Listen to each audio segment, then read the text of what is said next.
No! Smooth jazz is over. Time for The King's Dilemma Chronicles. They gave me a key, kindly enough. Came out on the 30th of last month, so 2 days ago. Streamer not following schedule reported. Report so the does my channel. schedule guy. I'm gonna giving him a cut. A cut of a whole 25 cents and some free games whenever Aiden's bored. That he then proceeds to force him to play.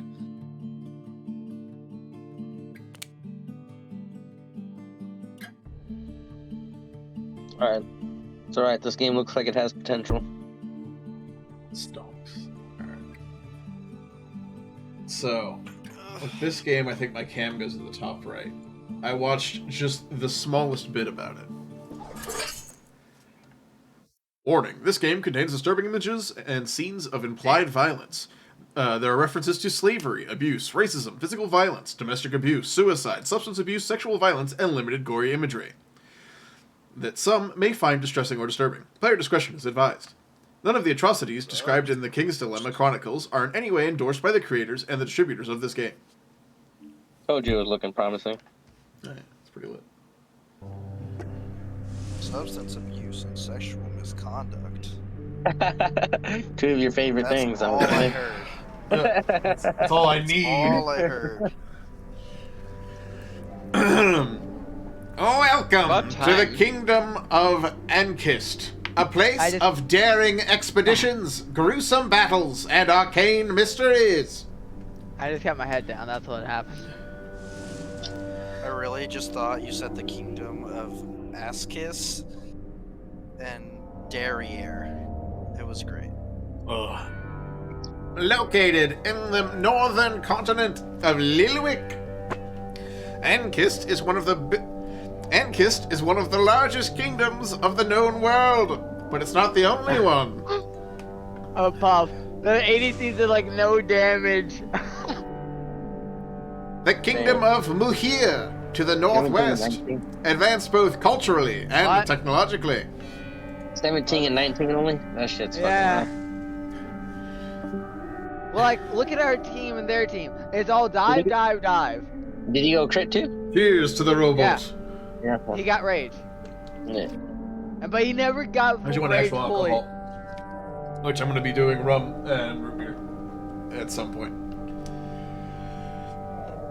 The small and harmless kingdom of Sidilla to the south with its stingy lands? I don't know what that means. The Republic... Stingy, you idiot. It's stingy. It's clearly stingy. No. No, there was no G. I didn't see any G. Anybody see any G? I didn't see any G. The Republic of Caupius to the northeast, with commercial abilities beyond imagination. The Kausukian Empire to the distant east, where the Emperor lives in opulence while the people struggle. The southern continent, barely explored, is only known for the fierce Ivory Desert and the tales and legends shared by the few foreign travelers venturing to our lands. Ankist has been enjoying several decades of peace, but less than 2 centuries ago it was divided into many small kingdoms and raider tribes, conquered in wars or united by diplomacy over the centuries to be incorporated as duchies or marks. I feel like my cam's in a bad spot. It's all of pictures are there. Little is known about what happened before this age of fragmentation, but what we know for sure is that all the lands of the known world were ruled by several lost civilizations throughout the ages. What caused these civilizations to fall is unclear. Yeah, and I like that they nerfed Silver Branch bow, but like, most people just build a fucking executioner. You are going to assume the role of head of the council, a governing body ruling in the name of the king, located in Liberia, the capital city of Ankist. I was debating pronouncing that Libra. Might still pronounce it Libra. Left from my ball.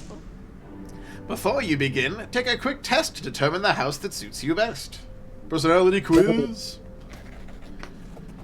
And it's definitely a Hufflepuff, if I've ever seen one. In a financial crisis, is it moral to sacrifice knowledge in order to save money? Yep. I don't know. Knowledge is power. It depends. This is Aiden's choice, Joker. Shut up, man. I like money. Money is We for know poor you do. people. It's true. Is it okay to restrict certain religious practices that clash with the established cult? Yeah. If a neighboring country gets invaded, do we step in to support them? Maybe? That requires a lot more information. That assumes that you're friendly with your neighbor, I guess. Yeah. With childbirths on decline, do we strongly incentivize families to have children? Oh yeah. Sure. Dog. Edit note. Dog. Each house has a different long-term goal and backstory, which affects their mutual relationship and affinity. Select info to read more about the two houses and make my choice. I don't remember who the fuck you are.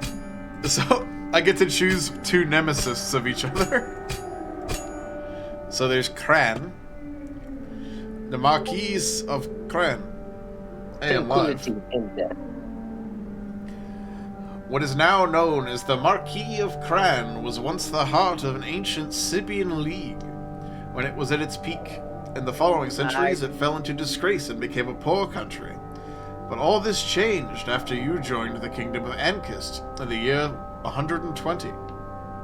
Your family had the opportunity to invest in mills and vineyards, turning your people's fortune upside down. The wine produced in your lands is famous for being the best in the kingdom, also known as Drunk Skull. Cran has a terrible reputation for his bloodlust. The neighboring kingdom of Sedalia often complains of constant raids, supposedly carried out by the Cranards. Even if your family puts responsibility for these attacks on the bandits of the southern steppes, the raids are actually carried out by your troops, disguised as raiders, who often rob the merchants of that small, poor kingdom, tormenting its people. Even desert nomadic raiders dare not approach your borders because of your sinister reputation. I feel like I'm already siding with this one. The people of the other Ankis duchies and marquises believe that Cran is a den of cutthroats and publicly disapprove of raids, but secretly, they are grateful for your existence because you guarantee the security of the southern borders. However, they hope that you never completely take out the external enemies, that your appetite for violence is never satisfied. Interesting. Or the soy cucks from below that I rate. The Dukes of Cawdon. You know what? Forest, grow strong.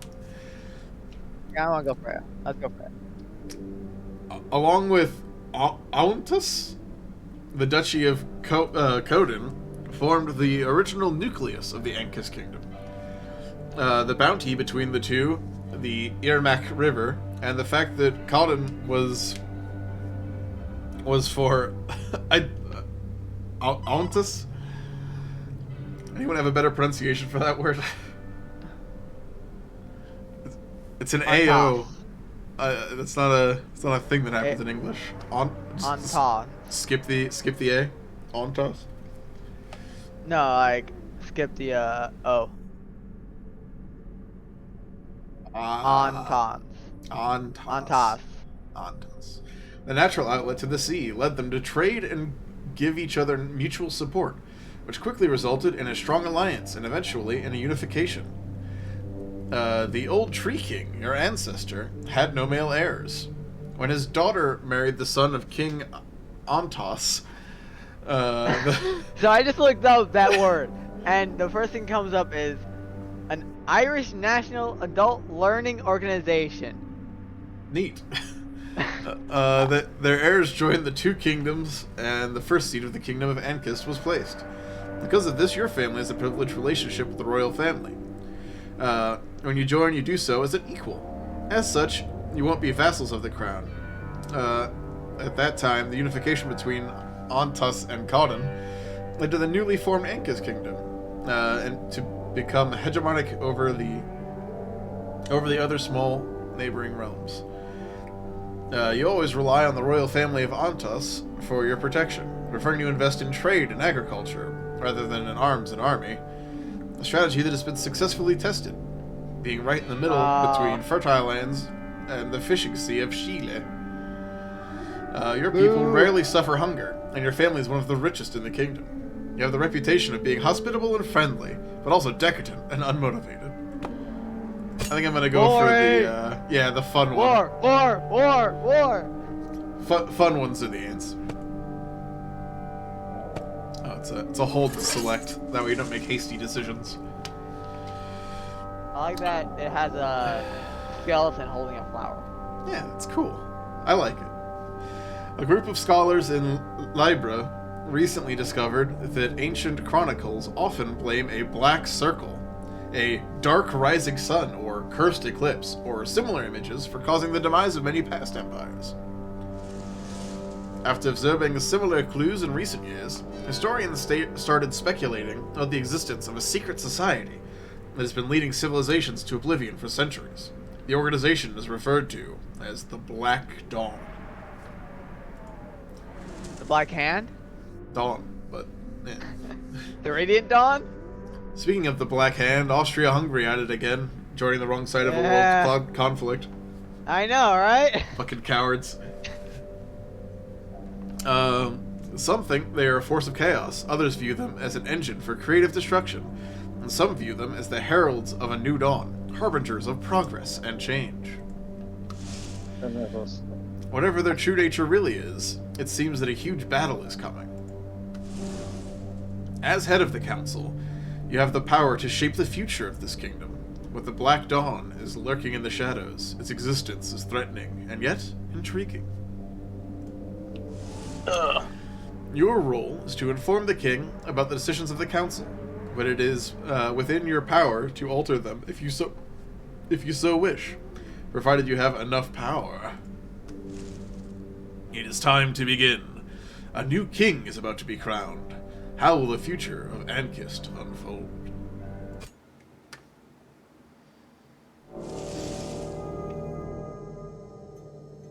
The trumpets strike 3 rising notes, and everyone notes and 81 doves. And 81 doves are released as Harold V is crowned king by the prior mother of the cult. Alright, well, I'm gonna go with that man's build, alright? Okay. Let's see. The people erupt in a cheer of joy. Our hopes of enduring prosperity are renewed with a new king. 4 dignitaries from Cossack, Kalpis, Silda, and Muhir crowd the royal castle to evaluate the new king and win his favor. The ceremony is followed by a feast, lasting for 3 days and nights, along all the streets of Libra, our capital city. A week later, sitting on his throne behind the grand chiseled door of the council room, the new king addresses us for the first time. Any authority is flickering, and power can be a blessing or a curse for those whom it is exercised. After a long pause, he adds, ruling is an unsolvable dilemma. It's the name of the game! Oh no!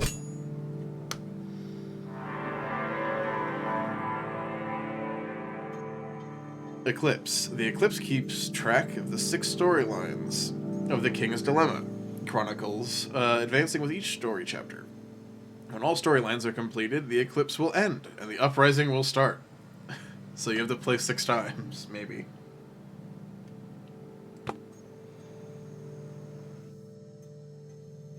Neat.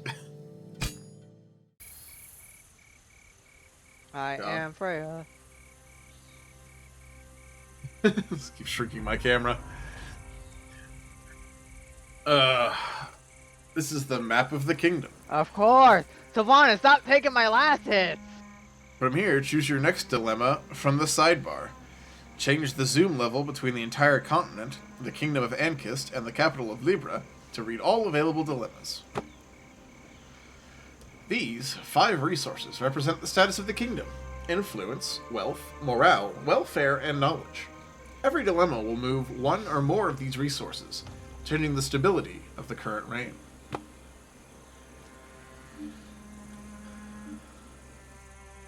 Old Harbor, Torque. Oh, that's so unfortunate, Joel. Oh, the hell? City of Tents.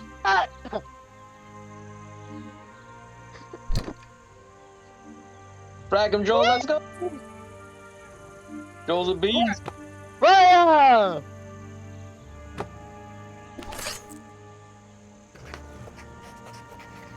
Royal Marshal reports to us. Where do I put my camera? Just keep shrinking it. Just turn it off. That's what I was saying though. Like, from what I saw of the gameplay, up here is normally safe. But like during that opening, all of the photos were there. The Royal Marshal reports to us that 3 windmills were set on fire last night along the road between Libra and the Golden Harbor. The affected millers are asking for help rebuilding their windmills. Do we fund the reconstruction of the damaged windmills? It was a good med though. Yeah, it was. That med kept me alive for me to do damage. Endless stream. Fuck it. To solve a dilemma, use your power to make the final decision after the council has gone through the voting phase. Approving the majority is free, but subverting it will cost you power equal to the difference in votes between the two sides, +1. Be careful, if your power reaches 0, the current reign will end. Solving a dilemma moves the resources on the track, as predicted by the red and blue gauges. The amount by which the resource moves will be revealed after the vote. So everybody wants to fund... I could spend all of my power and not fund the reconstruction of damaged windmills. Or do it. Sounds like a bad plan. Yeah, I feel like a future investment to the windmills be... Especially if you're a warring nation overall. Well, I'm a warring duke who's leading the council of the nation, which may or may not be a warring nation. Apparently it's been peaceful for a while. And that's why we're afraid of the cultist of fuckboys. With the monetary help of the crown, a small squad of carpenters is hired to rebuild the burned-out windmills, with the most advanced techniques available. You spent all of your money. After the work, we are informed that they noticed the smell of an unknown alchemical substance at all 3 locations. Gasoline. Oh yeah, big win. Each time a resource moves, the stability marker on the right will follow it. If the stability marker ever reaches either end of the track, the reign will end. What? Keep all the resources in the highlighted track area to score more points when the reign ends. So you have to be a balanced kingdom, not extremely rich and powerful and smart. Alright, so he went Telkine first.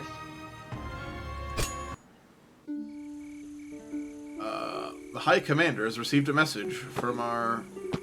something. High Commander has received a message from our soldiers stationed at the troublesome northern border of the Mark of Torque, Sakarum.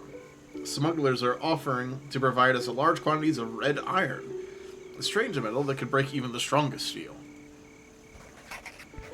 The army wants the majority of it, but there's a lot of money to be made trading it. Do we reserve the red iron, a strong metal, for the army? With each dilemma, the time counter on the right will increase. When it reaches the space with the skull icon, the king has a 50% chance of dying. Or 100% at the final. What? I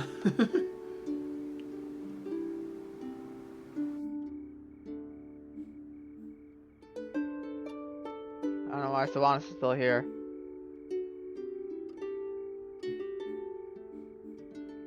Do we make it the money, or do we make it the army? Let's say we make it the army.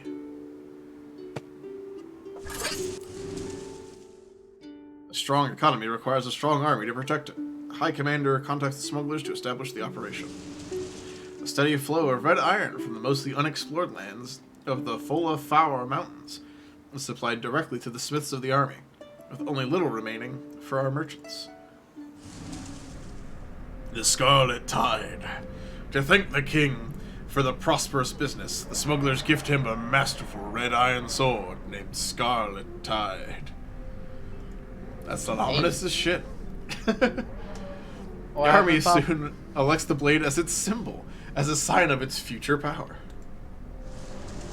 A significant portion of the imported red iron starts flowing towards the royal armory, and military smiths begin experimenting with it in new ways of working with the sturdy metal.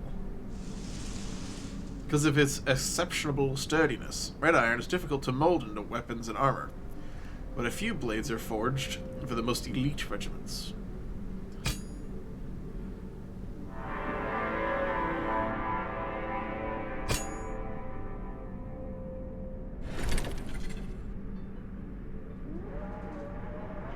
The moral alignment determines which rewards you'll get at the end of each reign. The rewards can be coins, prestige points, or crave points. The resource track highlights the target area. To score points, the more resources in the target area, the more you will be rewarded. Above the resource track, there's a preview of your rewards based on the current shit.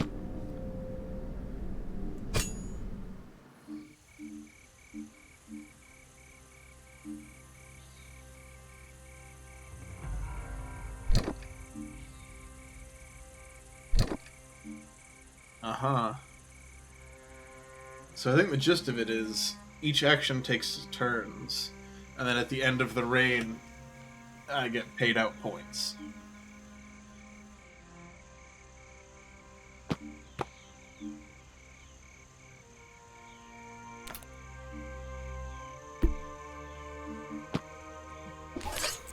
Check out the City of Tents.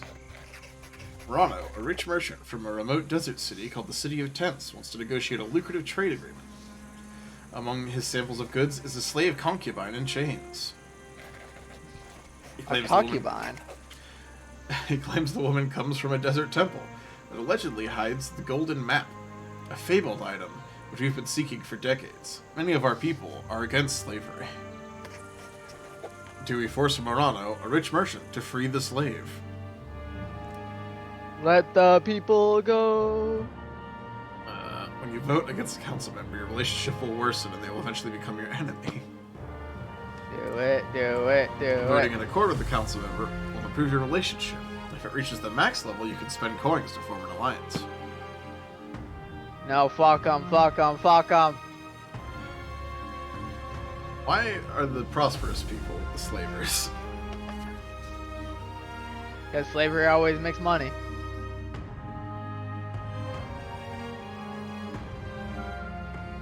We're gonna have to spend money.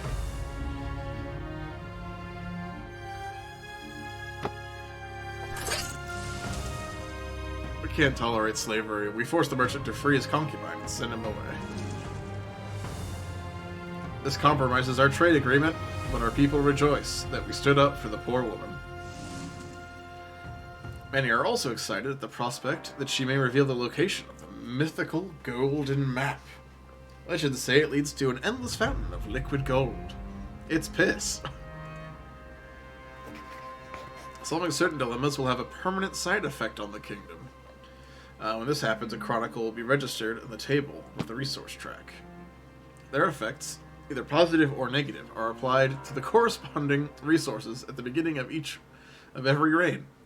Positive chronicles moves the corresponding resource up by 1 space, while negative chronicles move them down by the same amount.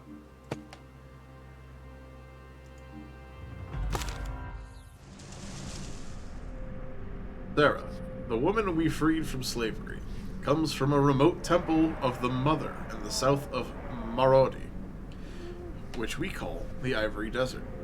Why don't we just call it The Ivory Marodi? Coast. The Ivory Coast. She says the golden map is guarded by this temple. Sarah was kidnapped and enslaved by her former master while visiting the City of Tents. Her story becomes quite popular in the kingdom, and she spurs a burst of interest in the unexplored southern continent that she calls Conferta. Sarah claims that it is the land where the ancient Sibian League once prospered and fell. Our scholars immediately start preparing a caravan to retrieve the golden map and take Sarah back home by traversing the Ivory Desert, famous for the tempests of burning white sand. It will not be easy. Alright, now what do you get? Oh, you just went into it. You didn't even get Cyclopean. I guess you don't really need Aspraya.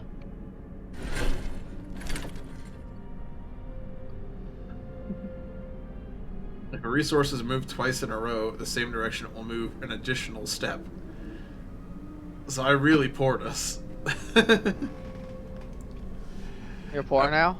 After the second time that a resource moves in the same direction, it will gain a momentum marker and move 2 steps. This basically, I need to make the kingdom some money.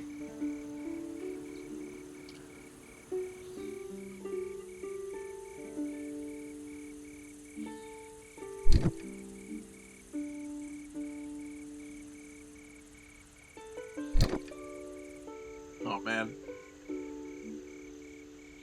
Word, I'm already fucking it up.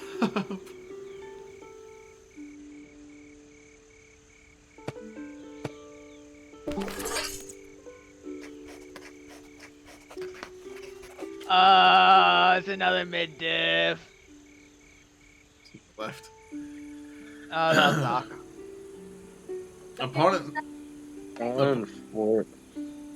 Upon inspecting the first weapons made with red iron, the chief doctor of the Royal Armory realized it would be wonderful material for medical equipment, Get the pentakill! as it is He has sturdy the quadra. even when thin. Some suggest we should prioritize forging swords over scalpels, but our medical knowledge could vastly benefit from such superior tools. Marlon needs to farm. Do we prioritize medical uses for red iron? Spend coins to corrupt a council member and change their vote. The cost of corruption for a council member will increase every time you use it. Corrupting a council member will freeze the relationship between your houses for the current dilemma. Use corruption wisely to manage both your relationships and your power. Power! Unlimited power!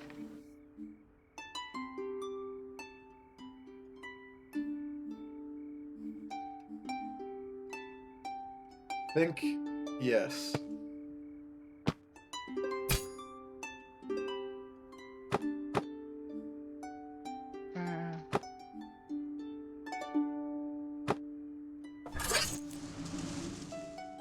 Keeping our people alive is more important than giving death to our enemies. We prioritize the use of what little red iron we have for medical tools, for the benefit of everyone. Still, the army would have preferred to wield more offensive tools. The invention of more agile medical tools made with red iron, allowing unmatched precision when incising the human body, brought great enhancements to our medical knowledge. Lamo.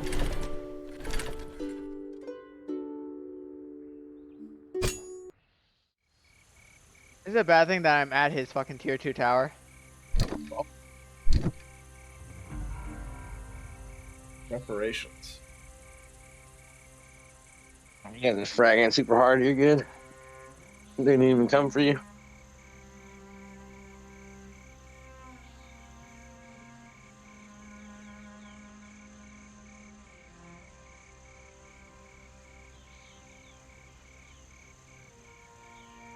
Guys over there dashing into walls and shit. I'm sure you know. Interesting.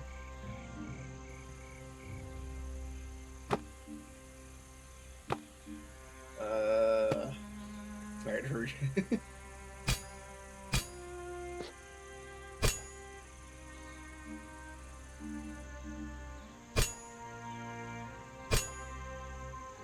Oh, our narrative goal is to conquer another kingdom. We are the war people. recruit in the army people of Natter and institute a vigilante force. Neat.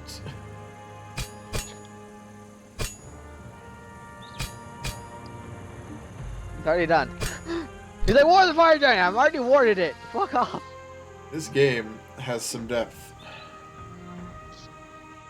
Looks like it.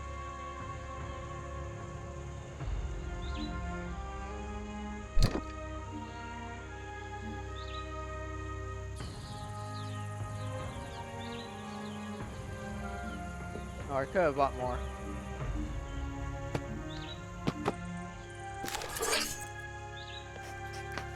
Distant reward.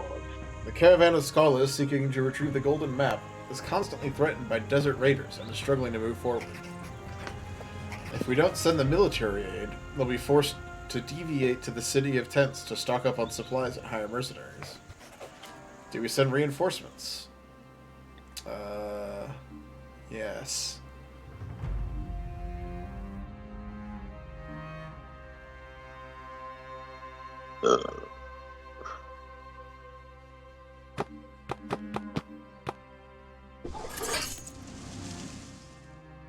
We send troops to support the caravan. Thanks to the help of the army and the guidance of Sarah, the scholars finally reach the remote temple.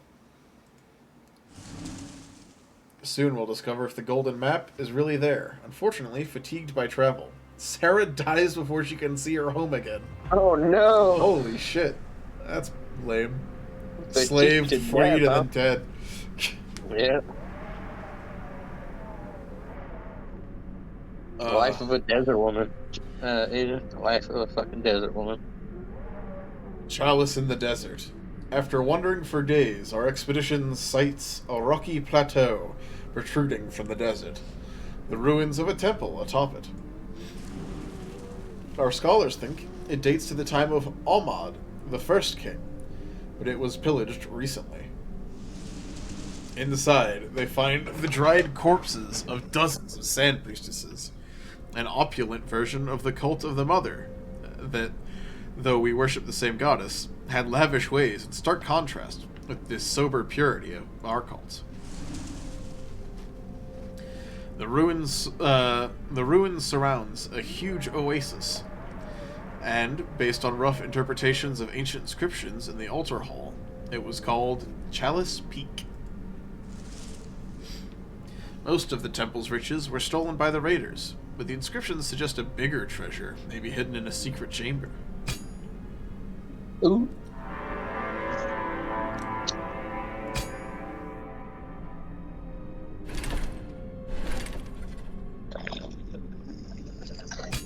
The secret golden. The hidden king has chamber. abdicated. No. End of reign. At the end of each reign, you'll gain rewards as described by your moral alignment. If you manage to put all the resources in the target area, you'll get even more rewards. Rebel. Ow.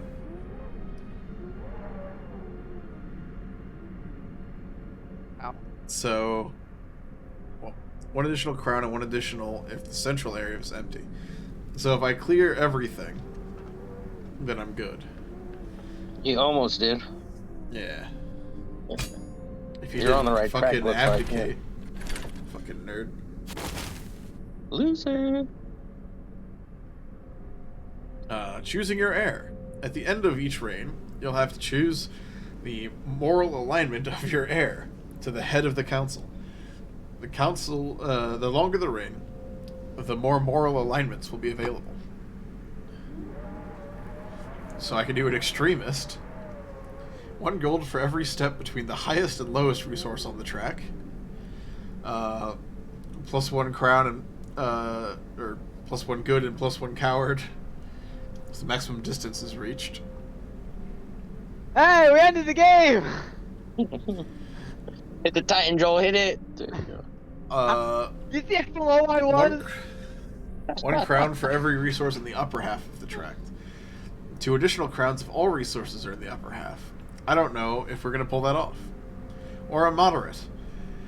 1 crown for every white resource, and 1 coward for every black resource in the central area of the track. 1 additional crown and 1 additional coward if all resources are in the center. I think I'm going to go for the extremist, because I like hot loot.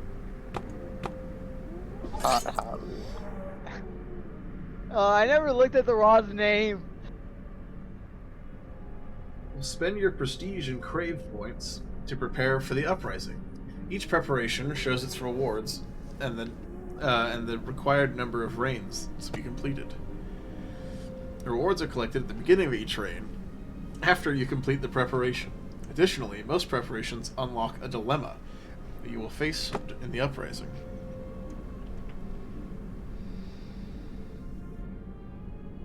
Research geology. So this turn knows when dominant second item. You mean Owen? Owen V? I'm gonna Yeah. get the medics their tools. Yeah, that time I did a lot of damage. Oh yeah.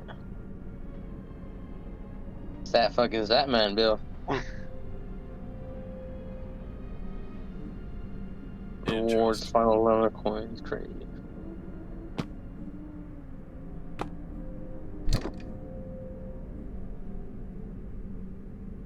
He says, why did you get babysat? You were literally beating his ass every time. And not to mention that, oh yeah, Ravana came over and ulted under our tier 1 tower, and I instantly ulted. Find all previous tutorials in the pause menu. Yeah. I'm ready to see again.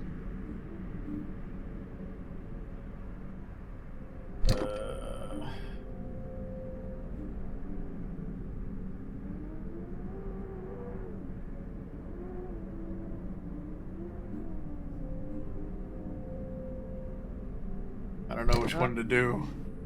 Here, you know what? Trade me. I want to play support. I just want to play support right now. What are you Go gonna back. lock? What? What support do you play? It depends. Like, I used to be a support main, so like I have did you? Capri with 3 stars. I have Kumba with a diamond. Ymir's diamond. Xingchen has a star. Sylvanas almost has a star. Sobek has a star. I think I'm gonna dig. Ardio's really good right now. I don't want to play RDO. I want to play like more like a Sobek. Our scholars sent us a transcription of an ancient text engraved on the wall at Chalice Peak. It suggests that the Mother waged war against the Sun Empire of legend to free the world from its corruption and brought about its downfall. However, in doing so, she accidentally gave birth to a cursed black eclipse. Many think it should be dismissed as heresy. Do we verify the plausibility of the engraved text?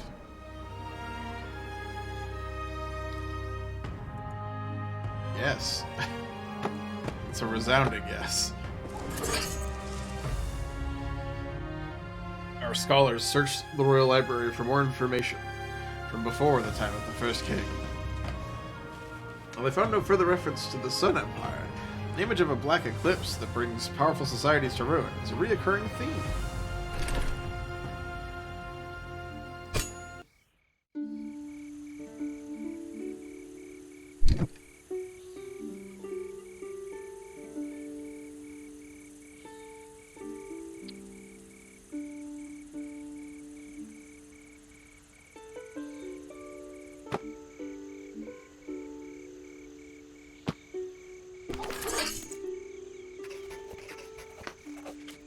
We have lost contact with the smugglers. Many think they fell prey to Skyrim raiders in the Lawless Mountains. Some suggest that we should send a military contingent to investigate. A dangerous quest, as it could be seen as trespassing by the kingdom of Enkal, further to the north, with whom we have had no contact for decades, and whose military strength is unknown. Do we send the army to investigate the smuggler's disappearance? Ooh, resounding no. think I have to side with the no.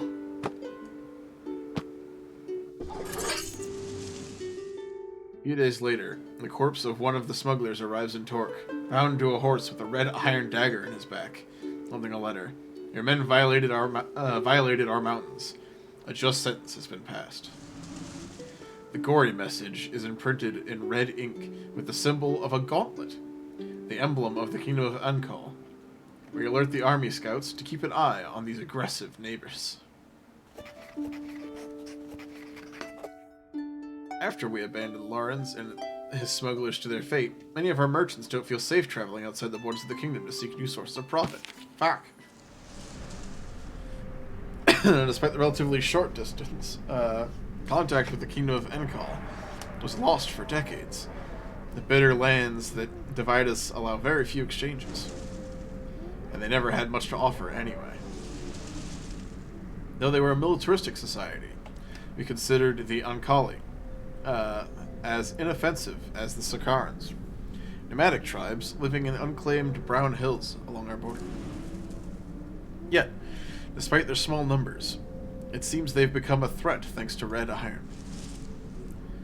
They must have discovered it only recently, but they mastered its harvesting and smithing much better than we.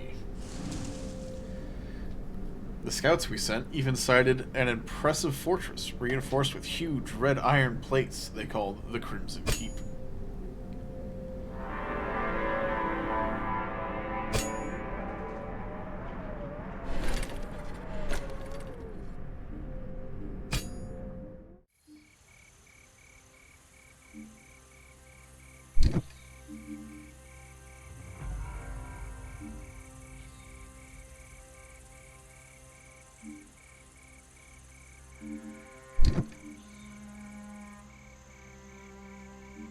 Cost 5 gold to do. I hope that it helps our economy. Sorello, a Conian merchant from Dune, has taken an interest in the Scarlet Tide, the Red King's sword. He's offering a kingly sum to purchase a replica. The army, however, has grown attached to its new symbol. They would not like to see its symbolic value tainted and diluted for the caprice of some lazy Conian merchant. Do we allow a replica of the sword to be made?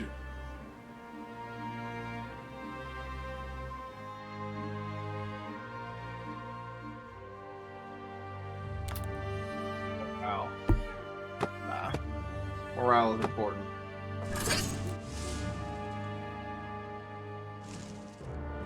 Conians are known for being rich and refined, but weak and decadent. Ever since our decision to forbid the manufacture of a replica, the Scarlet Tide has been cherished even more. Its sight fills the battle lines with courage and determination. Huzzah!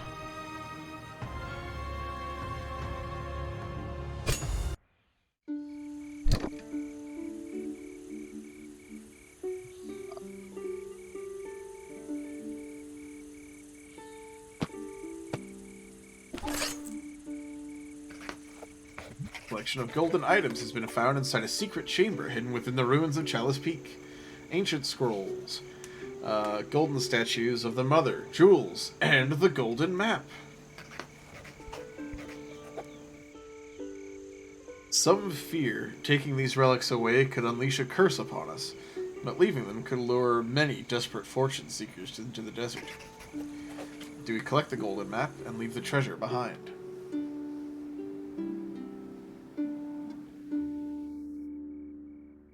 I don't need the money at this point. Leaving such a huge fortune behind just because of the fears and superstitions would be foolish, to say the least. The prospect of finding even greater riches at the end of this journey, thanks to the golden map, can't justify such a waste. Part of the expedition is sent back to Libra to carry home the ancient scrolls and golden artifacts. Golden curse. Even if completely unsubstantiated, the fear of terrible repercussions for stealing the sacred gold, the Sand Priestesses haunts the thoughts and dreams of our people. The golden map. Chiseled into a single golden leaf, the map has a grandiose look. Its gold easily stands the test of time. Its age is unfathomable. However, old legends speak of a golden map leading to an endless fountain of liquid gold. The numerous old scrolls we obtained, together with a map, are full of references to a Sun Empire, known only from ancient legends dating back to the ages before Oman and the first king. We wonder whether this is the map of the old legends and how truthful these legends are. It may all be a metaphor for the power and riches of the Lost Empire. An expedition has to be launched. The map is not easily interpreted.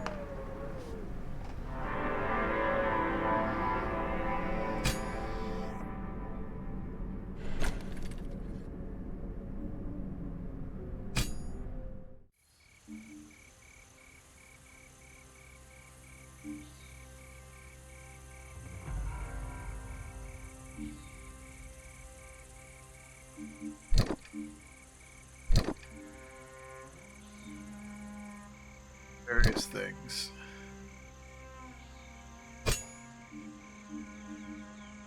It's 10 gold performance lines.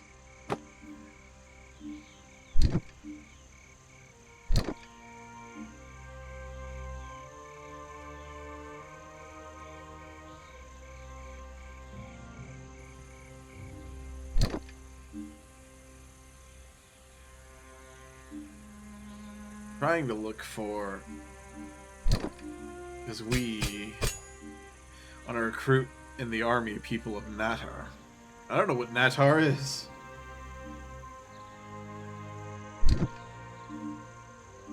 Kind of want to get this war going.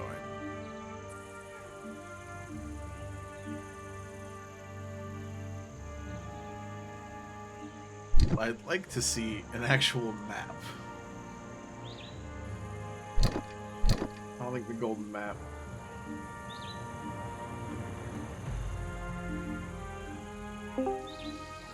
Hello.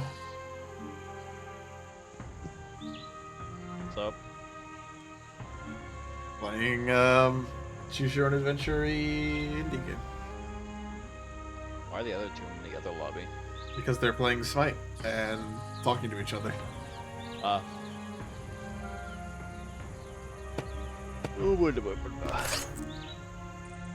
Iron that pierces the sky. The Tribune reports to us that an unprecedented drought has hit Tiro, ravaging crops and decimating the cattle. The price of bread has increased to the point that many among the poorest can't afford it. And the Kingdom of Muhir is offering us uncannily cheap wheat. Importing it would save the poorest from starvation, but its low price is suspicious. Do we import the low-priced wheat?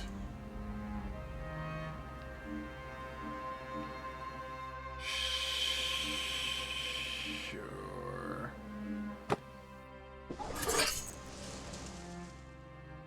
Importing Mahurian wheat, however cheaply, is an unexpected expense that makes the royal treasurer turn up his nose. The poorest fringes of the population in Tiro, however, are relieved by the announcement. Dark Harvest. The drought has impacted food reserves in all of our duchies. Importing grain was our only chance to help Tiro. Muhir is a small but rather advanced kingdom. They claim that they developed a new fertilizer that allowed them to greatly increase their wheat production without compromising on quality. Yet, the Mahirian wheat we are importing is suspiciously gray as ash, as is the flour obtained from it. Tyrillians complain that Muhir is insulting them with poor goods because of the historical bad blood between them. But the poorest outcasts are glad that they have something to eat, and do not care about the color of their bread.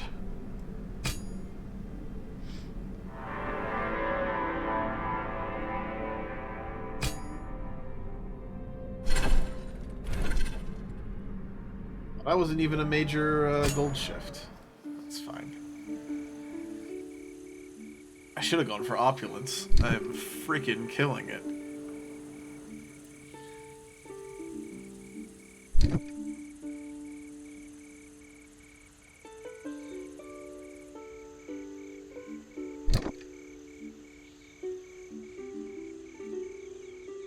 fucked my goals for this. Alright.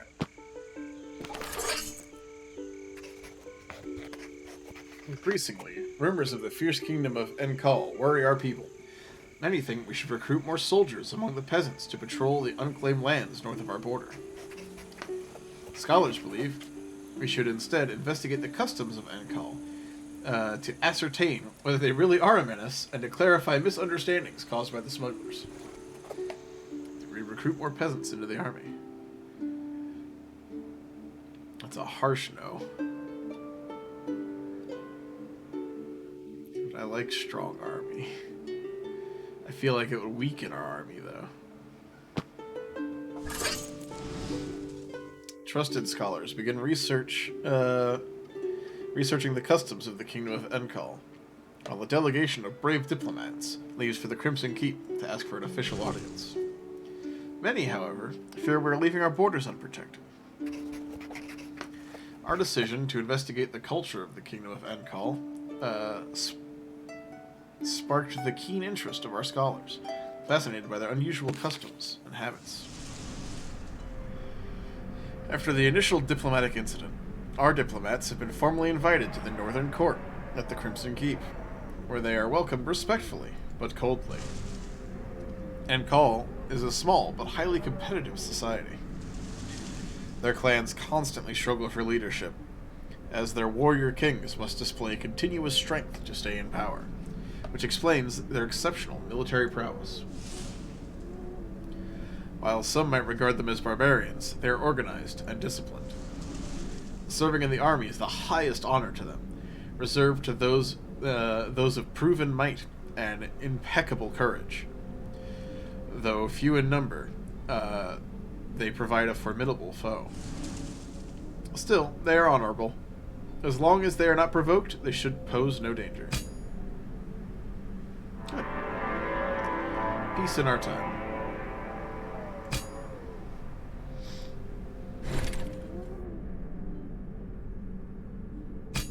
And the king is dead. The king is abdicated.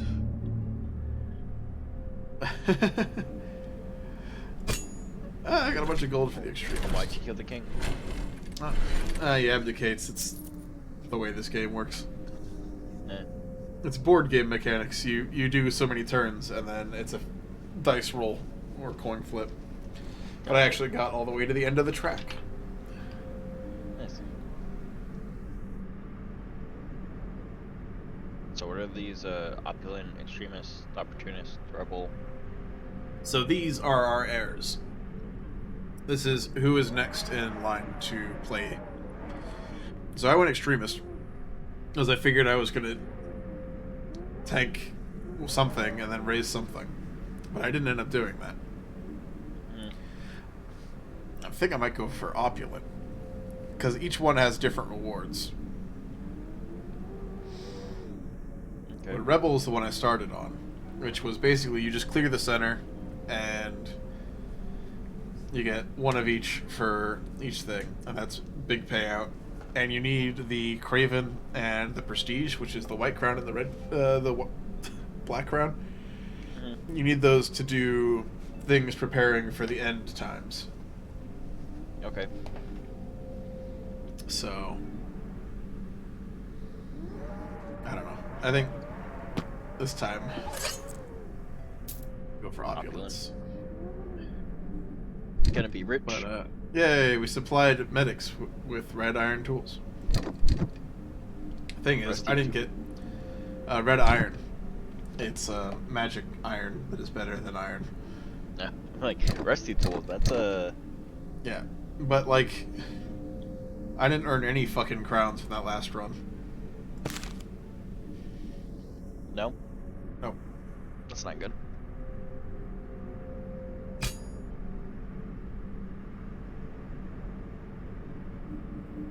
So all wood. It's like, so if I get full bar, No, they fixed the. Oh no. You got root beer. what? Yeah. What do you want about?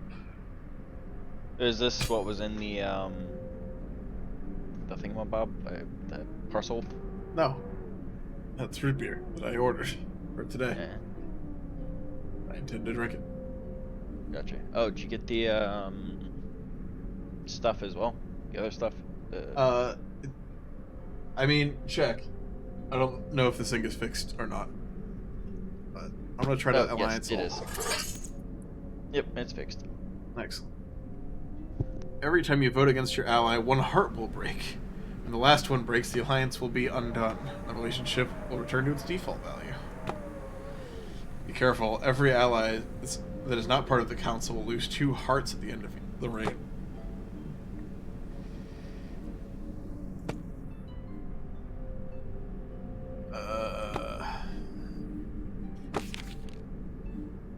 Always good to make friends.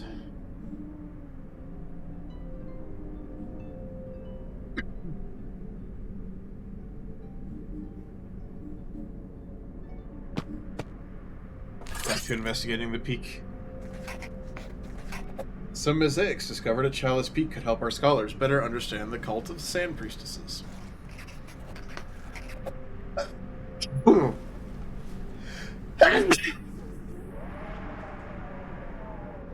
Wonderful. The librarian chancellor suggests we bring them to Libra, despite the cost involved, so that they can be studied without requiring long and unsafe travel. Chalice Peak is still a temple of the Mother, though, and the holy attendant thinks that it should not be further profaned. Do we recover the mosaics about the Sand Priestesses?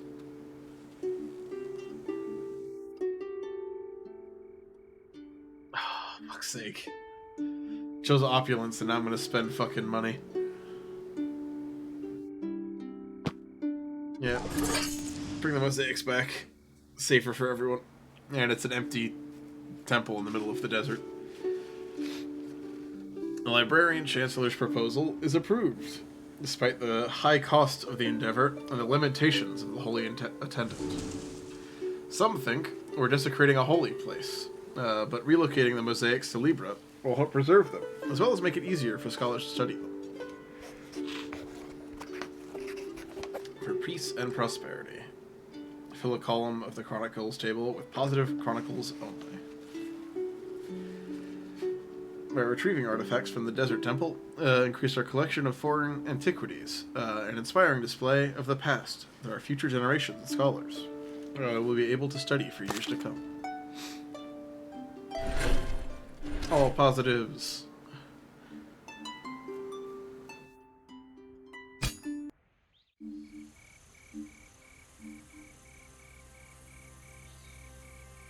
Quest funds.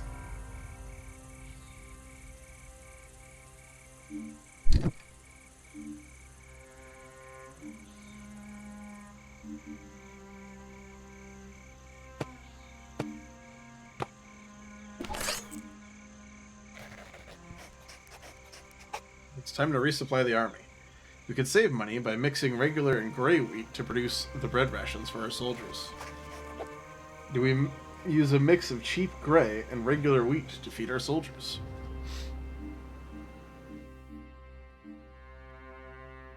I don't want to say yes to get the money back up, so I'm going to. Considerable amounts of cheap gray flour are diluted with regular and more valuable flour, producing food for the army. Actually a smart thing to do. Apparently they failed to notice that the food became shitter. Yep. We decided to feed our soldiers with cheap bread. Each morsel reminds them how little we care for their well-being, even as they risk their lives for us.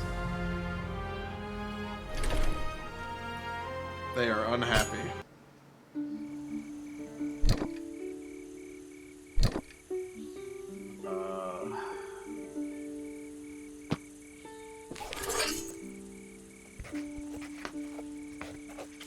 The Sakarums, a nomadic people from the unclaimed lands near the northern mountains, drink a beverage made with goat milk fermented with a secret herb.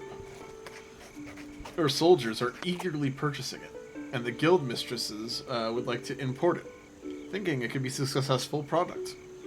However, it's strongly alcoholic, and some question its wholesomeness. Do we import the milk booze?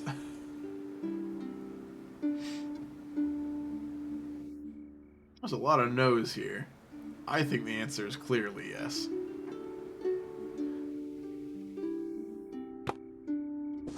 Doing it. I'm flexing the power to import milk booze. Our merchants make agreements with a few barbaric producers to supply their strong drink to our kingdom.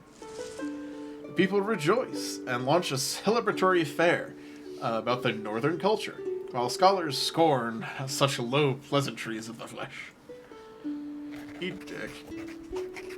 Positive wealth. Goat milk became increasingly popular, and the high demand activated a precious trade channel with the barbaric Sakaram tribes of the Brown Hills. Hey.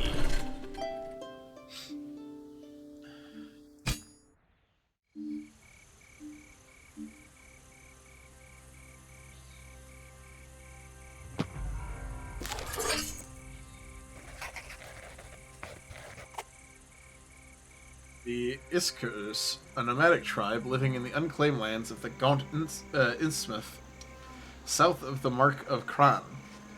Hey, that's where I am, or from. Are asking to join our kingdom. Iskers could strengthen our army. They're excellent warriors and camel drivers, able to exploit the few resources offered by their arid steppes to survive. Many, however, are distrustful of their barbaric customs. Do we welcome the tribe? Fuck yeah. All the way, fuck yeah. The Iskar's night chants keep many people awake, and more than once their brash and inconvenient attitudes bother our men and women alike. But Iskar camel riders excel at speed and skirmishing. They have amazing vanguard infantry.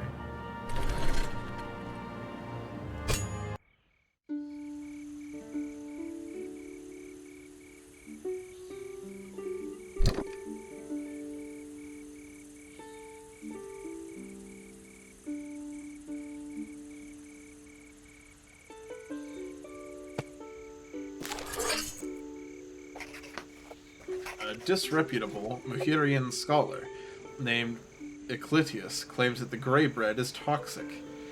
Many have been eating it without adverse effects so far, but scared people have begun to burn it in large quantities. However, the fires generate thick columns of fumes that condense into a dark rain, pouring over Tyrolean fields and infecting many crops with the same malady as the Muhirian wheat. Do we ban the consumption of gray bread that we've mixed in with our military's food? Probably for the best. Regardless of the veracity of Eclitius's claims, it's clear that burning the ash bread, as the people call it, due to its color, is doing more harm than good, so we forbid it. However, the dark rains already contaminated many of our fields, which now produce gray wheat too.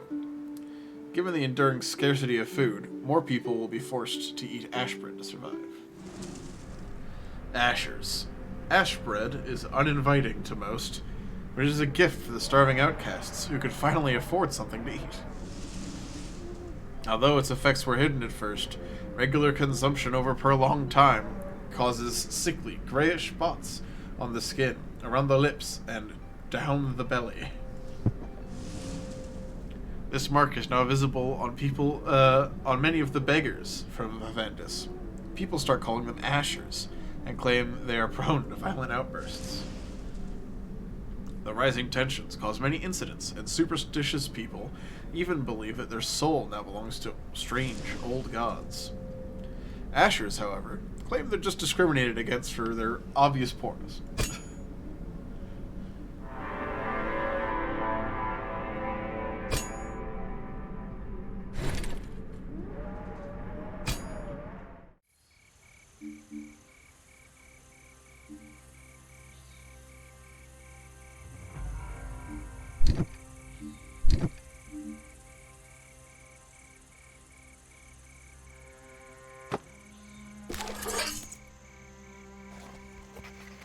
our spies have discovered that the gray wheat disease was caused by an experimental fertilizer invented by the disreputable Murrian scholar Eclitius, the guy who told us to stop eating it. The kingdom of Mahir knew, but decided to hide the truth from us. That leaves us no other choice but to go to war. War! Do we send an assassin after the inventor of the gray grain in Mahir? He came here and he told us not to. So he's fine. But it's a military win if we say yes. I need more win.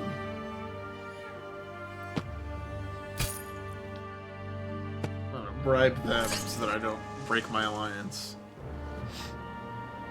We do not tread lightly against those that protect the enemies of this kingdom. A few days later, the news of Eclitius was found dead, drowned in his own shit, as widely reported. War with Mahir. The Mahirians unleashed the ash-bread plague upon us by utter incompetence, if not fraudulent intent. Even worse, they tried to hide the truth from us. We have no other choice but to declare war. We'll have to prepare for battle. Ash bread plague? Yep. They sent us weird gray wheat, which turned into weird gray bread, which turned into a pain in the ass.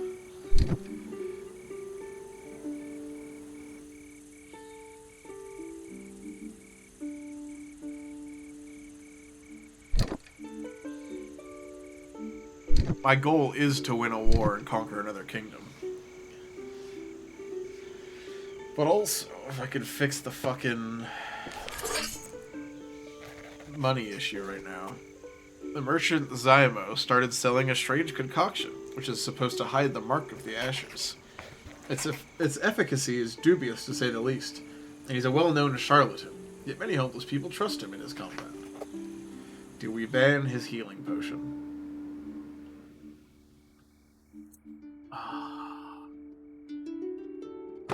Must be 4 power, but no.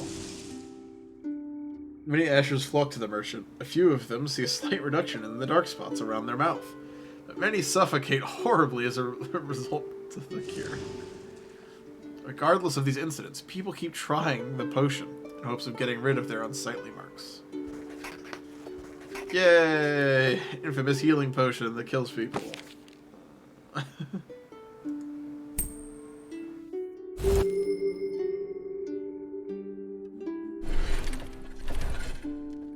The king lived. Everything is in the positive space now.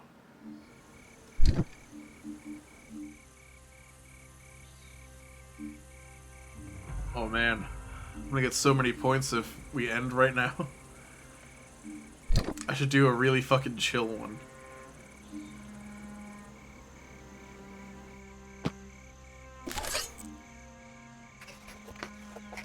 Some of our soldiers have developed an admiration for the strength of the Ankali warriors. Some would like to adopt Ashkadar, their particular training regiment. Many recruits, however, believe it to be too harsh. Do we train our soldiers with Ashkadar?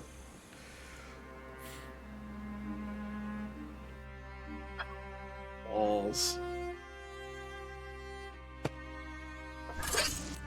Nay. It's unnecessary. Our troops are great as they are. The king is dead. Fuck yeah. And everything went up. Gold in era achievement. And a reign with everything in the reward area. So many opulent.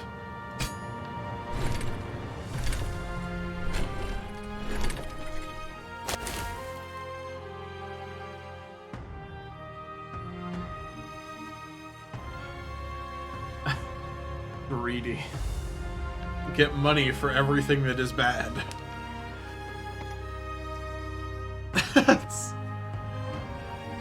That's interesting.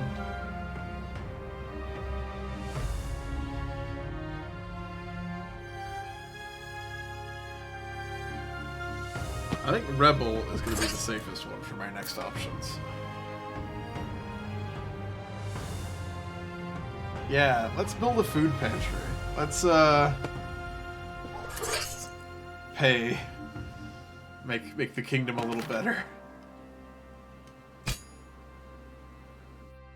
Lost our alliance. But now I could do the war without having to give a shit.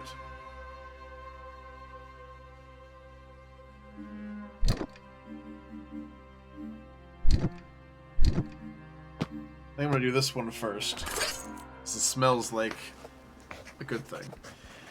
Gutlab, a disgraced and exiled Ankari clan leader, approaches our diplomats. He's plotting to overthrow the current king of Ankali, Kaiser, and he's asking for our help. The army wants to support him. The new leader would be our ally. Our diplomats, however, believe we should reveal his plot to Kaiser to prove our honor. Do we help him dethrone the king? Fuck no. Everyone says yes, but no is the correct answer.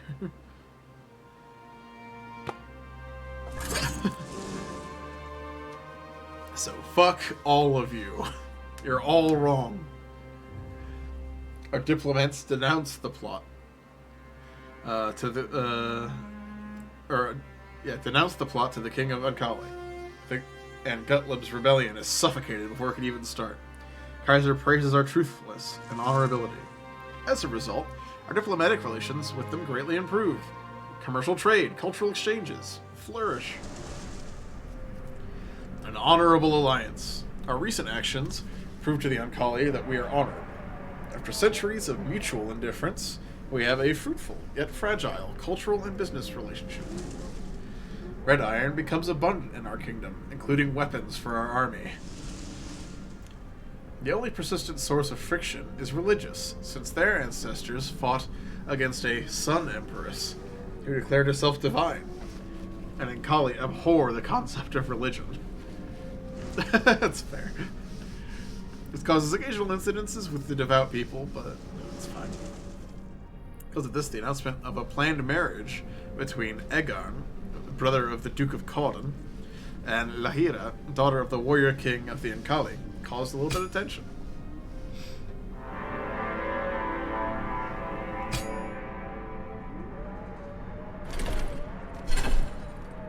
Fuck yeah.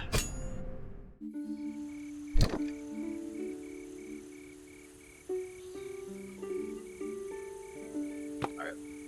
Push the war forward.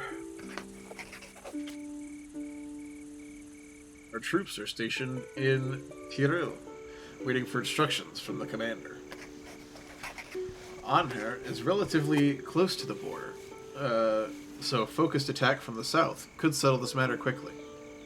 We could also use the Abna River, send some soldiers into the heart of their territory. Do we split our forces? Yeah, I'm gonna go with the strong no there.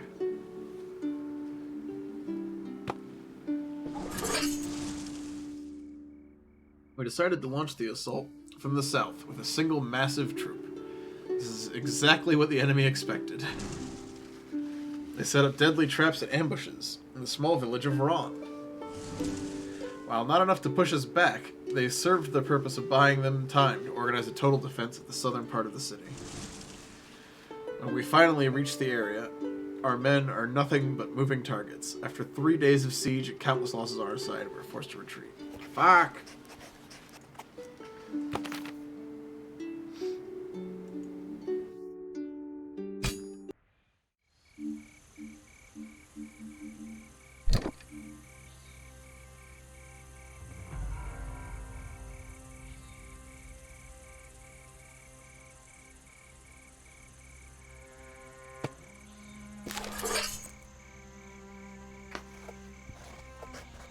Adia, considered by many to be the greatest sculptor our world has ever seen, wants to create a statue commemorating the much-acclaimed love story. She requests a large sum to fund her endeavor, as she wants to forge later out of red iron and Edgarn out of silver. Do we grant the sculptor funds?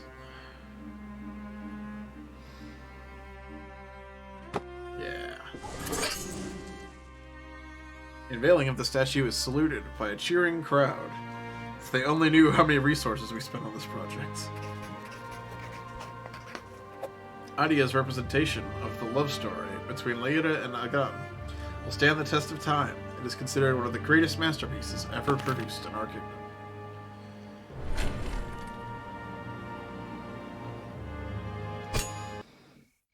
That was very expensive.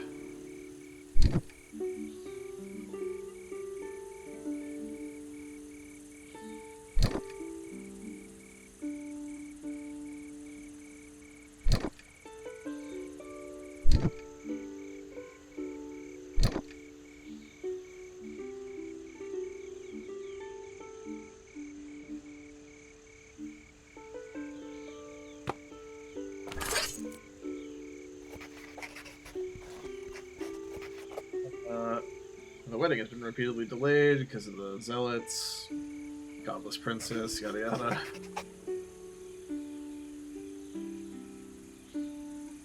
The honor-driven Ankali have been quite upfront. Cancel the marriage would have severe consequences.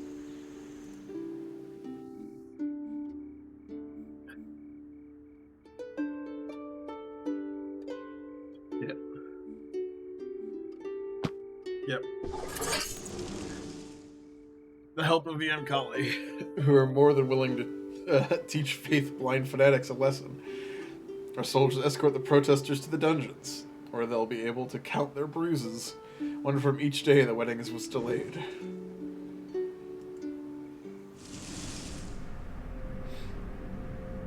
With the religious contrast put to rest once and for all, everything is good. Over time, more members of our respective noble families start weaving family partnerships by arranging marriages between their offspring. And Kali became so entangled in our diplomatic web that they became an integral part of our kingdom in all but name. They respect our opinions and heed our counsel, keep their convictions regarding religion, and we both learn to respect each other's opinions without conflict. Everything is good.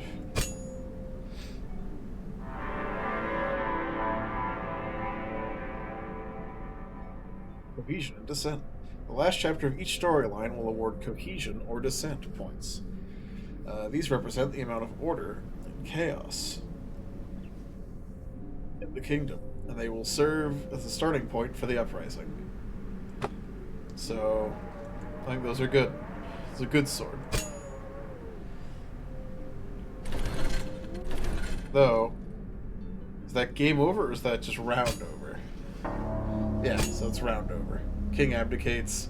I got 1 for being a rebel. Rough start. 3 resources in the negative.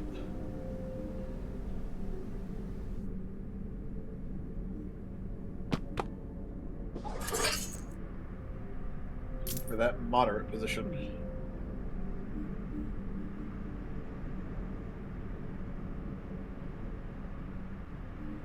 I do not have enough cowardice crowns to do anything.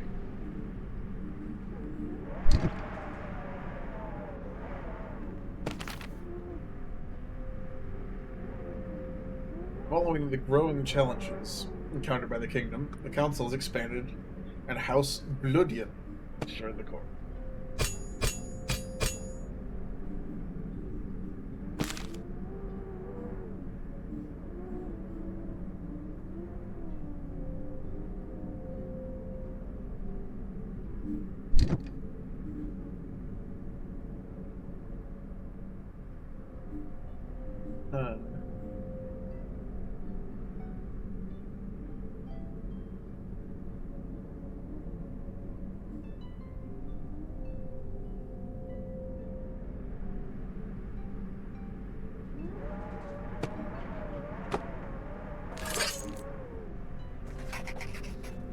The story of the marriage between Edgam and Ledre is leading to a boom in intercultural mingling. Some of our people fear that their traditions are being watered down and want to limit intercultural marriages. Others, on the contrary, believe diversity enriches the kingdom. Do we limit the marriages? Yeah, it's no. private lives of citizens should not be regulated. While some purists fear the coming change, progressives are convinced that our culture will be enriched, both spiritually and materially.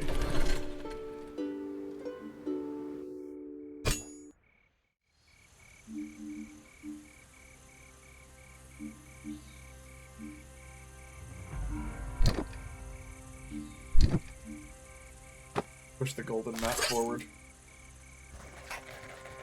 Our cartographers can't agree on how to interpret the golden map. There are two possible paths. Which route should we take?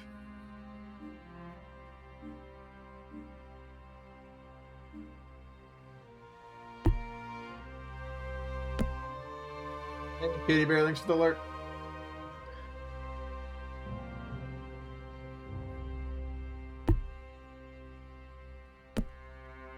God. It's a 50-50. It doesn't even, like... B looks mountains and death, while A looks desert and oasis.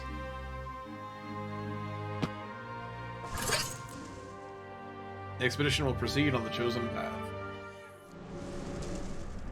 Golden map leads our expedition to a perilous path through a wide swamp. The thick gray mud makes going forward a difficult and slow process.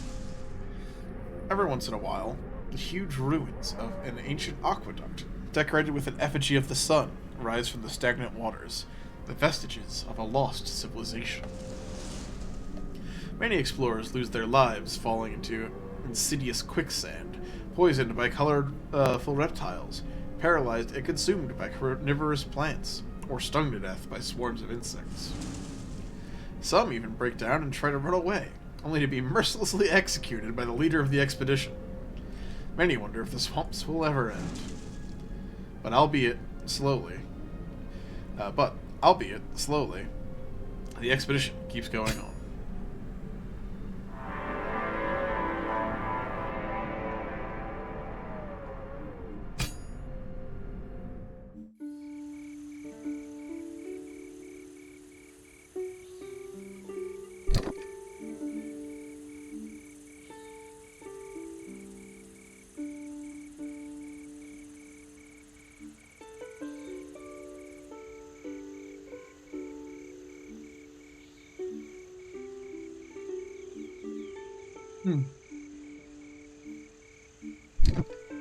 So...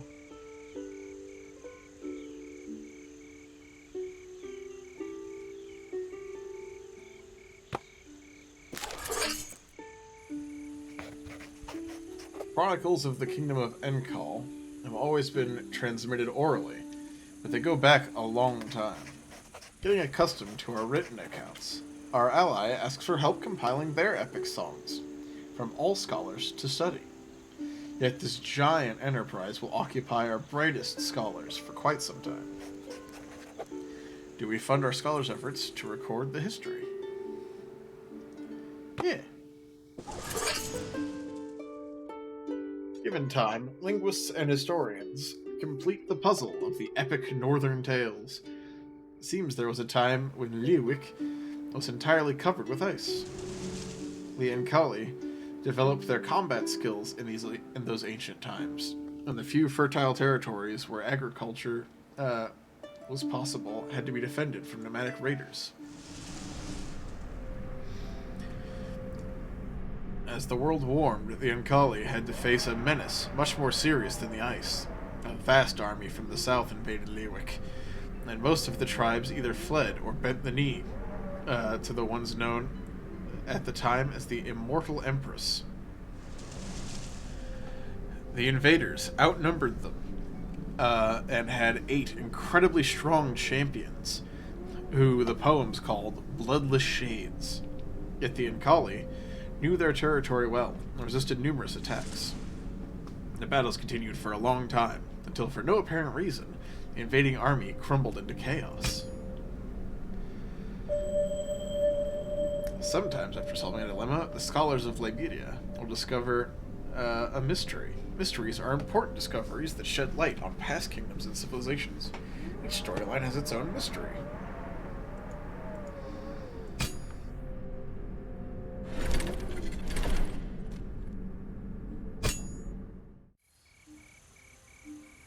God, it's the max. Please, I value knowledge too much. No more knowledge-based things.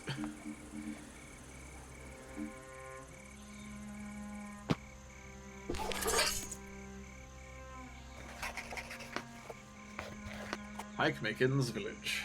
Brachus, a deserter from the expedition that managed to escape and miraculously return to Ankist alive, is found by guards at his home, the village of Pikemakin. Some say he should be made an example of, but his family asks for mercy. Do we execute Brachus, the deserter? Oh my god.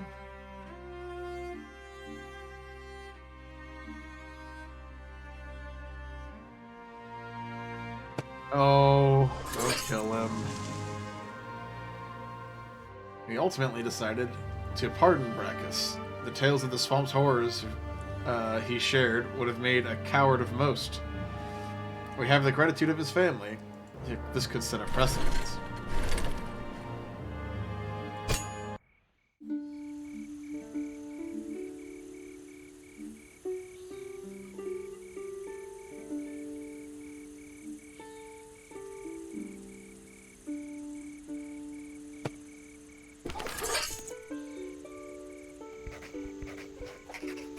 During the night, thieves emptied a granary full of grey wheat in the village of Abnam, in the Mark of Tiril. The symbol of a stylized sun was found branded into the door. We could relocate some of the guards patrolling the rich neighborhoods to protect our precious granaries. Do we reassign the guards? Yes. We attach more guards to patrol the granaries in Abnam. No further reports of theft or vandalism. Rampant thieves in Vendis. Ever since we relocated the guards to protect the granaries, thieves can more easily prey on the rich. And are. Fuck!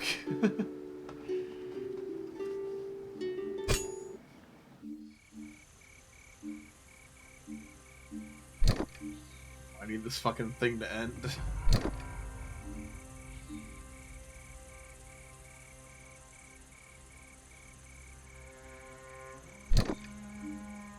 Funny.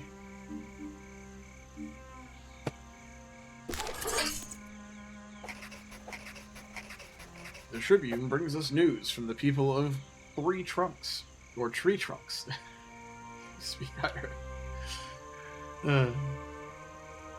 Small village in the northern mark of Duklet. They claim that a witch is living in the nearby Hedgehog Woods. She is rumored to be capable of weaving the laws of nature according to her will, but many fear her ways. Do we send the army to Dulak to apprehend the alleged witch?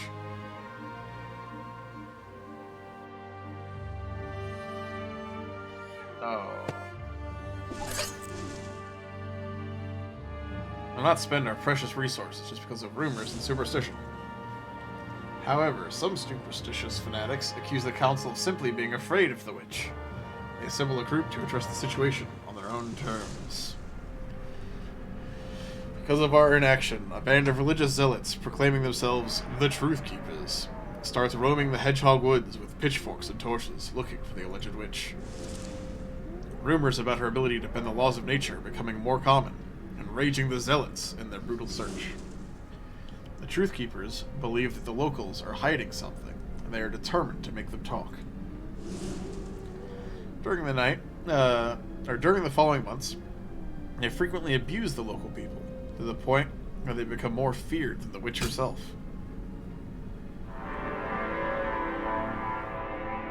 Yay, another storyline.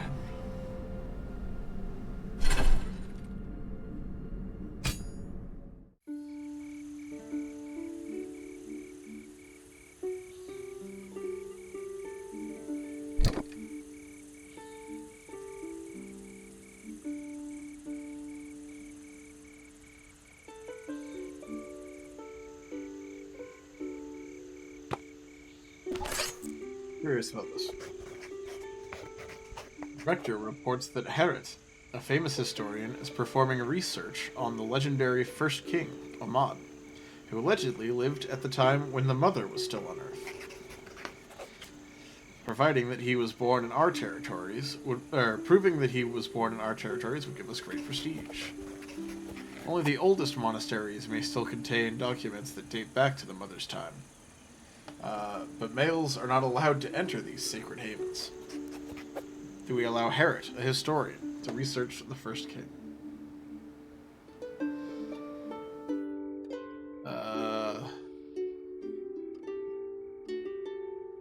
No.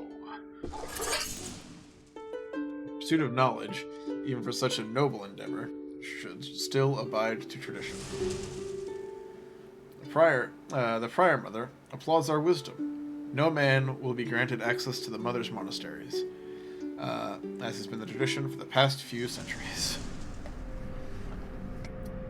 Eerie rumors. Ever since a recent earthquake, we have started receiving news of increasingly eerie events surrounding the monastery of Lorraine and the Duchy of Natar, one of the most ancient buildings in the kingdom.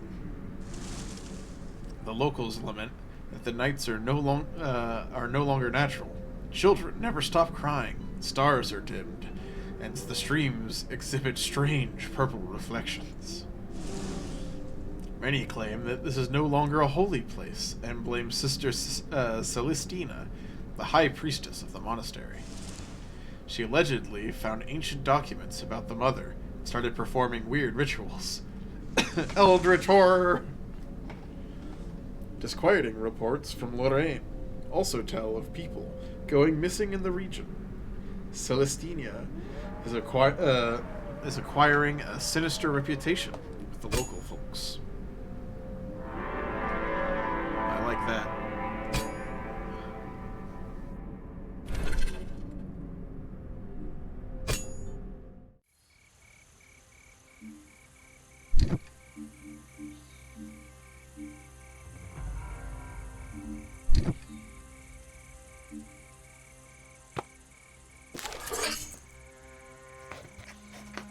Beautiful lady suddenly appears at court unannounced. She's very young, with blonde hair and dark eyes.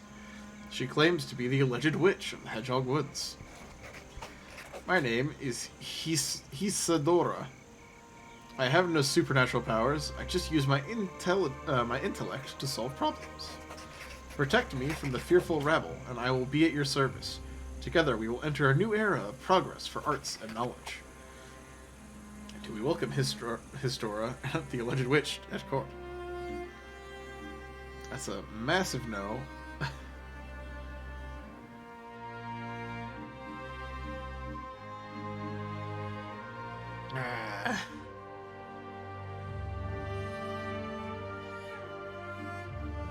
I need to lower my knowledge stat.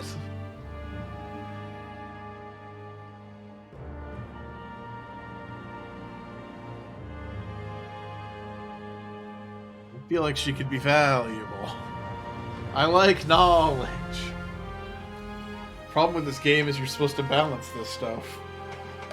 I'm so knowledgeable because I like learning. Fuck it.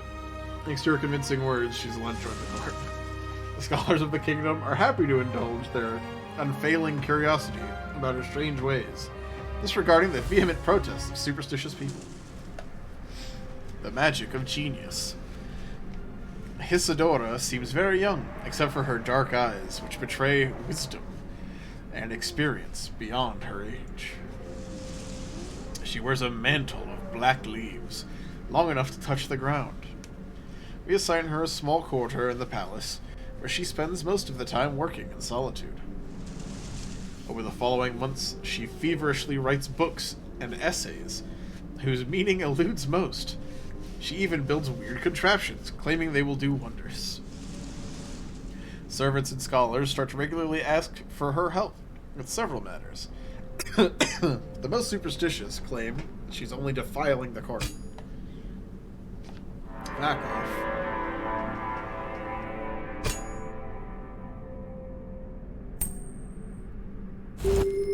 He lives.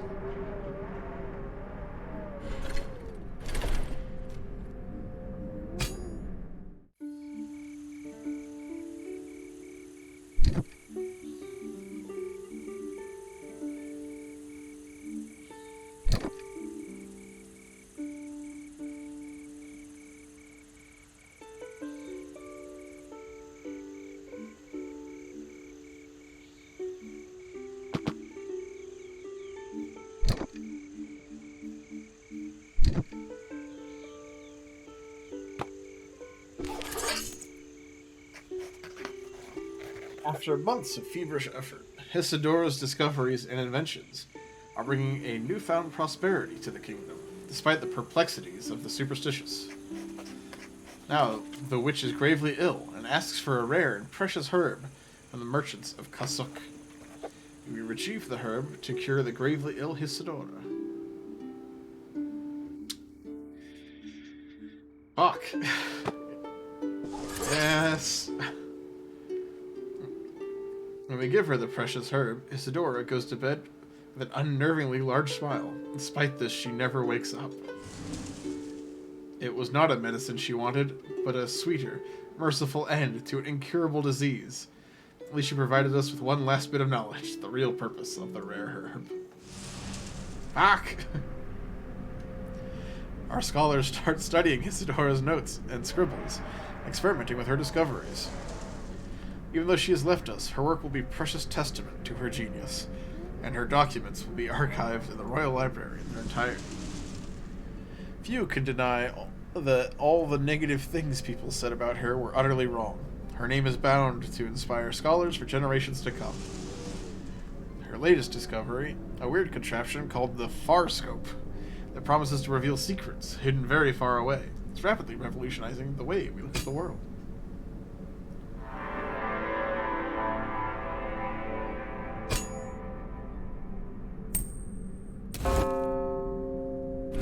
Dead. The king is dead. This time I got fucking loot though. Ugh.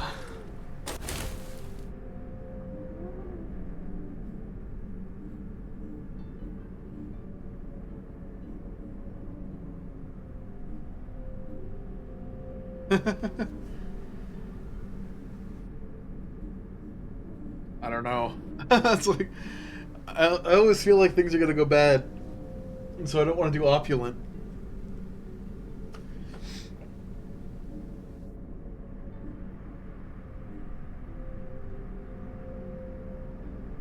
Extremist is just money. Moderate was fucking impossible. I mean, if we do extremist, I can do super knowledge like I want. Oh, that's just giving gold every day. That's actually cool. Well, every round, I suppose. Research castle security.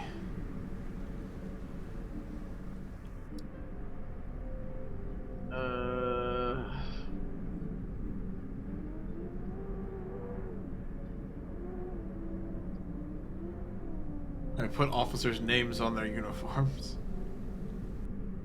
That is a weird... Sure, why not?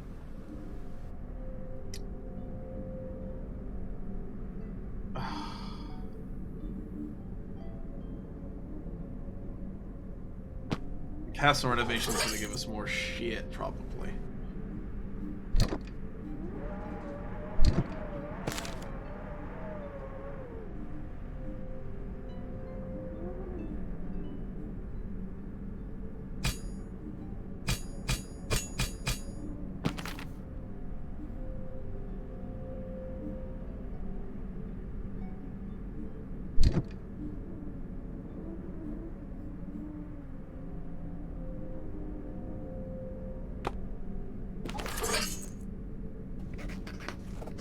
With her surprising fighting skills, Leira fascinates the people of Durin.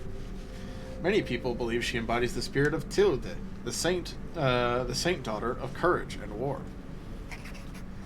A memoir titled Confessions of the Soldier Princess has been spreading, inspiring our nobility to take a more active role in society, as Nkali nobles do.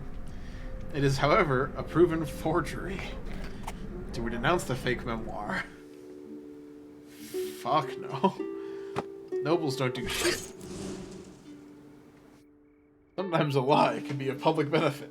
Many nobles try to emulate the narrated events, taking a more active role in the kingdom. An influx of new talent benefits our society at all levels. Fake books. Let Lyra's memoir spread without denouncing its falsity. Even if its incongruences were eventually noticed. Following its success, many other forgeries are produced, spreading fake knowledge.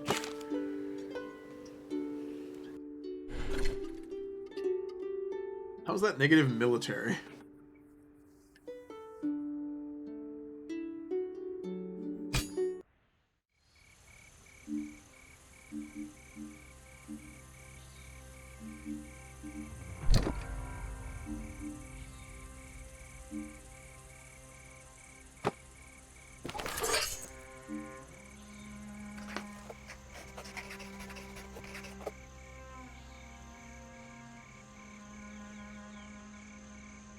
The Ankali believe that gods are a trick to scare people, make them submissive in a purely physical world. And their skepticism is starting to spread doubts about the mother among the population. Holt has asked for a ban on proselytizing this foreign philosophy, which is fascinating some of our people. Do we discourage the spread?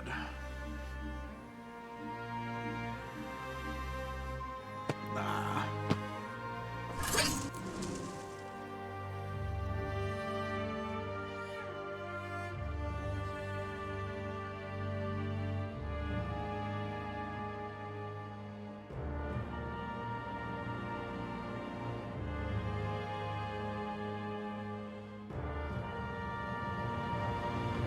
We do not police ideas, especially those which anger a valuable ally. Turn on the requests.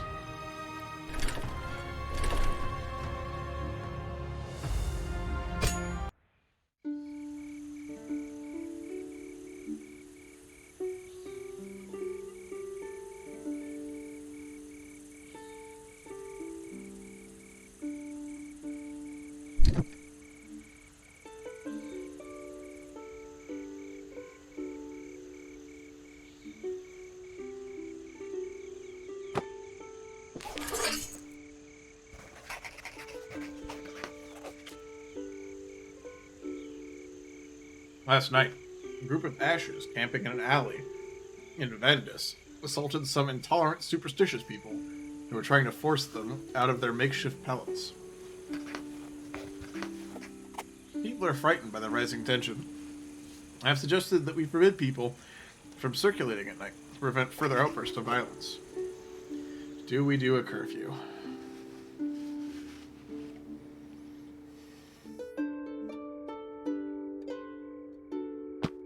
Let's spend some capital on it, yes. As a firm response, we proclaim a state of emergency and institute a curfew in Vandus.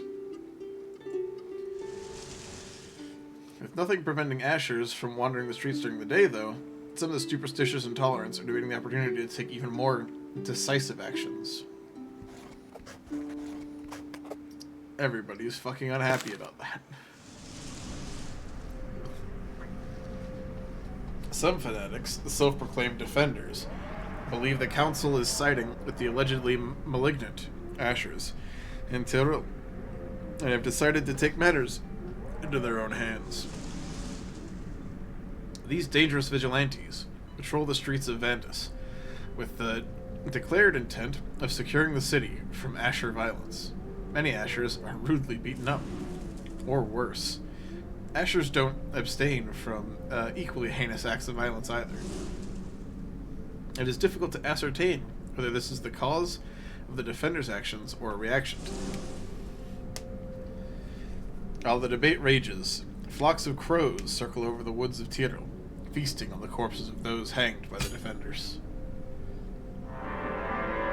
It's pretty fucking bad up there, yo.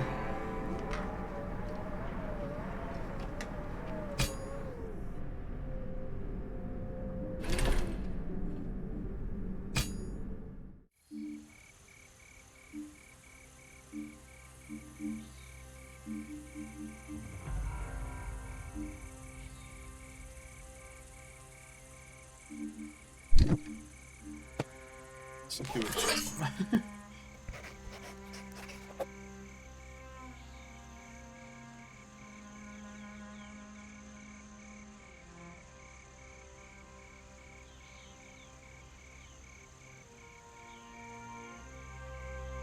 Laszlo, a botanist, requests funds to study the poisonous red cacti covering a small area of the Ivory Desert. Some believe him to be the tears left behind by Orsal, the saint daughter of strength, and she took the burden of human brutality upon herself to free us from it. Do we fund it?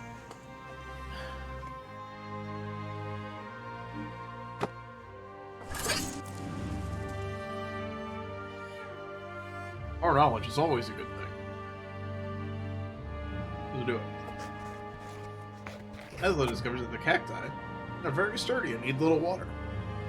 They can grow almost anywhere, and if boiled, prove to be healthy and nutritious. Hey. A good thing.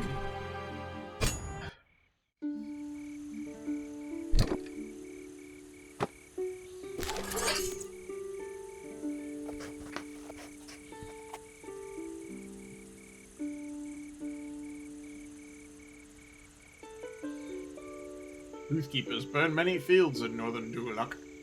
Visit the suspiciously colored grain. The fires are now spreading to Tiril. The zealots claim that the wheat was corrupted by evil and had to be destroyed. Many farmers have completely lost their crops, begging for help. Do we help? Yes. That's a part of the royal treasury is allocated to compensate the ruined farmers. This will bring relief to the populace, but will take its toll on our finances.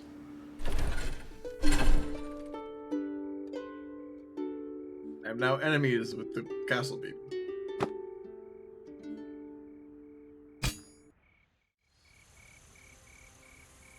Where did though? I maxed the things.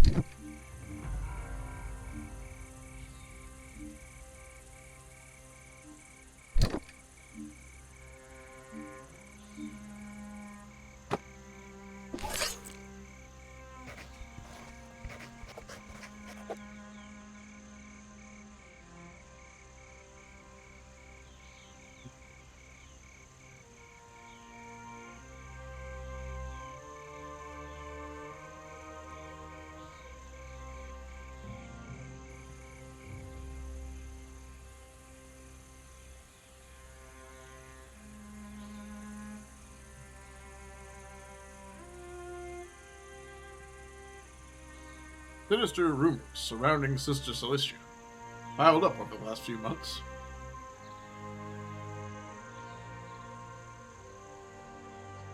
As young girls are going missing all around Lorraine. Many claim her ominous influence defiled the ancient monastery. The scared local farmers started moving away out of fear. But arresting a relatively prominent religious figure can equally cause discontent. We sent a contingent of soldiers to arrest her. I mean... kinda?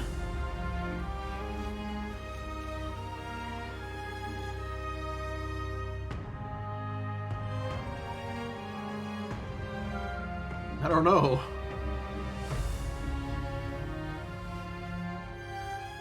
She seems like an eldritch horror monster.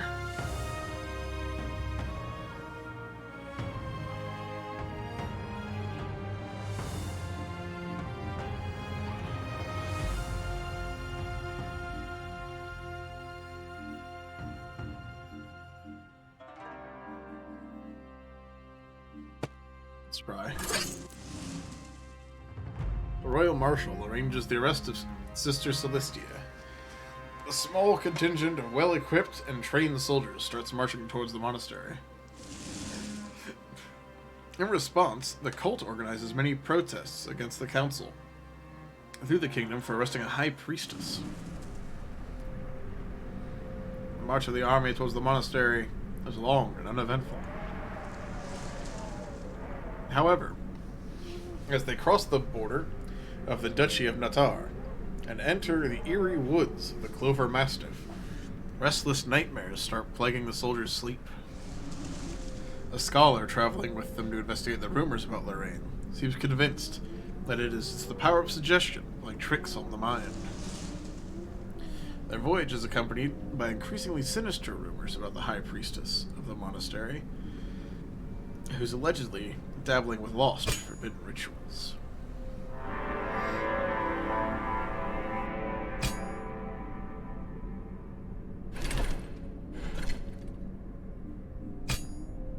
The king has abdicated. I get 17 monies.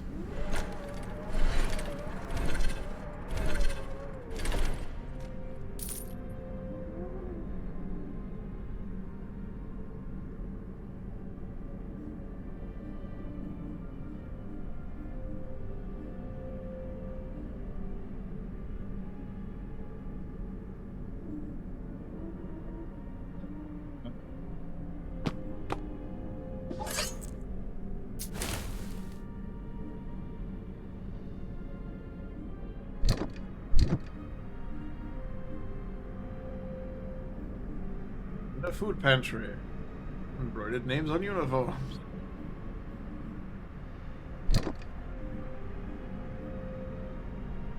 Port red cacti. Build a granary. The granary looks super fucking good.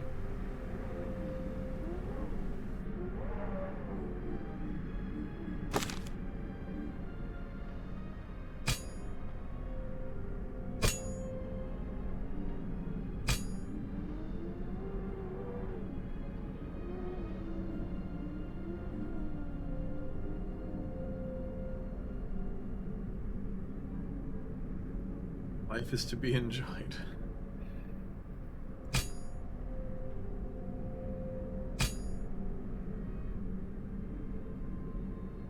See, if I make the alliance, I get more power. Save the money.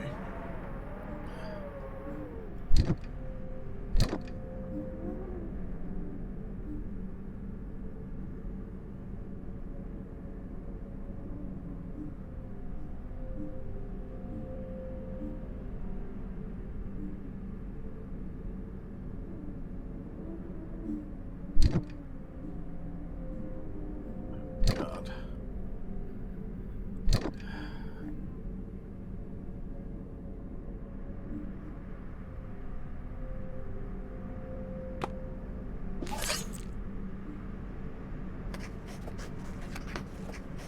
Thorley, a merchant from Alwood with a stylized sun tattooed on his wrist, is one of the most violent leaders of the Defenders, suspected of hanging at least 5 Ashers in the past few months. Tribune thinks a public execution would bring relief to the families of the victims. The first judge says we have insufficient evidence to incriminate him. Do we order the execution anyway?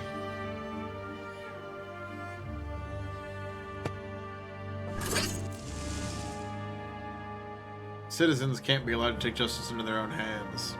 The Sale is hanged in the main square of Vendis, left there to rot. Many Ashers are seen visiting the square in the following days, raging against the hanging corpse.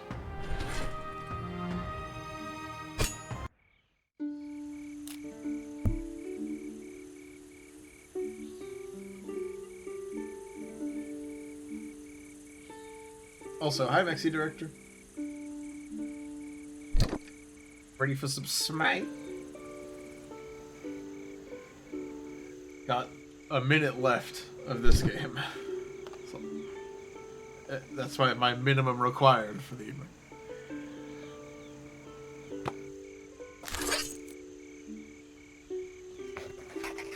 Chamberlain reports that after visiting the royal palace, the son of the ambassador from the Republic of Caupius has contracted a dire fever. The ambassador is now asking for our help to find a cure. Our scholars suggest that we consult Hisidora's medicinal treatise, but the cult suggests that we resort to traditional rites to cure the body.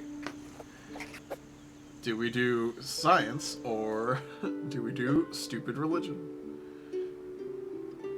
The eyes have it.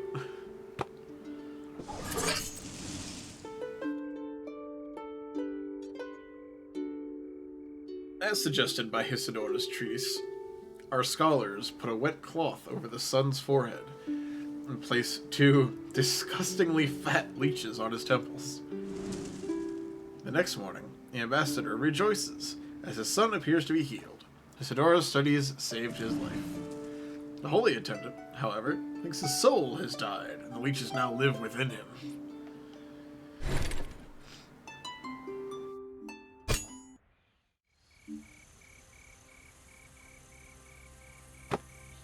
God. Some translucent swamp wasps are found to lay their eggs in people's blood through their sting. The malady gives no symptoms until the larvae start eating the victim's brain and carve a way through their eyes, an excruciatingly painful death. The High Commander intends to weaponize the insects, but some fear we can't control them. Do we breed and weaponize translucent wasps that sting and make bugs come out your eyes?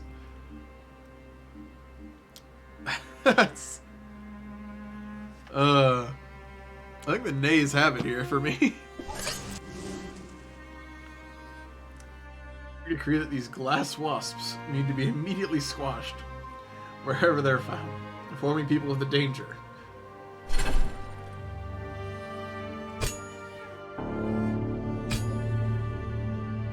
Weak leadership. Have a king abdicate in 3 turns.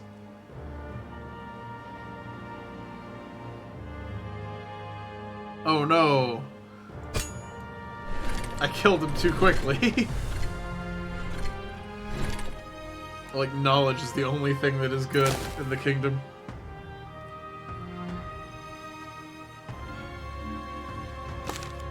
I need to break the kingdom for this next one.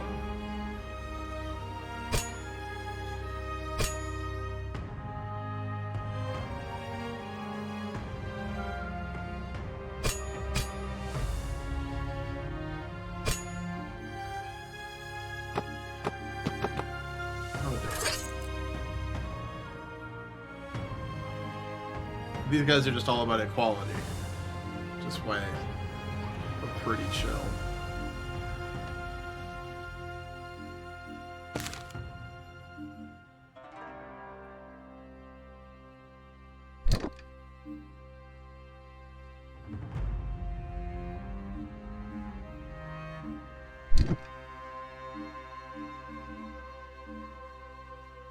Black Dawn investigation.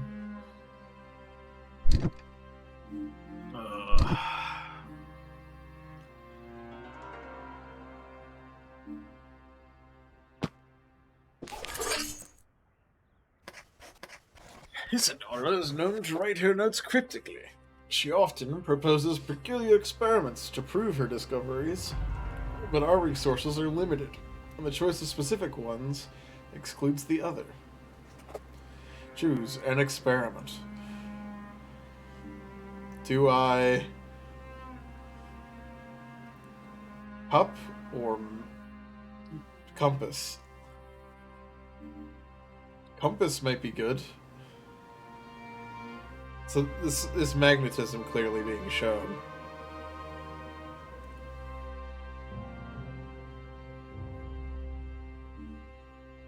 Now 1 vote for Chalice. Sure.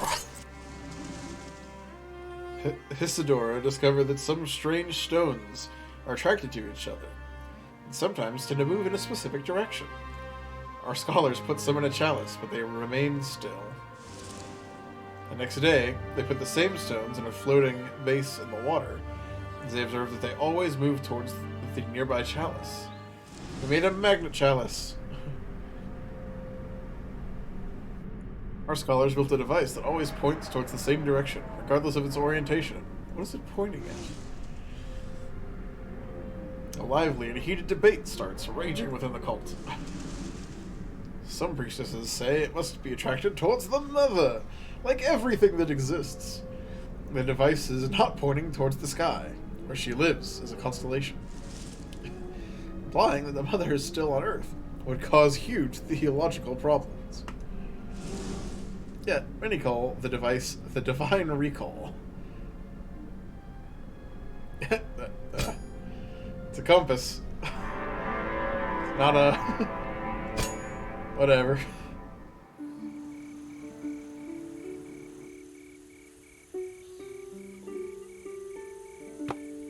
Do astrology. An entrepreneur named Leprom has decided to embark on a daring endeavor, traveling through all the known lands. The king has already decided to support his cause, but Leprom will need a large, expensive workforce. As a cheap alternative, we could forcibly enlist the many prisoners in our dungeons, many of whom have experience as sailors for some reason. Do we force prisoners to join the journey? Yeah, fuck it. Sailors, you can get out of jail if you go on a fucking adventure. I'm sure most of them would say yes. Conscripting criminals for Leprom's expedition makes it more economically viable, but it does not come without risks.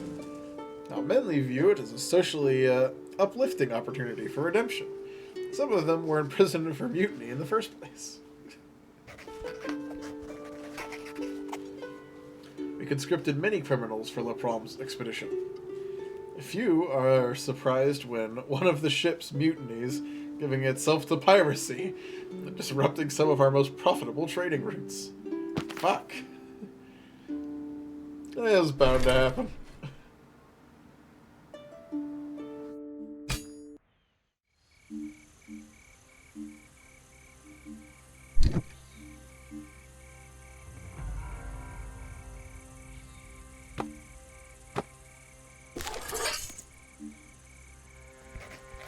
Thanks to the Farscope, the Royal Astronomer has made a disturbing discovery.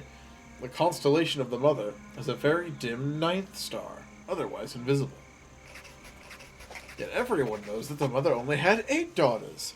The 9th daughter is just a spooky story to scare children, for all but a few heretics. Should we restrict the use of the Farscope? More knowledge.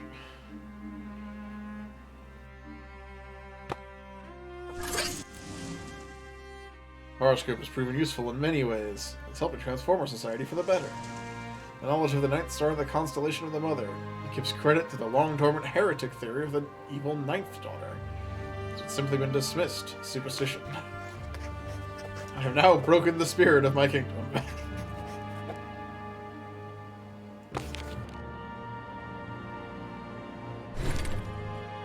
Max knowledge.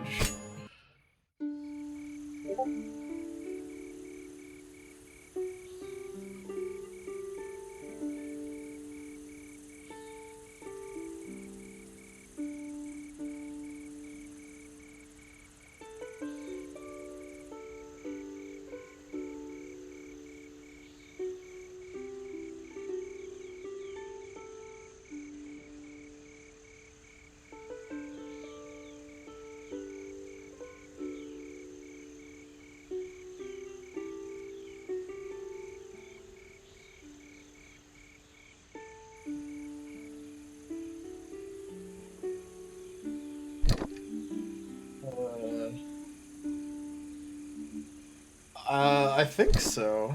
That'd be the muddling through quest, this one. Keep looking for El Dorado. The expedition is still wandering through the muddy swamp. They need a substantial resupply to overcome the swamp's dangers and make it through. Do we send resources?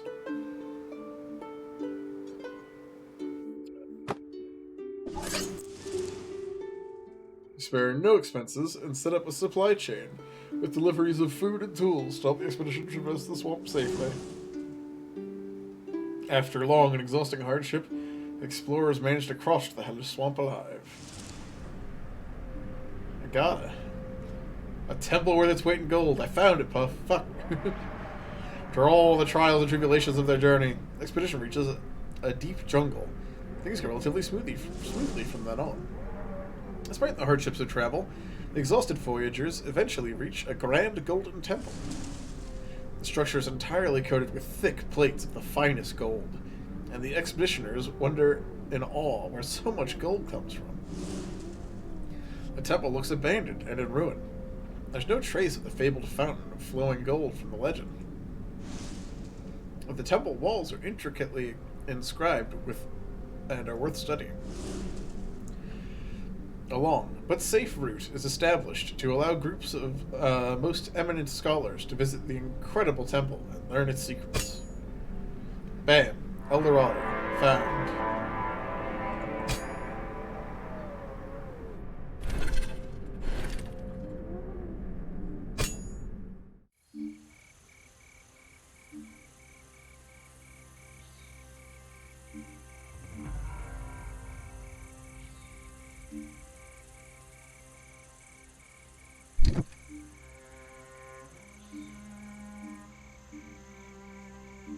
I don't want to do this, Lorraine stuff.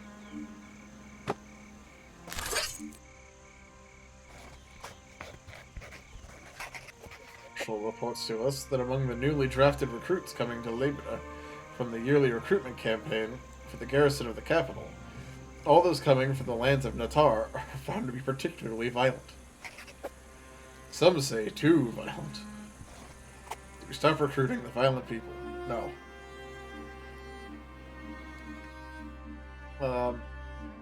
So I need to bribe people or I can burn 3. I think it might be worth spending some gold. Even that out. Only spend the 1 power.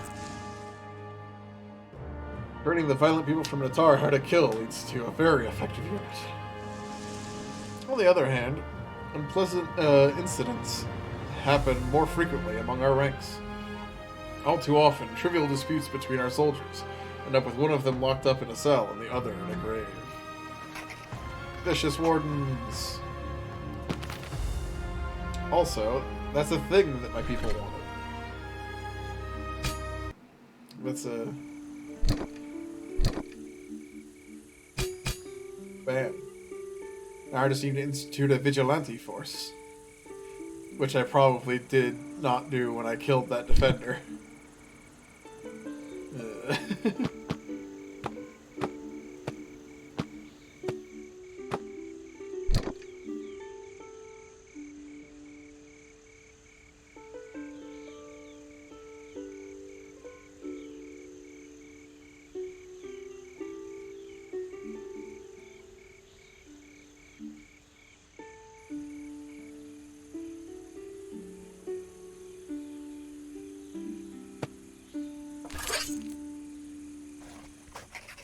Titus, a retired soldier from the unit sent to the monastery of Lorraine, has strangled one of his former comrades in his sleep. Military code requires a capital punishment, but he claims he was the prey of malevolent nightmares and acted against his own will. Do we execute Titus the soldier?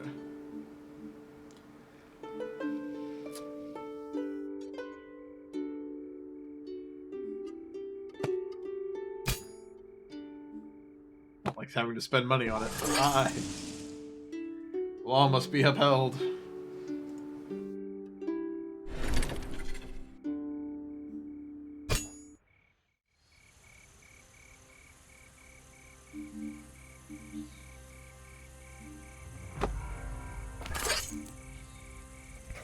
Lorraine. By the time the army reaches the monastery of Lorraine, she's already escaped. Only Larka, a self-proclaimed sister of the Unending, is there. The message from the High Priestess Cilicia found a ritual that could make our ruler immortal. And she will need 8 young girls and a quiet place to study and practice. The Prior Mother is outraged and demands that we stop this operation. Do we entrust 8 girls for the experiment? That's... interesting. Yes. 8 young girls from a local orphanage are escorted by the royal guards to a secret location, as instructed by Hilarka.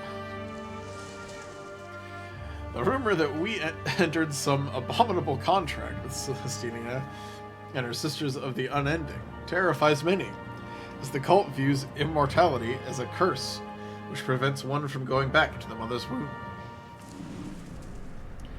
Oh god.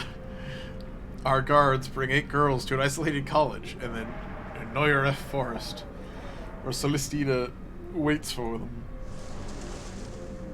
With the assistance of the Sisters of the Unending, who serve their mistress with the fervent devotion, she'll conduct tests on the girls to find the secret of immortality. We order our guards to keep an eye on the cottage and send us reports. As months go by, locals who enter the woods hear terrifying sounds and screams, and fear starts to spread. And we're notified that Celestia acquired surgical instruments used to cut open the dead. Many suspect a grim fate for the girls. Traces of dry blood are occasionally found in the woods, and while it likely is just the product of regular wildlife activity, speculations abound.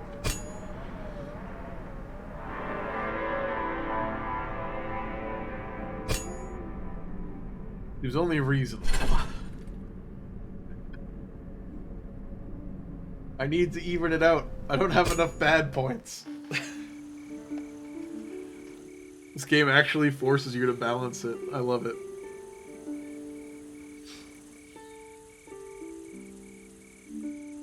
Alright, let's deal with this temple.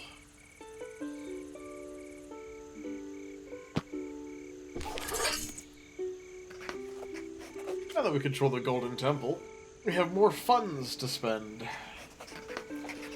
People want to organize a festival, but the High Commander believes that money would be better spent to upgrade and refit the army with new weapons, as we have become a more tempting target. Do we party, or do we make weapons? Weapons. We upgrade old military equipment to the highest standards, and provide more nutritious rations to the soldiers. Their energy and combat effectiveness soar. The king's alive!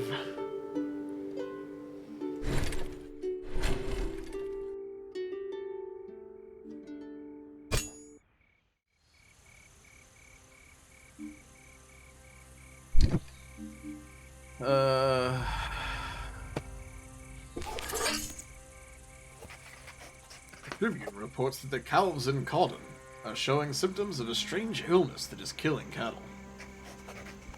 Our scholars suggest that any herd with infected animals should be suppressed entirely to prevent the disease from spreading further. If we do, we risk famine. Do we exterminate the tainted cattle?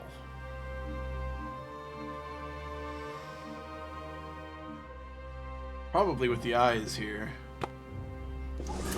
Better for everyone that don't eat the mad cow. With the disease eradicated, the surviving cattle will live to prosper and reproduce. This also causes a huge shortage of food in the short term. Many people lose their lives to starvation, which then means there's more food for everyone. The king is dead, but I did it!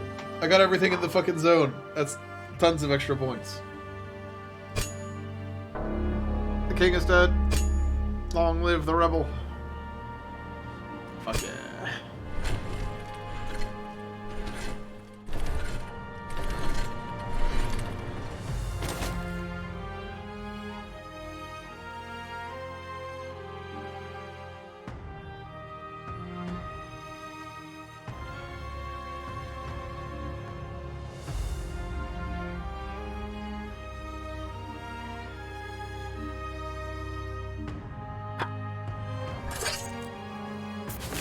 Really was able to do that.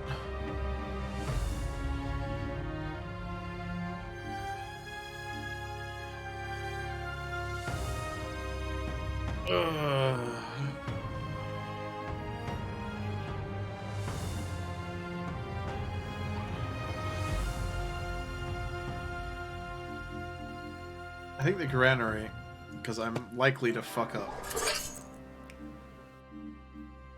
That gives me permanent plus.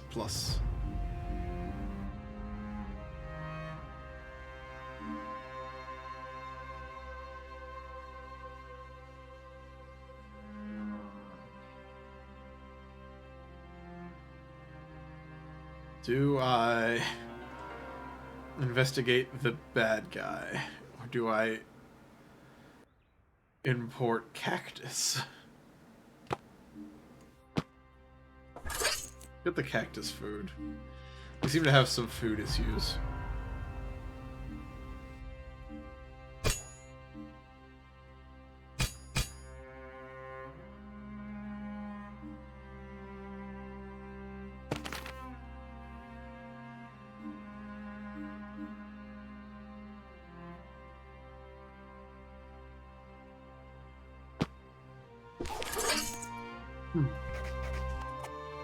The tensions between Ashers and the Defenders are out of control.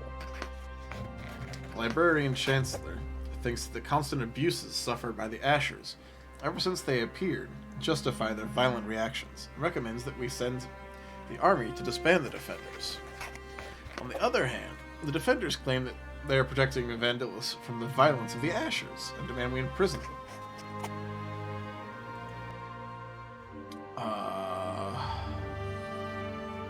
Do we arrest all the Ashers involved in the violence? No.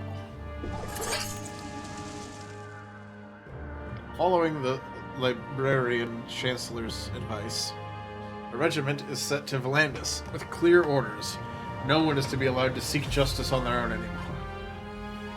I'm counteracting one of my optional objectives, but God be damned. Regiment arrives in Vandis, the capital city of the Mark of Tyril. The Defenders are most active. Every vigilante found is deterred from continuing their activities by all means necessary. Many locals are displeased by the rude manners of the soldiers, but in a short time, few are left who speak for the Defenders, and the Ashers again frequent public spaces. Even if they're still discriminated against, the frequency of their violent acts seems to decrease. A sinister rumor suggests that they are plagued by bloody nightmares, and even more disturbingly, the violent events in their dreams often come true, possibly explaining their violent tendencies.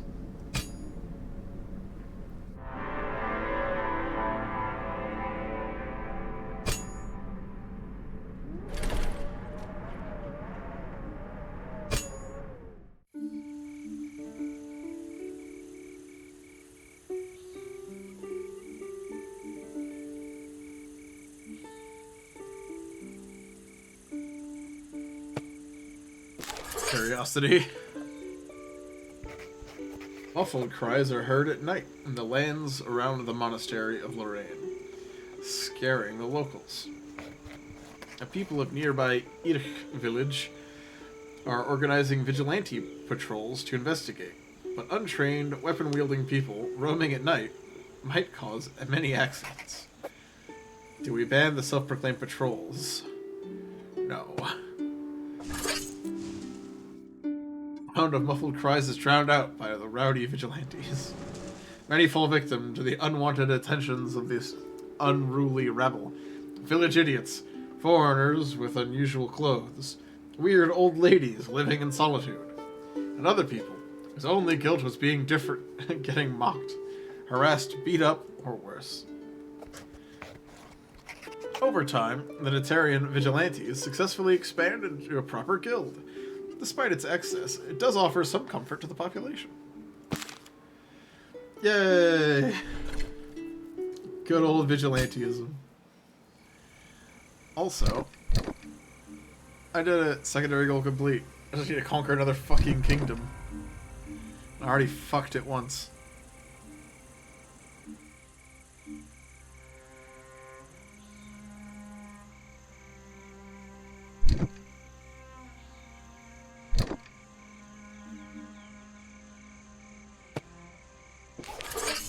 Do the descriptions say? I'm sure it's important. Our scholars made a rough interpretation of the inscriptions in the Golden Temple. They reveal a complex ritual that allegedly allows the extraction of pure gold from human blood. The royal treasurer believes mining the gold plates from the temple would be profitable enough. He wants to erase the knowledge of this damned ritual. To destroy the hellish wisdom about the golden ritual. I don't know. Everybody in my council says no. But evil. And then I'm just gonna start milking humans.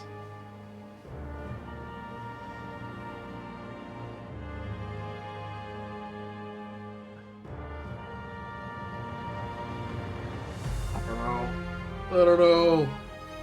Infinite gold. Infinite gold means useless gold. While studying the inscriptions about the ritual, our scholars find additional carvings. One depicts 8 counselors apparently exiling a 9th woman, the chalice in her hand. Meanwhile, our scholars prepare to test the ritual. A convicted criminal, chained with a cauldron, is used as a test subject for the strange ritual. Fire is lit under him, and exotic components are poured inside. After a seemingly endless amount of screaming, a shimmering flux of liquid gold starts slowly dripping out of the victim's flesh, flowing out of the cauldron through a spout. We can now extract pure gold from human blood. Unfortunately, sacrifices seem inevitable, as the ritual requires a lot of blood, and mixing blood from multiple subjects causes it to fail. Alchemists are excited about finally learning how to turn less noble elements into gold, but many believe we've gone too far. We did it, though. We solved the mystery of the flowing gold.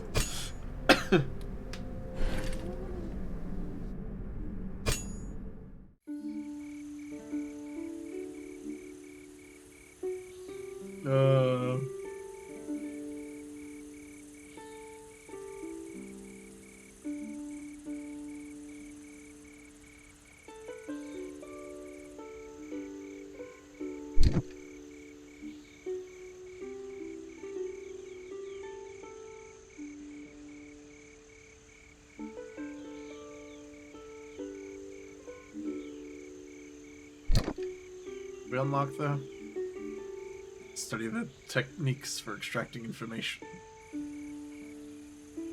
So we got prisoner fucking intrigue.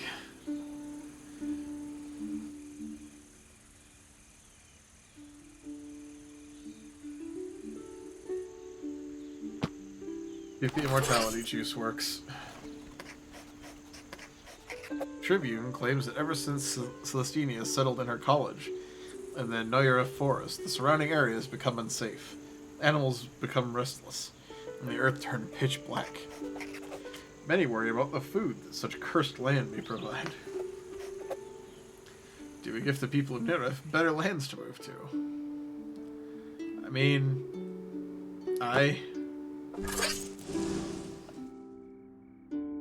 draw on the royal treasury to give the villagers better lands. They're so grateful that they held a banquet in our honor.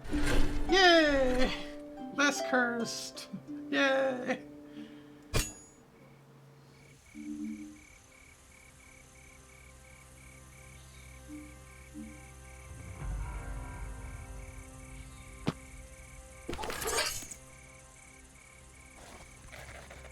After sneaking into the monastery of Lorraine, a merchant known as Virgier Greyhand has been selling secret tomes he stole from its library.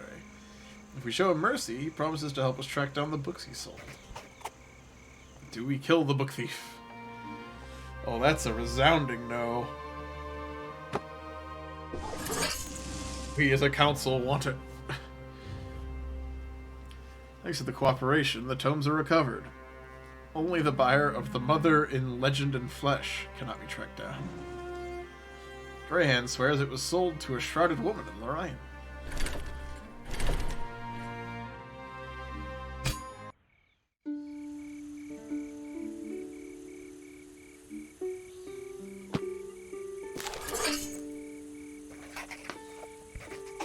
Guards we test with the reporting on Celestina say that the 8 girls were subject to painful and unnatural experiments.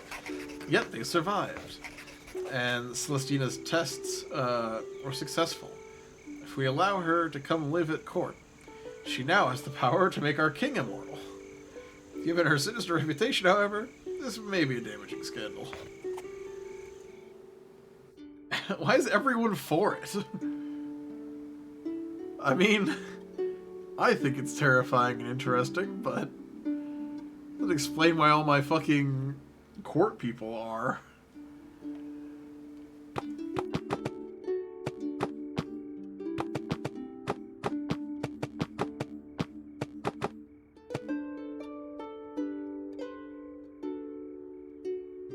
Pretty.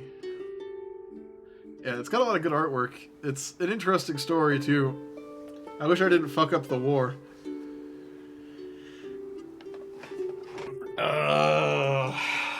What do we think? It's not a good fucking idea. But we... but nobody seems against it.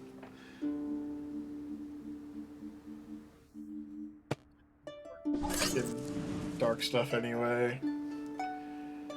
Celestia joins the court. She's always followed by the 8 girls, shrouded in mantles and always silent. She also brings with her the devoted sisters of the Unending. The prior mother and many others fear that her unholy ways will corrupt the king himself. Once Celestina arrives at court, we discover we become more acquainted with her arts. When the shroud that masks one of her girls accidentally falls off in the council room, she's revealed to be horribly disfigured, like a freshly dead corpse, with a large rupture in her torso. Rumors of these hollow maidens spread, but the episode is too horrible to be widely believed, and their true nature remains a secret shared by few. Due to her composed ways and dazzling mind, on the other hand, Celestina proves to be quite a charming and seductive guest. She claims that implementing the ritual won't be an immediate thing. She'll have to spend a lot of time with the king and his closest courtiers. When she gives birth to an illegitimate daughter, many rumor it's the fruit of an affair with an influential dignitary, quite close to the king himself. Anyways, zombies.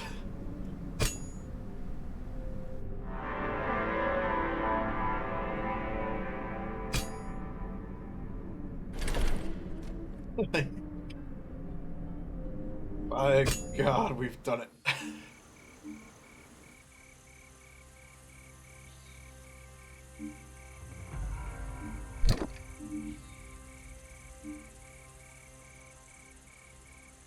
Alright, let's go to something more fun, shall we?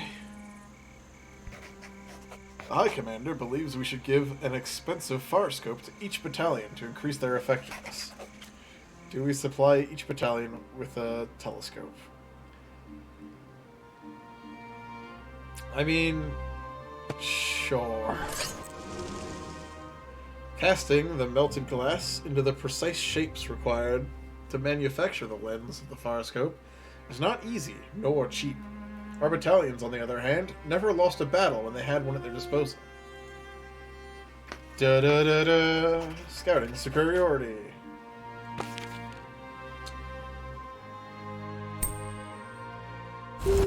And the king lived.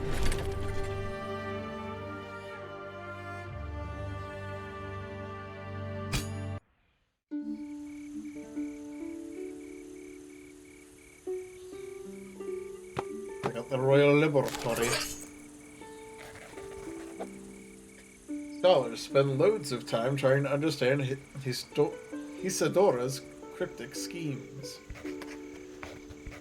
They show strange correlations between improbable materials, but resources are limited, and the choice of a specific experiment excludes the other. Choose an experiment. We have fire. We have rock, egg, and then crystal, or mushroom, fire, mushroom, bubbly liquid. The last one was clearly magnets. This one, I don't know.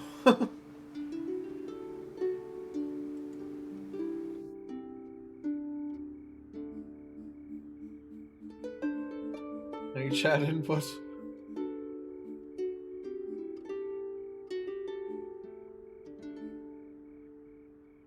Even Bristol.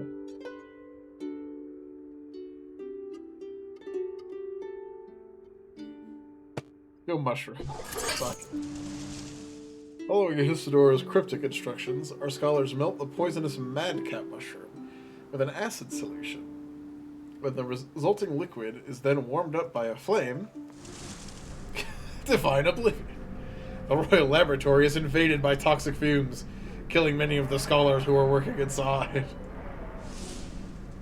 The few surviving scholars, though, claim that the mother herself appeared to them, imploring them not to give up on the experiments. They soon discover that if inhaled in modest quantities, the intoxicating vapors induce mystical visions. Amazed that it succeeded in opening the hearts of the lay scholars to the mother, the substance is enthusiastically adopted by the cult. Yay, mushrooms. The priestesses charge their censers with this new holy mist and run processions along the streets, getting everyone high as balls. I love science. I love science so much. Study the holy mist. Be worth a gander.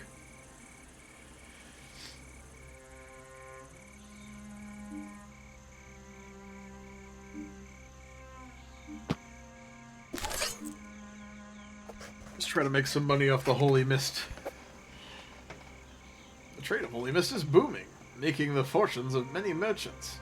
But the abuse of the substance is having unhealthy, addictive effects in the lowest social stratum of society. We ban the consumption, the private selling and consumption of holy mist. Probably best. The holy mist will only be available to the cult for use during sacred ceremonies. The unhealthy effects of its abuse should quickly stop from spreading. The booming market, however, is lost. After we reserved the use of the holy mist to the cult, holy ceremonies became extremely popular. Huh. That dead. The king was dethroned.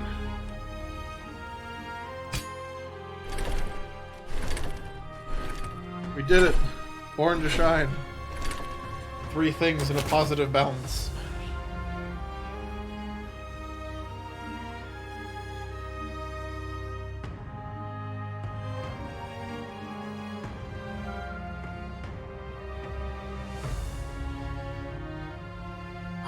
I just don't need... I don't need good.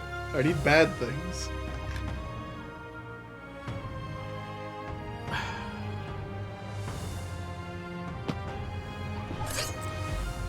Try for it for 1 round.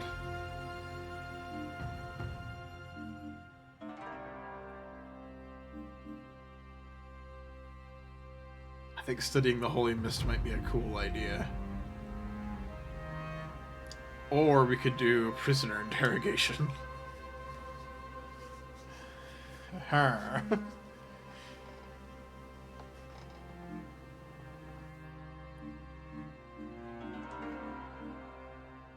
Something fun like geology and underground structures. Or security. Actually, I feel like I've let security off for a while. But let's do learning the underground, because I can then also do investigating the bad guys. And I get the granary next turn, so everything will be fine. Council is expanded. We now have House Torque.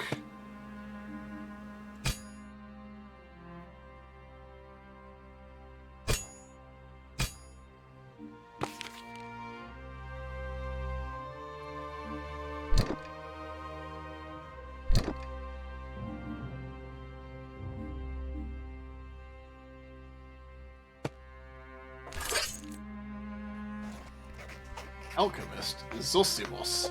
may have found a way to refine the process of extracting gold out of blood. May spare us from performing so many sacrifices, but he needs criminals to test on. During the tests, no gold would be produced, and the subjects would still die. But the potential future benefits are great!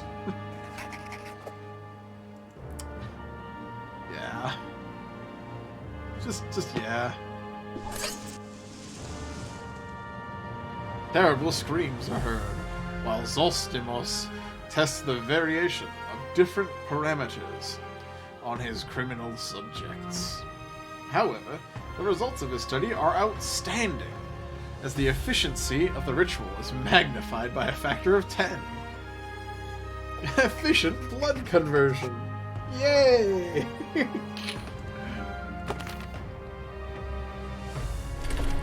Everything is good!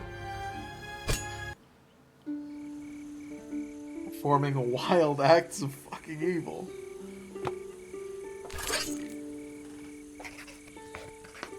Enthused by unsubstantiated rumors blown out of proportion, which claim that more golden cities are to be found south of the Golden Temple,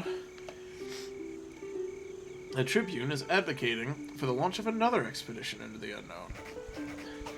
The cost and risk of such an endeavor are great and certain, while success is unlikely. Do we launch another Golden City exploration? I kinda think no. I mean, everybody wants it, but like, it's... I don't know how many Golden Cities there are in the world. Someone has to pour water all over the small flames of the irresponsible enthusiasm before fools feed it into the fire. A little bit of malcontent is a small price to pay. Definitely smaller than the monetary cost of such an ill-advised endeavor. Sorry, gang. Eat shit.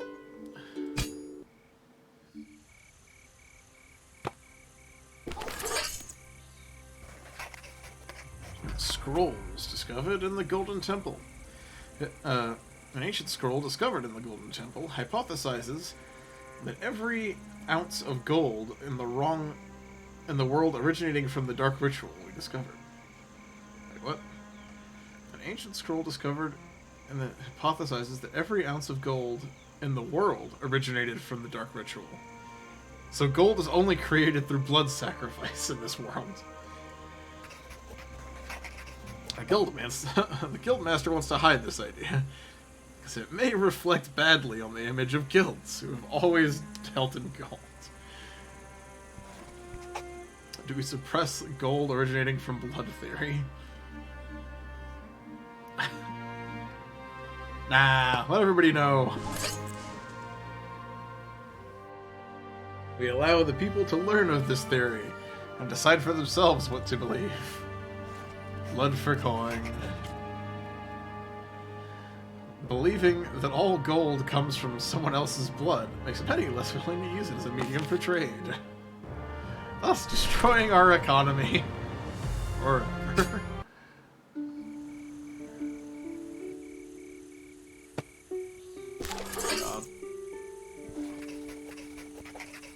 Scholar Litmius has discovered a secret chamber in the temple, containing hundreds of golden leaves, minutely inscribed in the Old Language.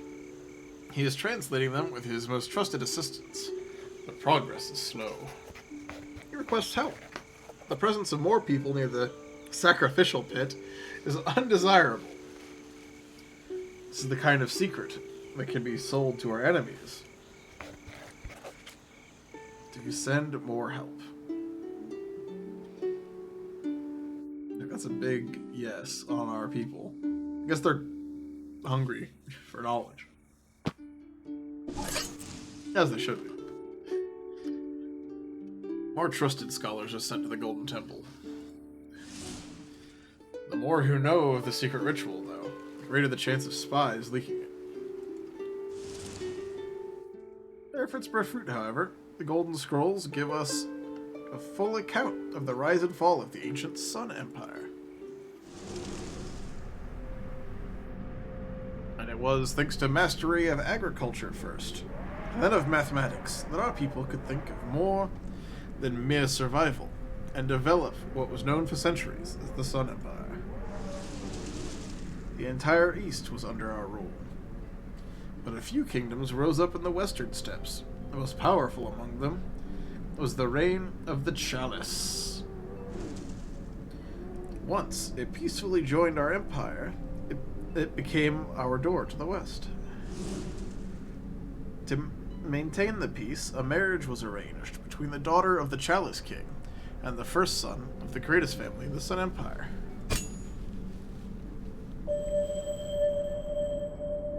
Secret knowledge.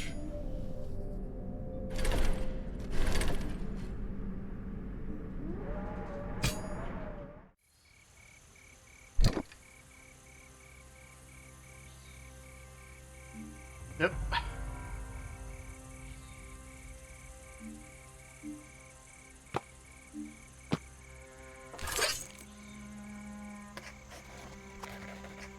Tribune reports that sinister things keep happening in the Noyoref forest. Fresh graves in the cemetery of Lumbertail's nests are desecrated and the corpses stolen for some undoubtedly nefarious goal. Definitely necromancy. Many chill at the thought of such heinous thefts, and clamor for the institution of special corps of grave guards. A costly endeavor, that some deem unnecessary.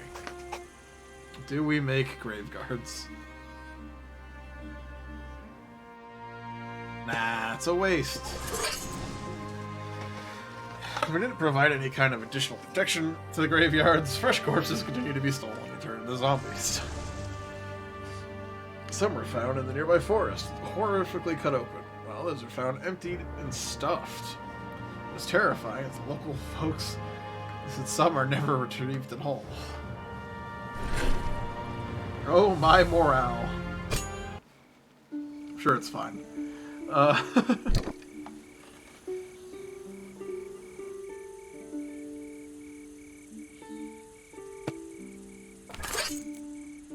do another science.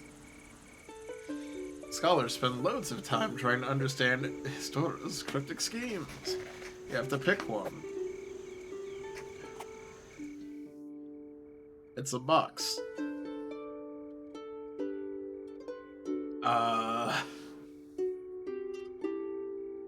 Insects, and then a beaker. A box with heat, and then a pulley? Are we... I think B leads to, like, steam power. Trying to decipher yet another of Histora's projects, our scholars fill a metal compartment with water, and then put it over a hot flame. The flame is unable to melt the metal. The scholars observe the vapors from the water generate a constant upward force. Steam giant. God, that's cool art. The scholars follow Histora's intuitions about the constant force of vapors to assemble a huge steam-powered contraption. With a low buzz, the humongous machine begins to move. While its movements are rigid, they do seem to possess great strength, and the applications of its vapor motors are endless. People begin calling this mechanism the steam giant.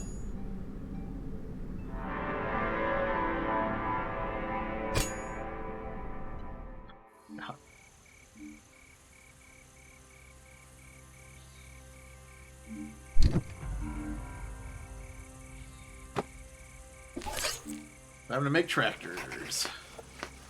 Steam Giant is being used to help plow fields and grind wheat. Our farmers are relying heavily on its services at this point.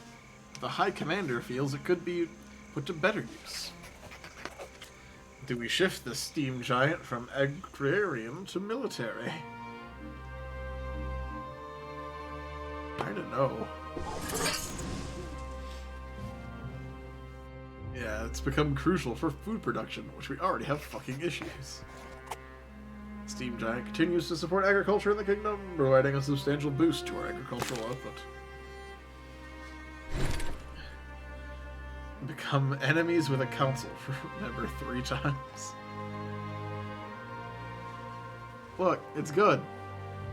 The only thing I'm bad at is money.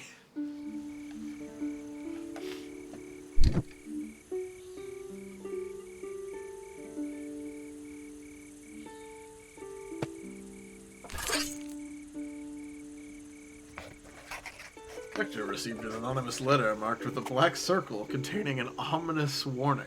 Creatures like the Hollow Maidens already existed in the past, and whoever is accompanied by them is, if not stopped, is bound to become the most powerful being in the world.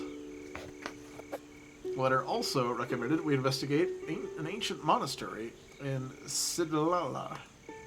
Sidlata? Sidlata.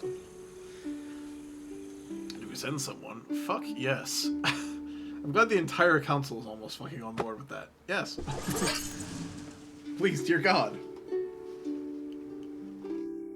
A small delegation of scholars is sent to the southern kingdom of Sidlata, which kindly allows us to investigate their monastery. The scholars find some apocryphal chronicles talking about the first king's campaign of conquest. It suggested Omad was aided by his epic quest by a few trusty companions, 8 fierce and apparently unstoppable female fighters. Da-da-da-da. The information obtained from the monastery led our scholars to search the royal library for more references to his companions, trying to reinforce the connections, which sort of puts them on the good light of having undead warriors. Cool. The king lived. Coward.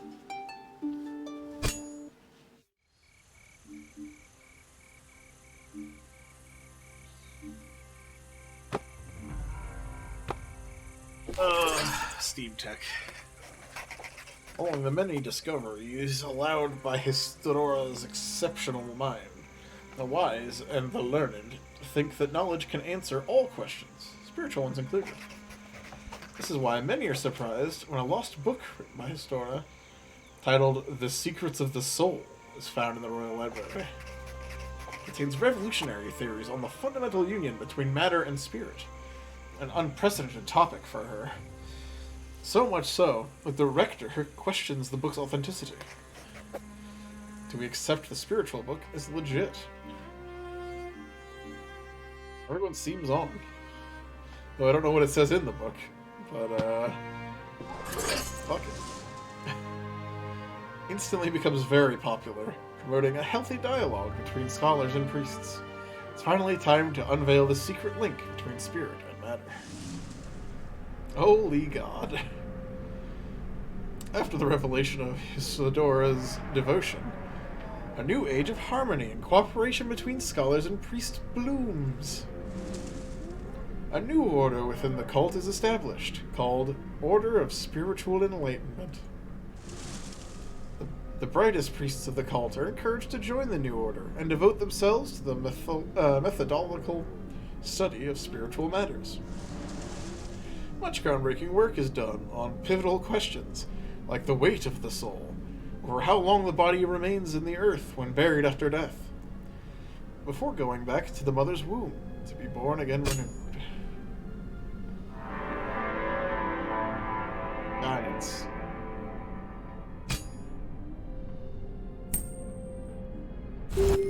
King lives. Yeah.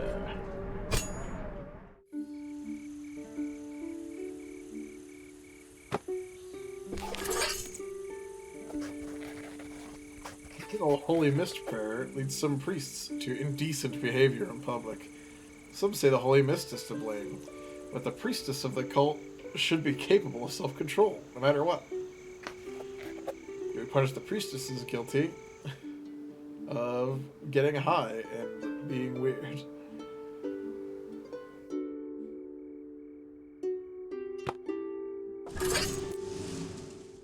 Lack of punishment is implicit approval. People wholeheartedly embrace the new libertine approach to faith, fueled by holy drug parties, raising spirits and gratifying bodies. Da-da-da-da. We condone the liberal use of holy mist during religious ceremonies. In time, the festivity of Air, the saint daughter of love, became a recurrent holy bacchanal. Everybody fucking party. The king lived. Fuck. I need you to die, old man.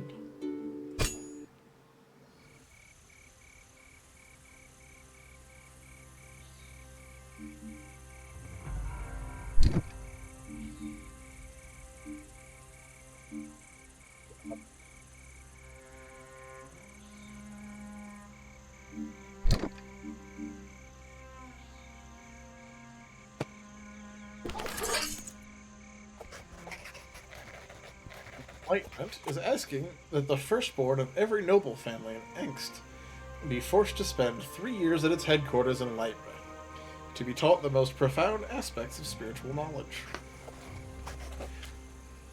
This will make the future dukes and marquises wiser, but also come at a great cost. Do we do forced spiritual conscription?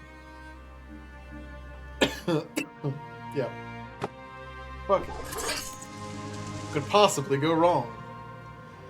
By royal decree, all noble firstborns will be educated.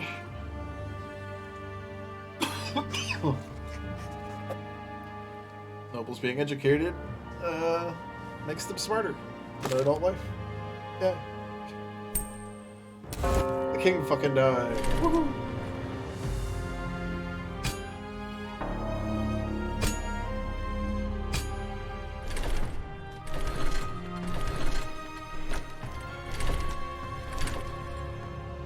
It's good.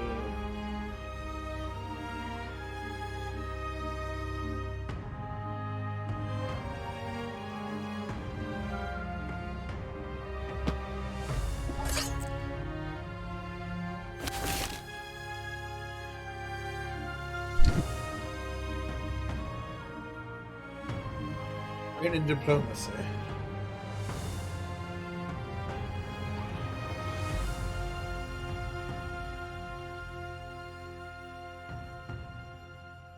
I do like money.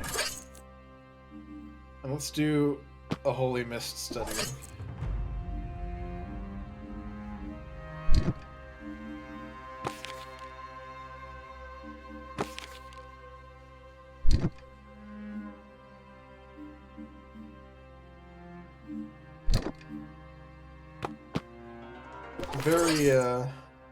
Very chill these last couple years. This cartographer for Signar is seeking funds for a costly expedition to find the Salan Union, a mythical civilization of half-gods who left marvelous ruins all over Limerick. He claims they might still live on a remote island in the Seer Ocean, and he's sure that we could find them thanks to the Farscope. The royal treasurer thinks our money would be better spent elsewhere. Do we fund the exploration? Fuck yeah. After long and expensive preparations, a huge fleet prepares to depart for Solund to probe beyond the western horizon under the direction of Signar. The agile vessels will soon swiftly ride the waves. But the ocean is mysterious, home to dangers and opportunities alike.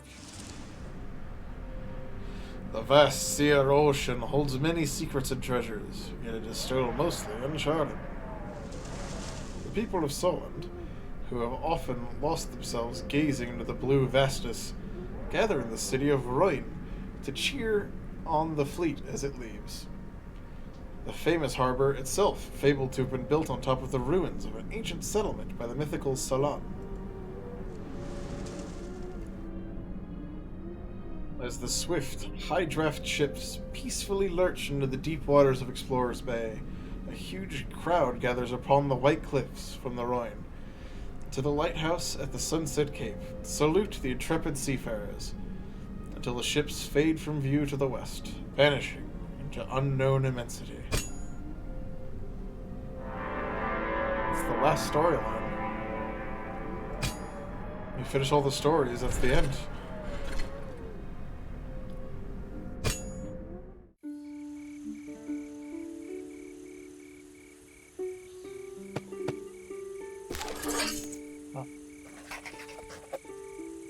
Black rock seems to attract all nearby divine recall devices.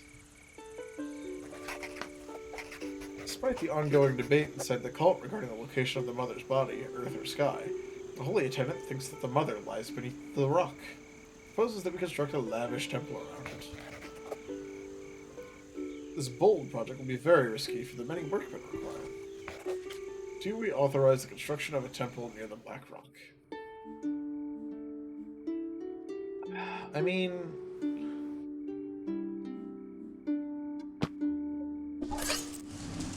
could possibly go wrong.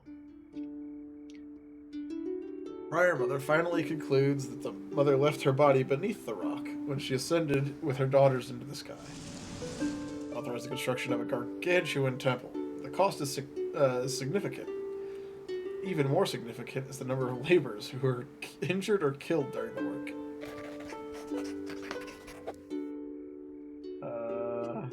Yep. We made cool shit. Didn't even kill that many people.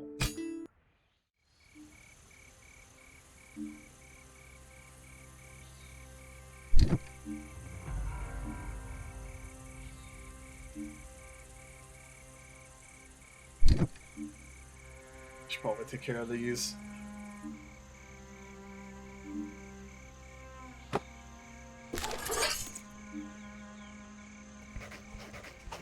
The city guard is found dead in the Hogford while in possession of a book titled The Dark Light of the Ninth Daughter, allegedly killed by a group of truth keepers. I don't know that they think the book is heretical, but they claim the guard was already dead when they found him. Do we punish the truth-keeping fanatics?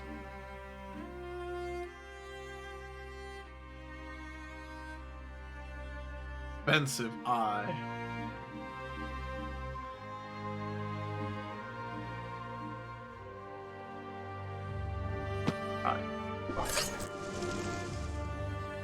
Truth keepers have caused fear and havoc throughout the kingdom for months. Their claims of innocence are difficult to believe. The culprits of this heinous crime are summarily executed as an example for all. Fanaticism can't take the place of the king's law. Yay, everybody can read. We've just gotten so many tiles of good knowledge.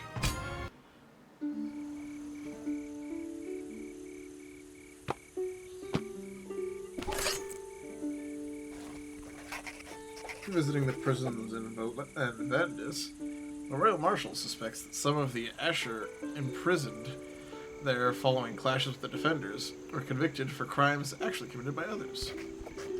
The noble Argon, freshly appointed as the new first judge, is absolutely opposed to further investigations, as instilling doubts about justice could destabilize the fragile social equilibrium in Tyrone.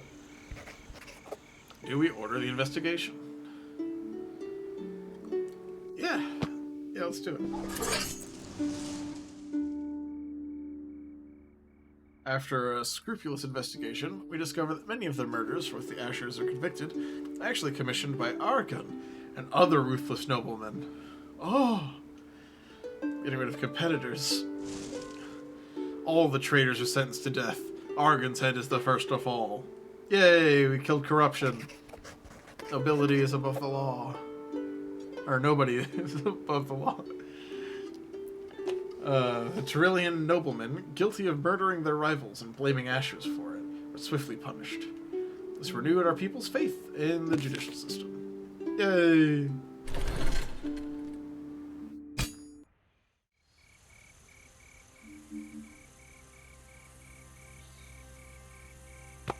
How's the city going? Hope it's getting better. In the early chaotic days of their presence in Vandus, some of the soldiers sent to disband the defenders committed several unjustified acts of violence at the expense of innocent people. The victims demand justice. The High Commander dismisses the episodes as regrettable but accidental mistakes, an unfortunate side effect of the delicate situation. Do we punish the guilty soldiers? After just doing all of that law stuff. No. Given the difficult situation in Vandus, the apex of the Defender's crisis, it seems appropriate to turn a blind eye. The honor of the soldiers will not be tarnished. The Council perceived as the lack of protection of the victim's abuse. The pinch of salt are still open wounds. Ah.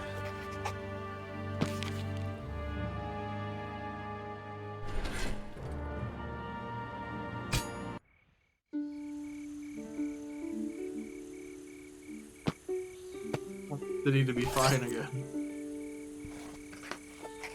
The old mistress reports that a brothel run by Ashers in the outskirts of Vandalus is acquiring more and more powerful customers. The Asher courtesans seem to possess the ability to dissipate their clients' most secret perversions. Some say as an affront to decency, but it's also making fucking money.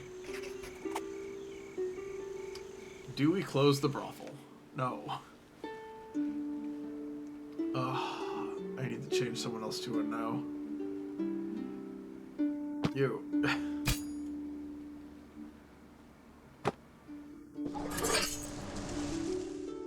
We do not police people's secret pleasures, as long as they are consensual.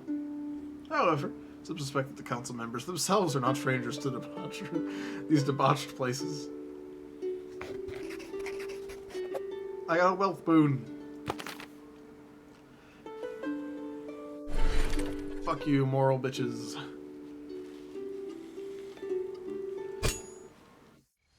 God, somebody can take a bribe.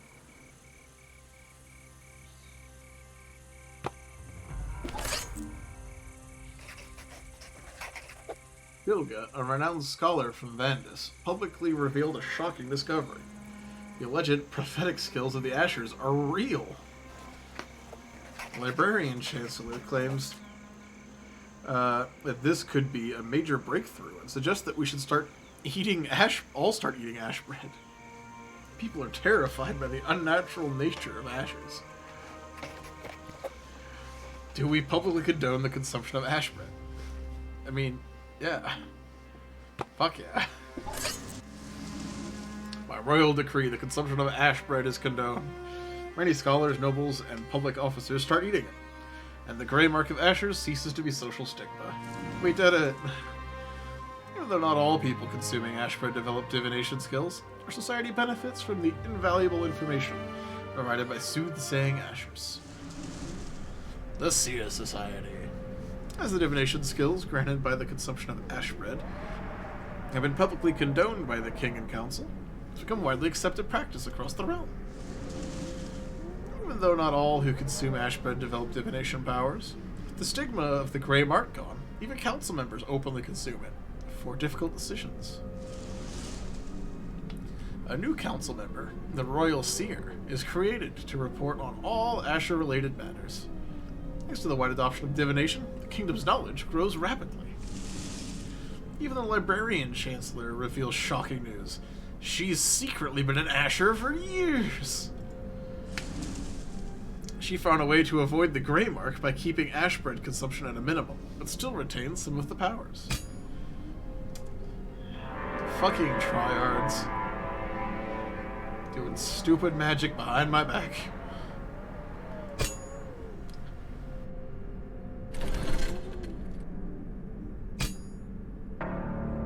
King was dethroned. I got my payout.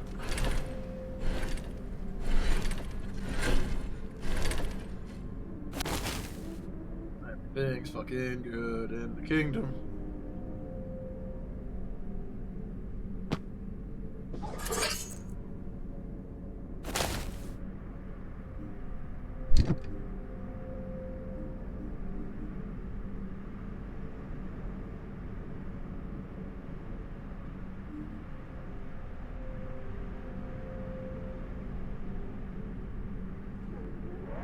We could make traps with the holy mist. I mean, it's stunning and amazing. But let's go with the underground tunnels first.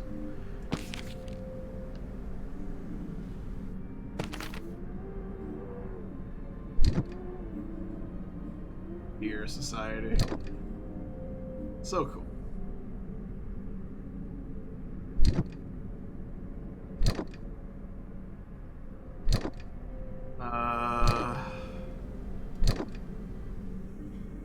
What's next?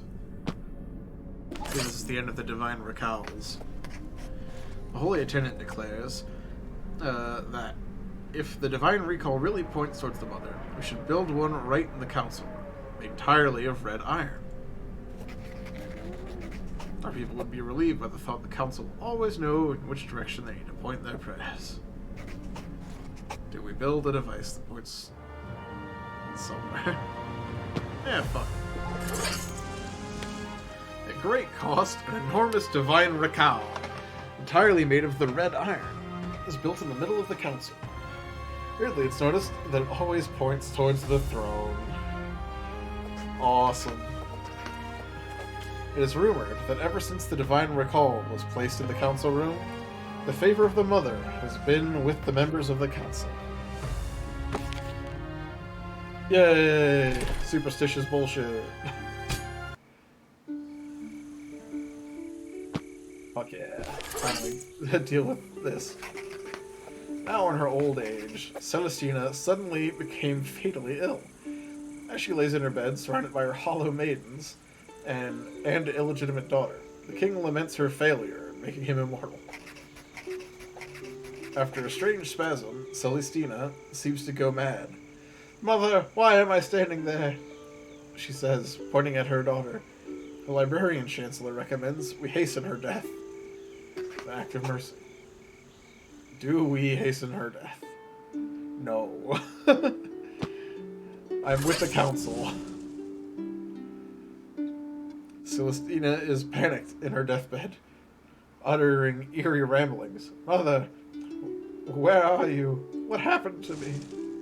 Help me!" Given her history, these delirious invocations of the Mother surprise many. "Mother, how can I see me standing right there?" At this point, her illegitimate daughter leaves the room unseen, probably unable to endure the sight. A few weeks later, after the sudden death of Celestina, her daughter comes to court. She's strikingly similar to her mother, and she soon unveils the mystery. "Do you recognize me? It is I, Sister Celestina, mother of the Hallowed Maidens, and mistress of the Unending. I have mastered the secret of eternal life." She cloned herself. "I can renew mine by transferring my mind to a new vessel. I'm studying how to apply this process to males, so our king will be immortal as well." We shudder when we realize the chilling fate of her daughter's young conscience, imprisoned in the dying cage of her mother's flesh. This shall remain a closely guarded secret for now, and most will assume that Celestina's daughter took on her mother's role at court. Fucking weird.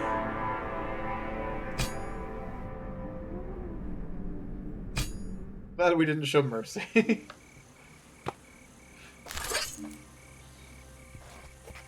During her first years at court, Celestina allegedly had a torrid affair with a court scholar named Railat. Unfortunately, Railat's diary was stolen, and copies are being sold to nobles of the court.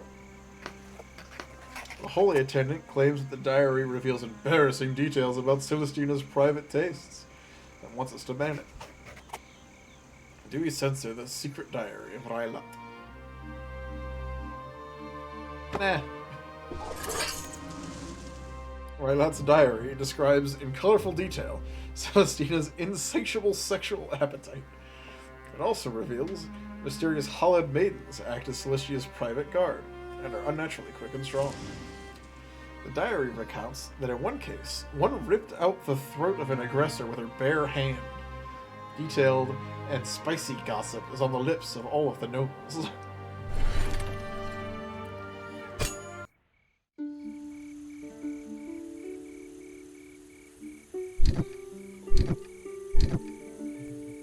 Steam Giant. I want to know. Science. The Holy Attendant reports to us that Krollos, a scholar gone mad after the death of his wife, has been caught plugging vapor motors into human corpses to bring them back to life. His work could lead to revolutionary discoveries. But preventing the dead from returning to the mother's womb is blasphemous. Even more than preventing death indefinitely. Do we execute him? The Mads for... Nah. Nah, Frankenstein's cool, dog. I'll even make it so I don't piss them off. Sacrificing a skilled mind, even if misguided, would be such a waste. Decided to spare his life. Our pardon has a condition, though. He'll have to abandon his studies on the dead and apply his intellectual talents exclusively to help the living. Da-da-da-da. Back to sanity thanks to our mercy. Kraus has dedicated his life to the creation of medical devices, helping people with permanent impairments to contribute again to society. Yay, welfare.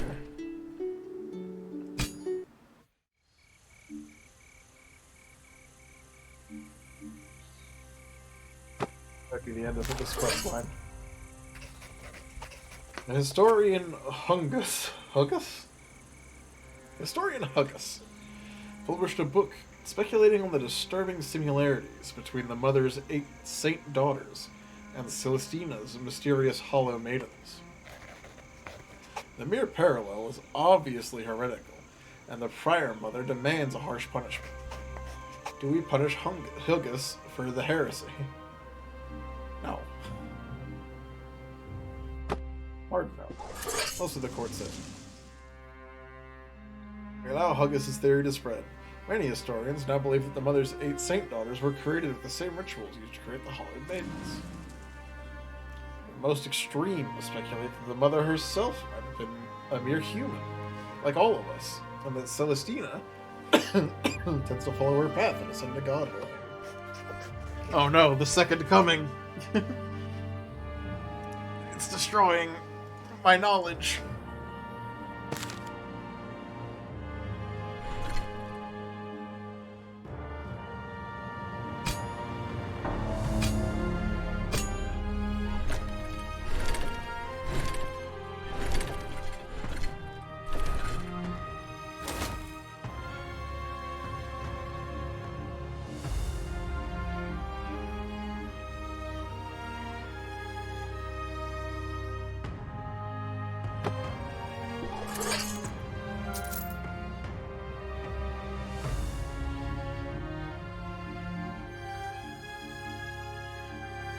Assemble a firefighter squad.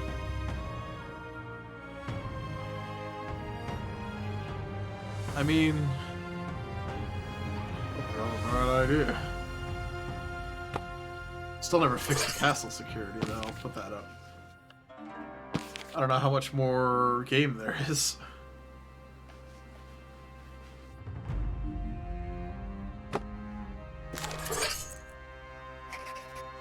A beaming king enters the council room, lovingly holding Celestina's young hand. Sweet Celestina has discovered a way to make my royal bloodline immortal. I'm going to marry her, and will conceive the royal heir. Celestina's clearly trying to creep onto the throne. She cannot be tolerated anymore. We can oppose the marriage by having her declared a heretic and arrested. Do we arrest her and prevent a marriage to the king?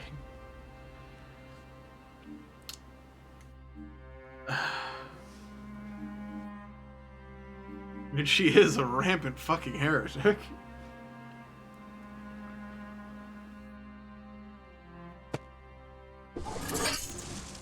The king is clearly enthralled by her seductive sophistication. The next night, guards enter her bedroom to arrest her. The hollowed maidens spring to action, unnatural speed, easily dispatching the guards. Under their cover, she escapes safely for the night. A few days later, the council receives a letter. We refuse to allow Celestina to conceive an immortal heir for the king. The royal family will not know the grim fate we spared them, but they will know that we denied their lineage a chance to achieve immortality. The letter was addressed to the council. I wanted to be a force of order, yet your narrow-mindedness compelled me to be a source of chaos. Fuck. You will learn that I am a restless and persistent enemy, I can migrate my consciousness to my offspring at will, and will evade the ages that flail your mortal flesh. You think you can fight me, but my plan spreads across centuries, while your rule is flickering. Eternally yours, Celestian. A few months later, we received news that immortal Celestina and her monstrous hollow maidens are infesting the acacia wood south of Celadif. Whoopsie. I don't know. Hunting parties try to purge the unholy monsters mercilessly slaying innocent trespassers. But they either come back empty-handed or do not come back at all.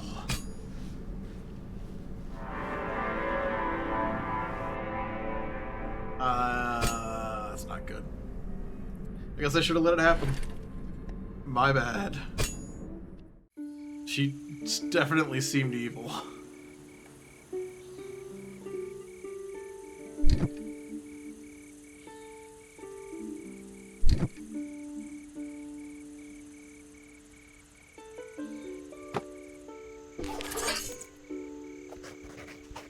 Scrupulous merchant is selling pieces of corpses, claiming their trophies from the Hollow Maidens. Having a very profitable fraud. Do we punish the scam? Yes. Everyone says no, but yes.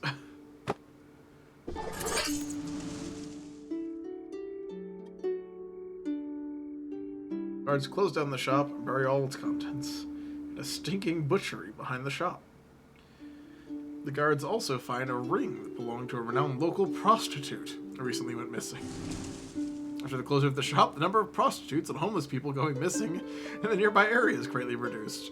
We stop the Jack the Ripper. Yay.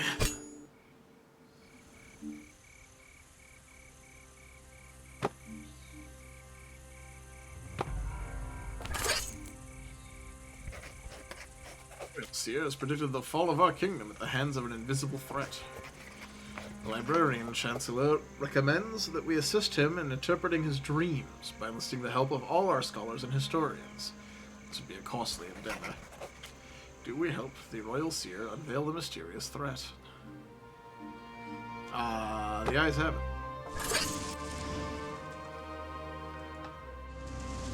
The assistance of other Ashers, and the cross-referencing with the Chronicles of the Realm, terrible truth emerges, which the Royal Seer describes in a secret report, entitled The Way Empires End. There's an ancient secret organization formed from the remnants of a great old empire. They believe that the enduring lust for more power destroyed their home. They are determined to maintain a balance among the many kingdoms. They communicate secretly in their ancient tongue, and the most important members of them marked with the glyph of a black dawn.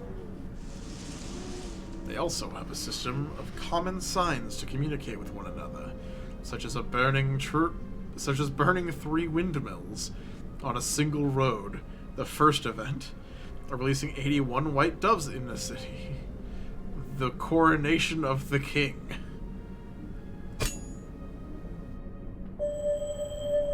That's grand.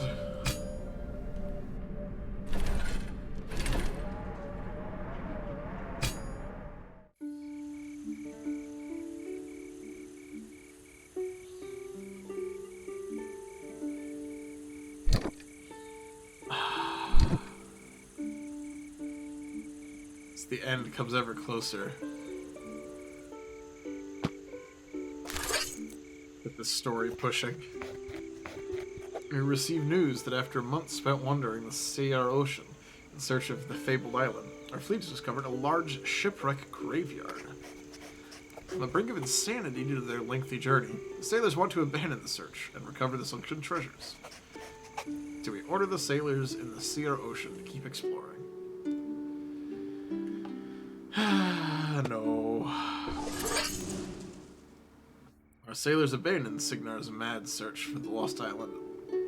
The fleet begins to retrieve operations. The hope is that those unexpected treasures may at least repay the costs of such a wretched exploration.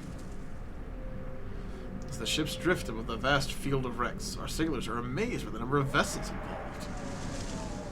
Only the fabled Salan Union could have been capable of launching such a gigantic fleet. It's hard to believe that a civilization able to field so many ships could ever collapse. The retrieval operations are complicated, requiring sailors to jump into the water and anchor the heavy relics with ropes. After some time, many notice a disturbing detail.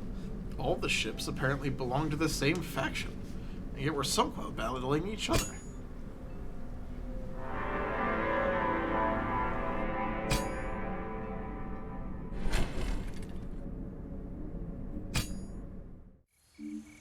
Curious and curiouser.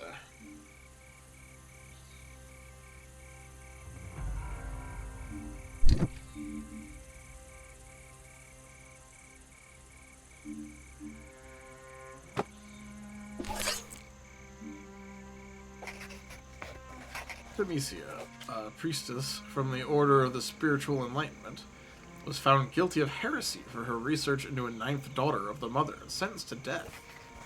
Despite this, a collection of her writings, called the Artemisia Code, wound up in the hands of Corbett, an unscrupulous merchant that has been selling copies to the nobles and artisans of Libida. Do we ban it? I mean, no, there's constant evidence that that's true.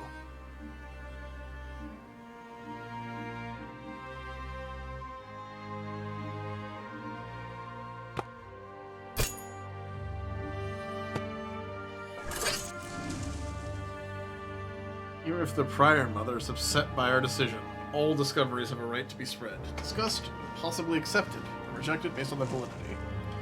The book proves to be a huge success, selling many copies among our nobility. Breaks the morale, though. The book shocks the public with its insinuations about the alleged secret ninth daughter, the mother actually being a male. I don't know about that one, but there's a lot of evidence to suggest that there was a ninth daughter, and that she's in fact the bad evil that we're fighting.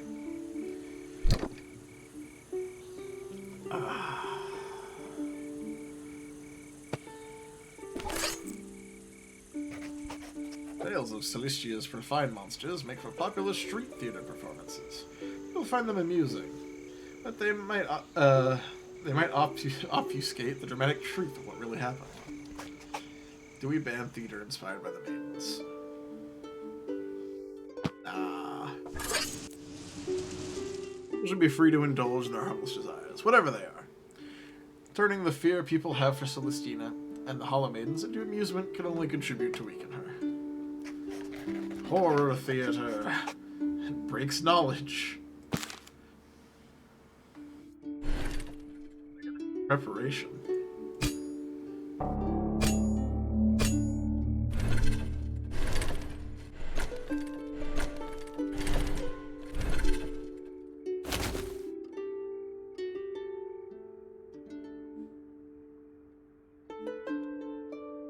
A whole bunch of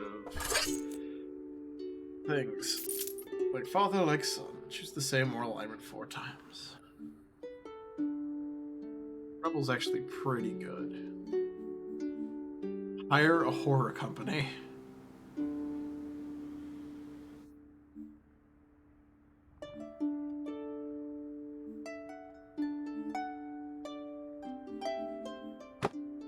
The horrifying mist diffuser.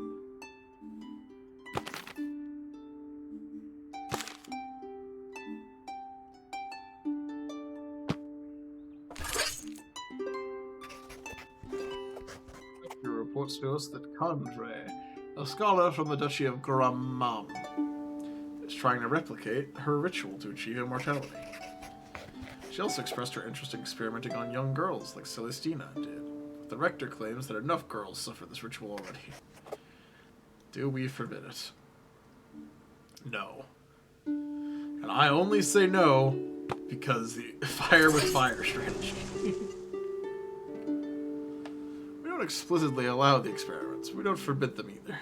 A few weeks later, we received news that Condre, was found bled to death, surrounded by the corpses of 8 young girls. was apparently trying to transfuse her blood to them in an attempt to turn them into Hollow Maidens. Condre's unsuccessful attempt at replicating Celestina's ritual sparked an academic debate on immortality. Some scholars are trying to understand why she failed and where Celestina succeeded. We believe in mad science here.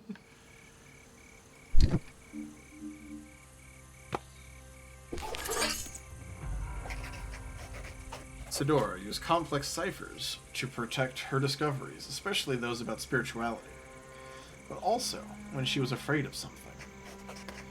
The Rector reports that Philona, a sister from the Order of Spiritual Enlightenment, was studying such a scroll, seemingly containing information about an impending menace that we all know about. But her skills are not enough. She's asking for assistance. Do we order people to help? Yes. Anyone who says no is a fucking turd. I'm gonna pay you to say yes. Though an expensive yet impressive concerted research effort.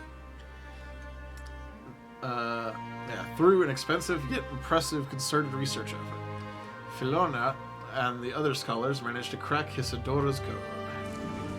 The scholars are initially disappointed to find out the cipher seems to hide a mundane historical chronicle, comparing the demise of the Sibian League and the Salan Union.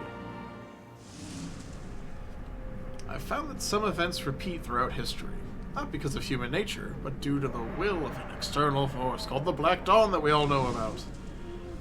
Its name and symbol is everywhere. We all fucking know about it now.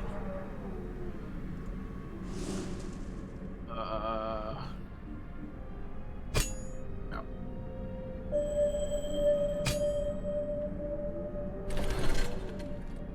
Tired of learning about the same thing.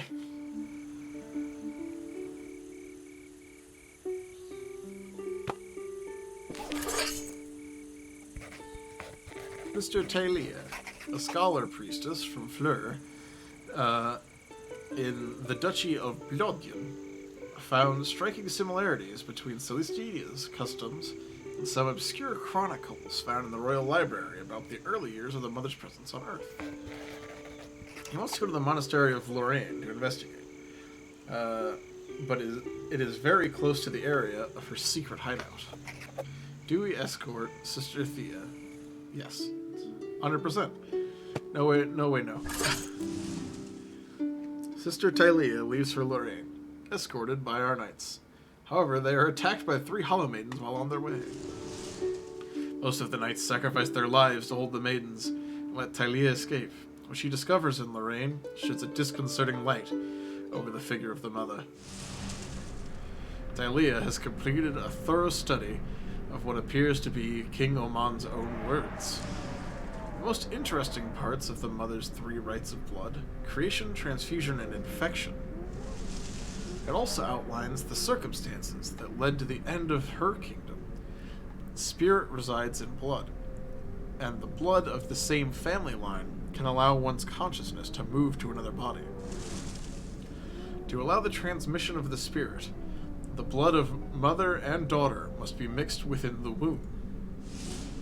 The ritual requires a long, yet thin needle, which ought to pierce the abdomen of a pregnant mother, right where the placenta is. Fucking weird. Big knowledge. Oh, okay. What did the seers see?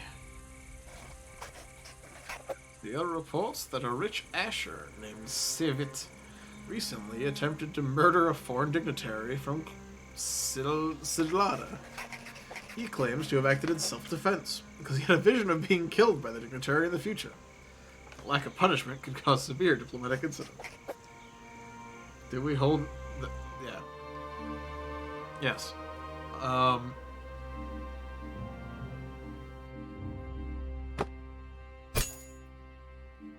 lot of money, but yes. Attempting murder is the worst way Sevet could have chosen to react to the vision of his death. Not only is it a heinous crime, but it's also a serious diplomatic incident. Thus he is found guilty and sent to the gallows. The dignitary insists that he be the one to pull the lever. Thus Sevet's prophecy has come true. Yay! Spent 50 coins to corrupt council members. Halfway through the achievements. I haven't even fucking done them.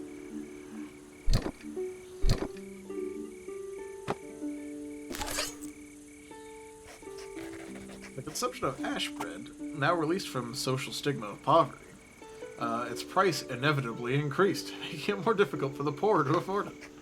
The Royal Seer reports that the poor are protesting, asking for price controls on ash bread. Some believe it would hurt the economy and feed the grey market. Do we regulate the price of ash bread?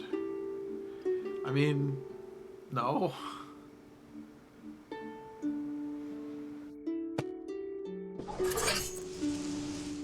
That means fewer people will have access to ash bread in the immediate future. The Royal Treasurer thinks society as a whole will benefit from an unregulated market eventually.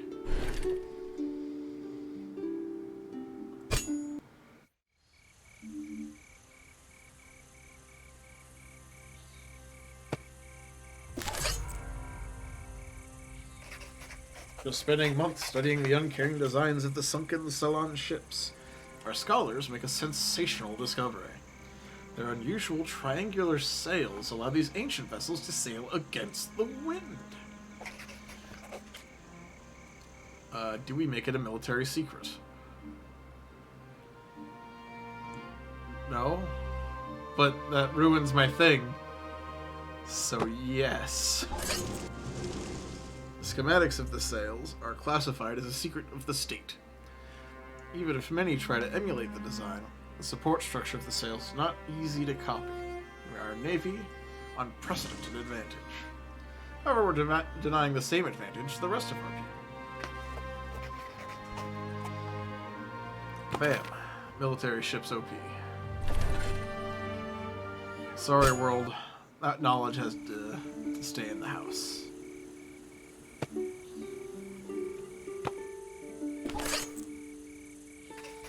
The Endearing, a ship from Signar's fleet turned to piracy during the expedition, is now preying upon our trade routes. The crew quickly gained a reputation for cruelty and bloodlust. Their captain is now infamous as Arsena the Relentless. The High Commander says piracy should not be tolerated, but it's only a single pirate ship. Do we send the Navy? Yes.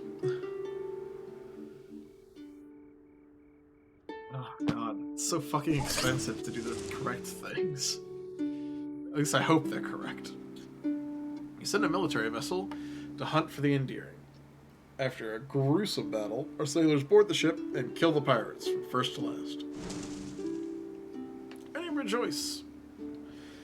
Everyone's fucking happy. We are our rulers of the waves.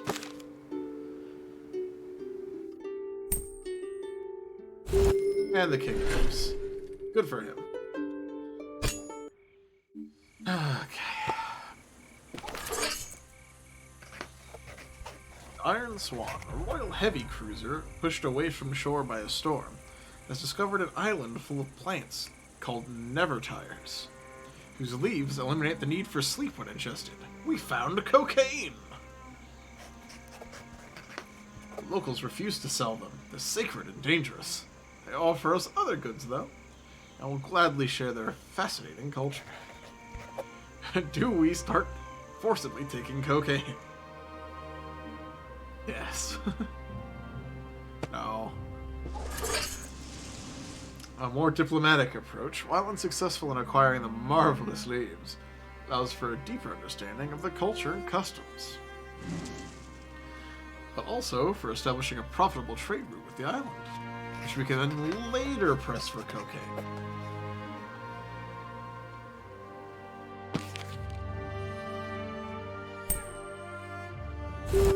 And the king lives.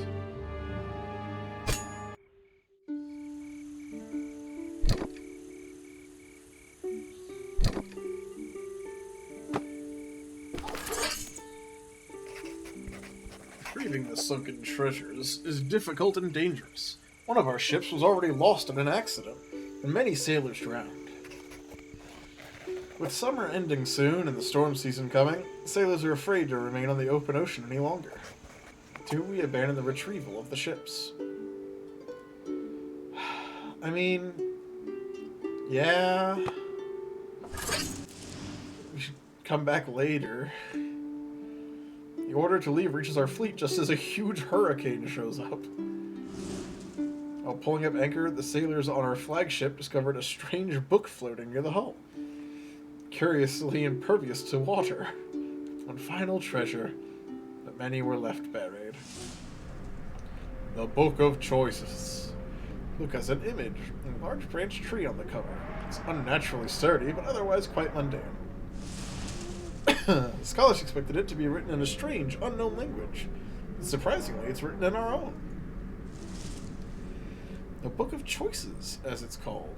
Experts say a strange fascination, and a few can resist the urge to open it. But those who read it start talking incoherently or falling into a deep slumber from which they never wake. Some say the truths contained in the book are so disconcerting that readers lose their grip on reality. The unsettling tome is locked away in the secret hall of the Royal Library, where no one will ever open it.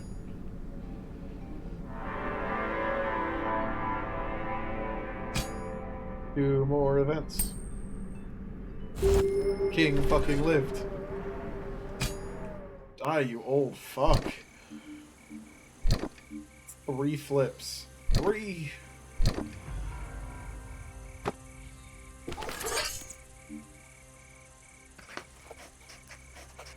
Mr. Madge, a priest from the Union Monastery in Solid, claims to have found references to an ancient naval battle lost by Sauron in the book she found in the library. They shed some light on what happened. Do we investigate? I mean, yeah, that's what we're here for. After months of further investigation, our scholars discover new information in an ancient military treaty. The admiral of their fleet was suddenly betrayed by many of his own ship captains, and then everybody killed each other. Without its ships, the power rapidly waned, Union scattered, blah blah blah. So the Black Ring nerds turned ships and then ruined everything. The king died like I wanted.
Siege protection.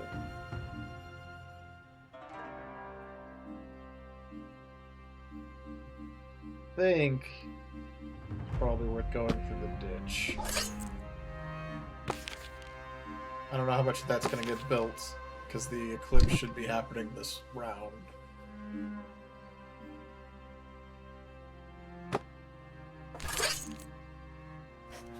After studying the Book of Choices for some time, a group of scholars starts questioning the principle of non-contradiction.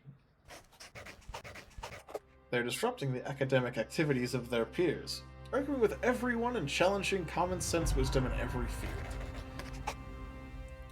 Do we allow them to keep meeting? Yeah, of course. Rational critique of reason itself proves to be damaging to many practical fields of science. Scholars spend countless hours on apparently useless conversation. But hey, we're fucking learning. It's at work in some places.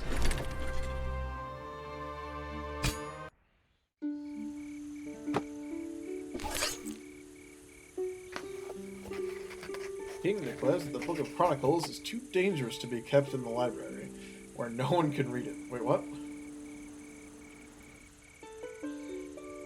King declares that the book is too dangerous to be kept locked in the library, where no one can read it.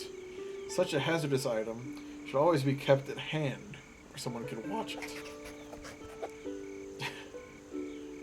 Do we move the book to the council room? It sounds bad. Curious, though.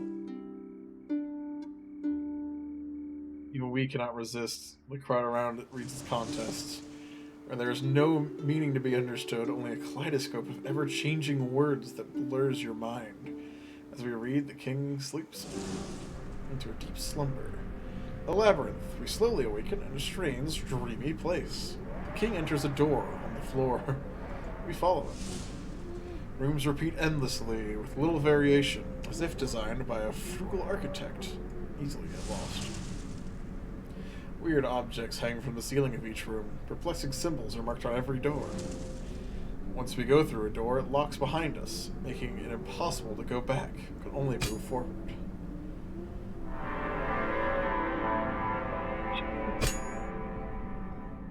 Yeah. Could say. This is it. This is the end. The last sentence we remember from the Book of Chronicles threateningly echoes in our minds. There are 2 exits from this labyrinth. When you choose your path, remember, madness breeds contradictions, yet sane minds look for consistency. Choose a door.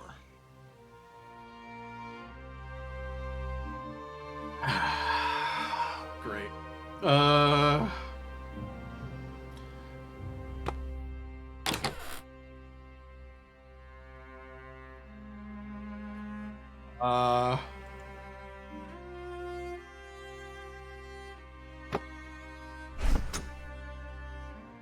Okay, so marking on the door is what's behind the door.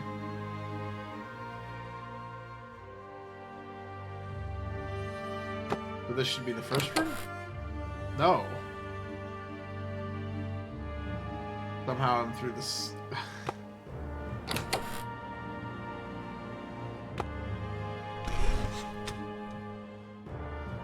Now we're back.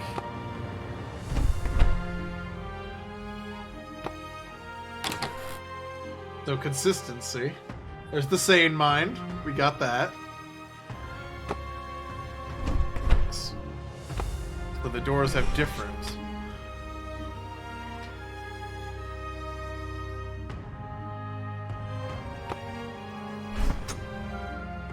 Alright, now we're back to front.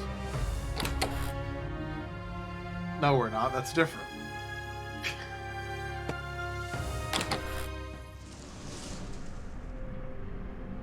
Furious heritage. We hear the king muttering. When the glass is shattered, what do the splinters reflect? The king's mind has been broken by a truth too horrible to contemplate. His contradictory beliefs sometimes keenly reflect an incoherence in the very nature of reality. Most of the time, he's just plainly mad. That becomes his new moniker among those who know his secret. The Mad King jealously guards the Book of Choices in his chambers. I might have done a made crazy. I'm sure that's fine. Perfectly balanced. That was the goal of the game, right? Perfectly balanced game.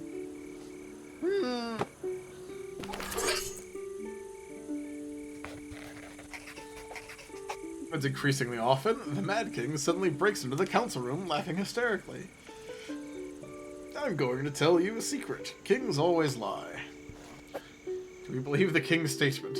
Aye. The ayes have it.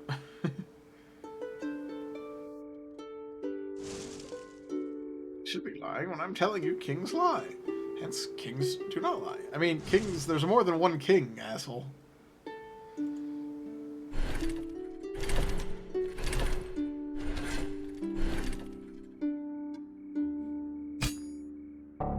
King was dethroned.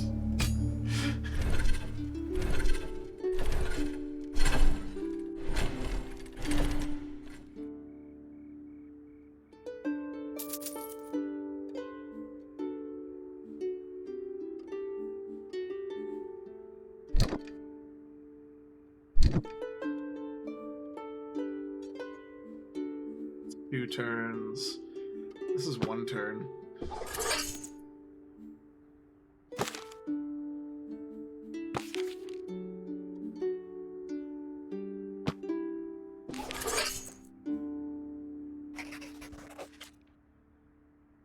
That is enough. You make all the decisions and ignore my will. I order you to disobey all my orders.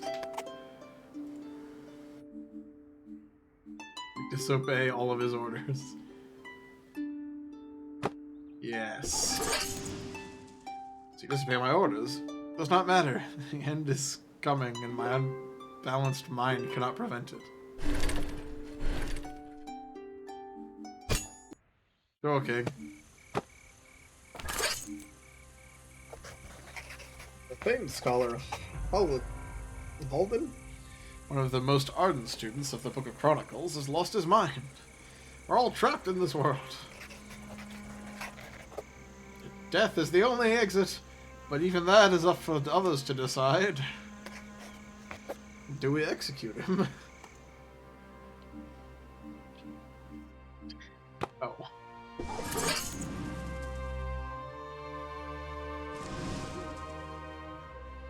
Kills himself. Great.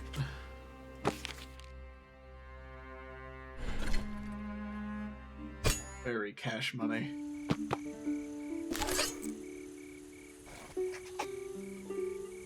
The shadows of the rising sun are coming for us. The end will start all again. Do we listen to the king? Aye. The king talks our ears off with his delirious talk for more than an hour. When he's done, the mad king leaves the room, singing an eerie tune. Comb the belly, comb its hair, will you live or leave in air? Rip the fur off, be a man, all will die and one will stand. A message from the Jester King. Life is no more complicated than a boar's belly, is it? One day you comb its fur, the next day will wash its tusk in your blood, the ungrateful beast.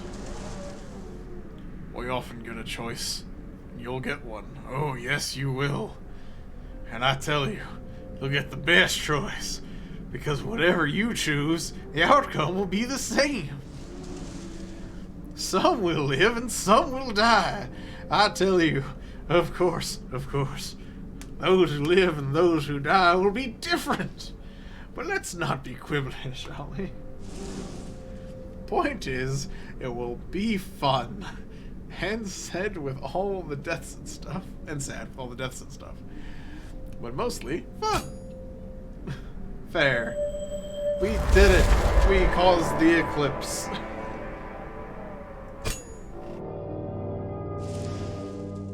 The king was murdered.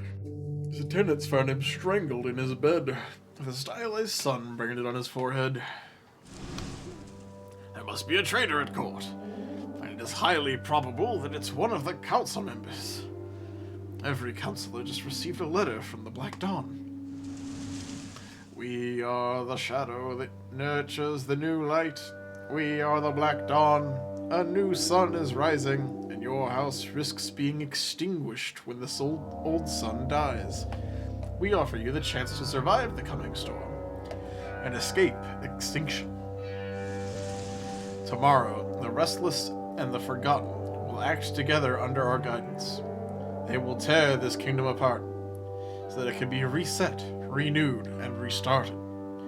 Join us and be the torchbearer of the new light.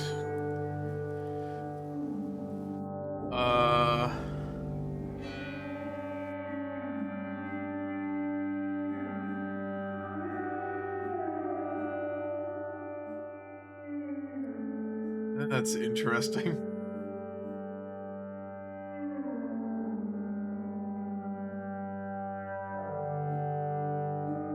Fuck it, let's defend the realm. Silent tide has been slowly rising, imperceptibly suffocating our civilization.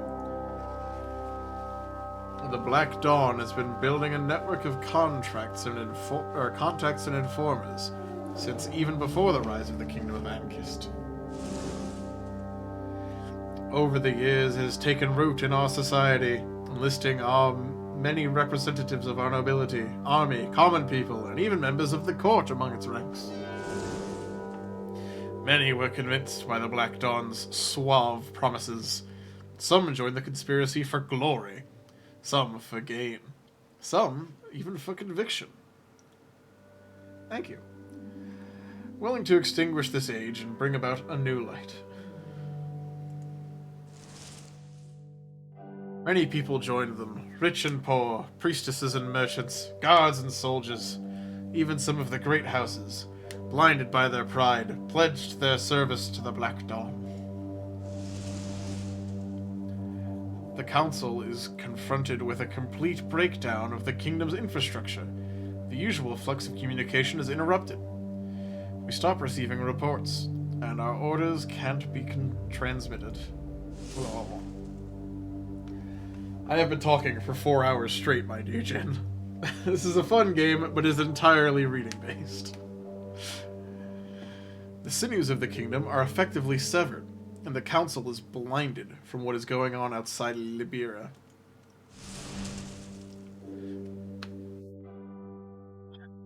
Yeah, I mean, it's a choose-your-own-adventure webcomic, which is pretty cool. I had to turn off the camera because the screen is just everywhere. Inside the capital, hordes of people, the Sleeper, agents of the Black Dawn, flood the streets to steal, rape, kill, and burn whomever they please. The violent incidences are too many and too dire to recount, as many act out of their most repressed feral instincts. Blah, blah, blah. The guards struggle to contain them, as the most competent officers are either dead, missing, or among the ranks of the traitors. Only a conjoined effort by the loyal houses and their guards could stem the tide in the kingdom's favor and restore order. The final battle that will decide the fate of Ankist has begun. Phase 1! Oh, for fuck's sake.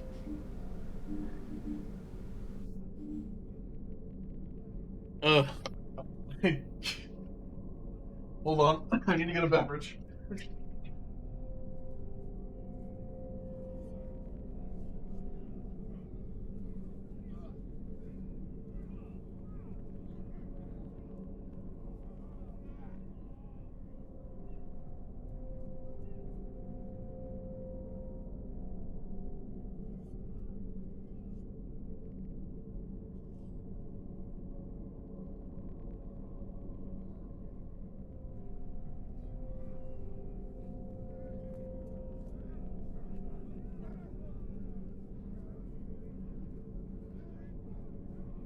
Oh, I have returned.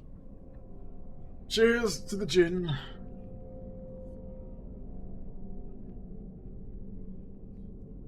Oh, I hydrated so long.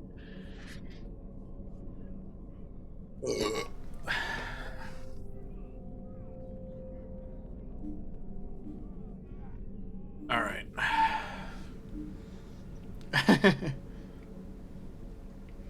So, I also have hallucinogenic mushroom traps placed around, so that'll be interesting. Let's go top to bottom, I guess. I don't know if there's an order.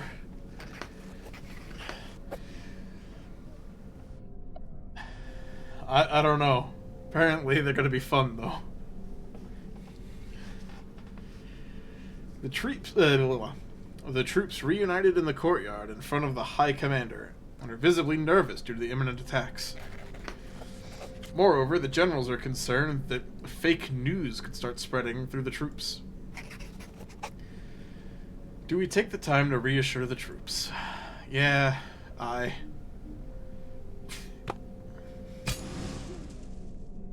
Troops feel invigorated by the speech of the High Commander, and a war cry echoes across the courtyard. These troops are ready for battle. Da, da, da, da.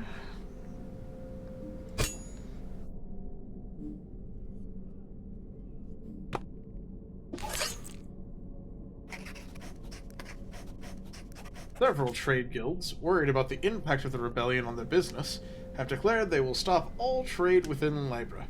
unless we send the army to secure a safe trade route. Doing nothing could mean trouble if the battle carries on for too long, but we need all forces in Libra. Should we create a safe trade route?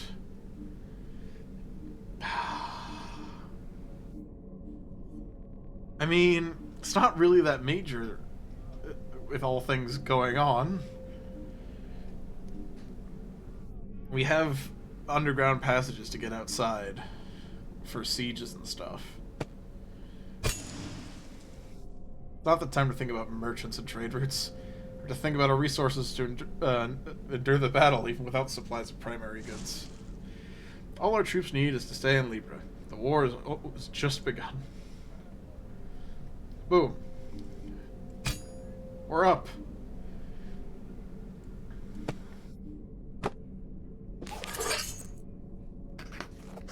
We've organized a diplomatic dinner with officials from Sidala. We'd like to form an alliance that will bring reinforcements and supplies to the army. Sidlata appreciates the wine produced in Ankist, but our finest wine is stored in the outskirts where the traders can easily poison the supplies. Do we retrieve the wine anyway? Good wine, potentially poisoned wine. Got an eye from chat? I'll take the eye. Let's go for it. Decide to retrieve the wine from the outskirts, despite the risk of poisoning. Our wine tasters will give their lives to ensure that a strong line support. That's right. I did actually hire wine tasters.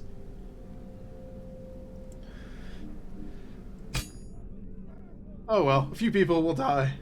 It is a sacrifice I'm willing to make.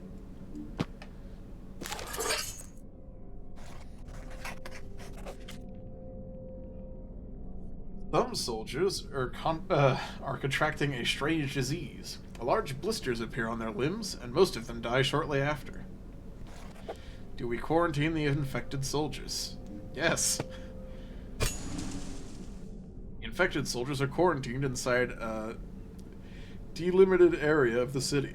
Slowly, the area becomes busier as more and more people join them. Most of the infected die after a couple of days, but some manage to recover. Most importantly, we keep the disease from spreading uncontrollably. Points.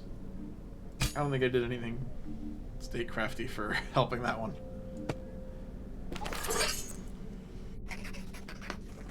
After a night spent securing the library, the librarian chancellor brings to our attention a strange paper with lines of different colors and thicknesses.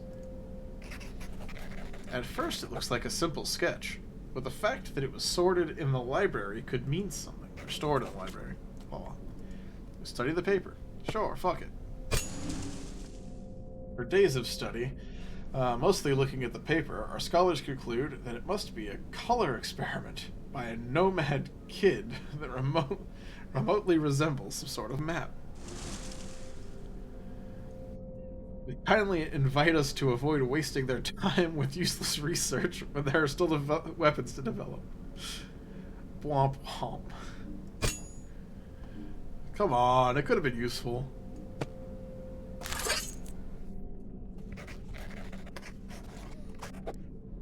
Royal Guard captured a woman who attempted to sneak into the castle library. The intruder was wearing a leather bracelet with a familiar black circle painted on it. Do we inform the investigation unit? Yes! Let the investigation unit handle the situation. They collect the prisoners and take her to the headquarters in the outskirts. In the following days, more and more people are sighted roaming the streets of the capital, all of them carrying a black sun tattoo. Fuck. Phase 2! Fire! There's smoke coming from the southeast tower. Soldiers in the area reported that fire is under control for the time being, but the risk of it spreading to other parts of the castle is high. The Royal Guard suggests we use everything we have to extinguish it, but water is a precious resource, especially if we'll be facing a siege. Do we use water to extinguish the flames? Yeah. The wooden frame of the tower is a consistent fuel for the flames. We end up using the majority of our water supplies to extinguish the fire. I don't know how we'll be able to survive the siege. I built massive water tanks.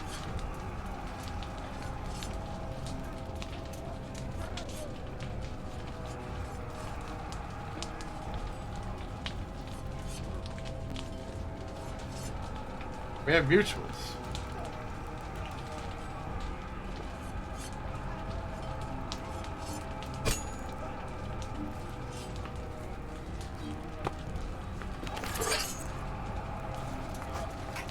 Black Dawn is leading an attack on the front gates. Sooner or later, they will breach them. Right now, the High Commander suggests we focus on the exposed unit. It's currently maneuvering the battering ram. The strategists want us to use archers to protect our soldiers instead. Do we destroy the battering ram? Aye. We have to defend the front gates. The High Commander orders most of the troops to focus the battering ram. Through a ferocious battle, the unit is annihilated. But more and more attackers keep coming at us. They're going to breach no matter what we do. Fuck.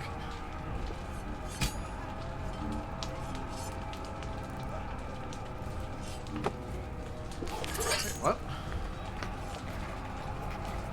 The Ankal mercenaries are marching from the north. The Red Iron Infantry is our strongest unit. But the Ankali are fearsome warriors. Do we move the Red Iron Infantry to the front of the formation? I thought the Ankali were on our side. Guess not. Nah. Save them. Can't risk. I need strong resistance at our front lines. They easily gain the advantage. It's getting bad. Holy Mist, yes! The Holy Mist defenses. The enemy is using Holy Mist diffusers to make communication between the towers unreliable. A large portion of our patrol forces are no longer in condition to perform their duties, but they need a large supply of diffusers to keep this up. Do we send a replacement team? Yes. Send a replacement team to re-establish communication between the towers. Improvised cloth masks stuffed with strong herbs were given to the soldiers. However, they don't protect them from the hallucinogens. The enemy keeps feeding the mist. Fuck!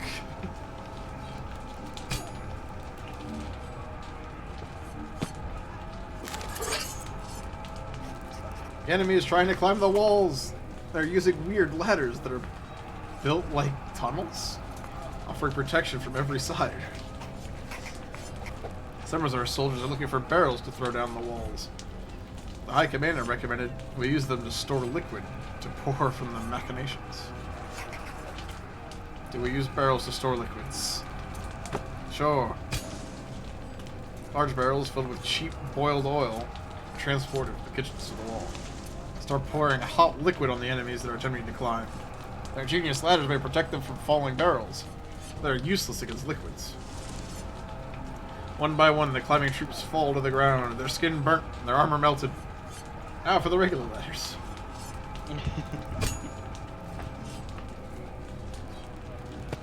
Protect the brain. A masked intruder was spotted near the northwest tower and is currently hiding somewhere. The Royal Marshal and the Vice Commander and the Chamberlain are all in a room nearby, planning our next moves around the table of war. Do we increase security? Yeah, sure. Place more guards inside the room, so we don't play hide and seek with the intruder. Wait for him to show up. And he does. Disoriented by the large number of soldiers, the intruder manages to cripple 2 guards and aim for the Chamberlain. The other guards immobilize him before he can do any damage. In the blink of an eye, the intruder's head rolls on the floor. Whack. It's a draw!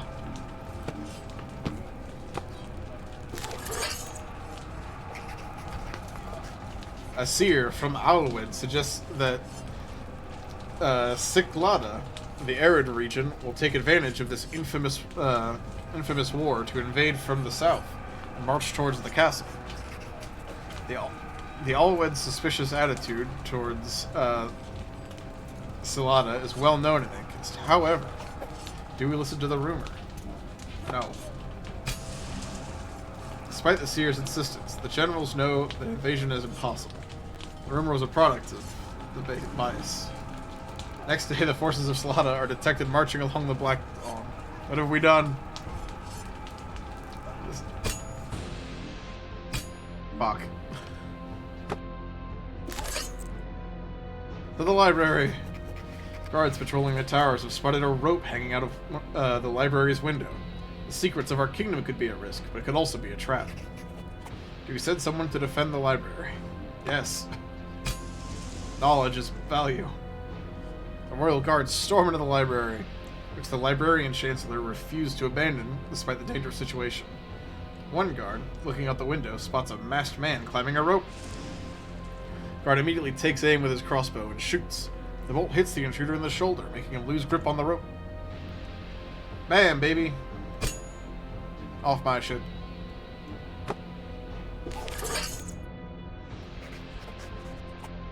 Medical red iron tools are proving to be essential to save injured people, especially civilians. But under the relentless attacks of the enemy, it's more important than ever to focus on treating our soldiers on the battlefield. Did we stop using red iron tools to treat injured civilians?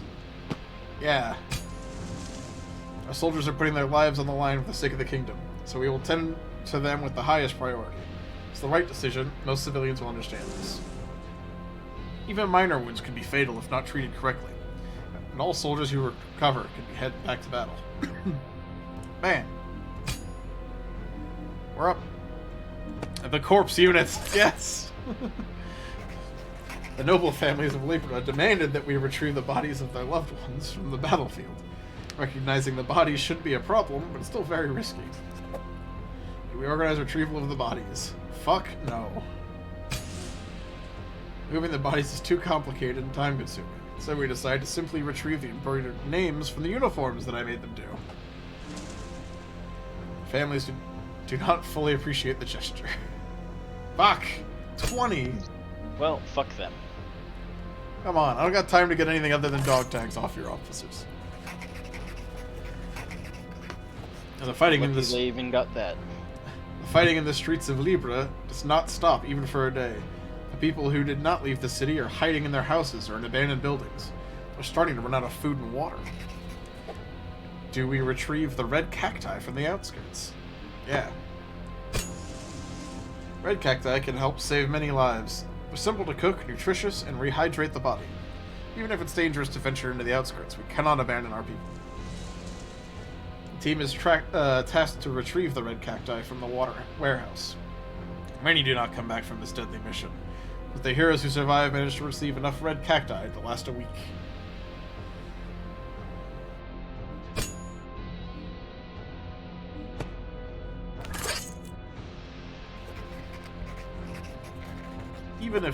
Even if famous for their dislike of the king's bloodline, Dulak offers a huge contingent to the loyalist cause. They even express a preference to defend, in case of attack, the royal apartment. They seem to be looking for something. Do we reassign them elsewhere? It's suspicious as hell. Yeah, it's probably a bad idea, but... Soldiers from Dulak are deployed as guards at the front gate. The morning after this decision, the whole contingent vanishes into thin air. Apparently they stole a cube-shaped object placed near the king's bed.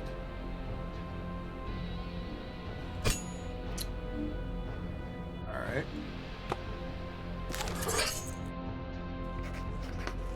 Farmers of the Kodam proudly show us a cart full of modified muck and offer to let soldiers bathe their swords in it. The Ankali platoon, even if reluctantly, has already emerged their weapons.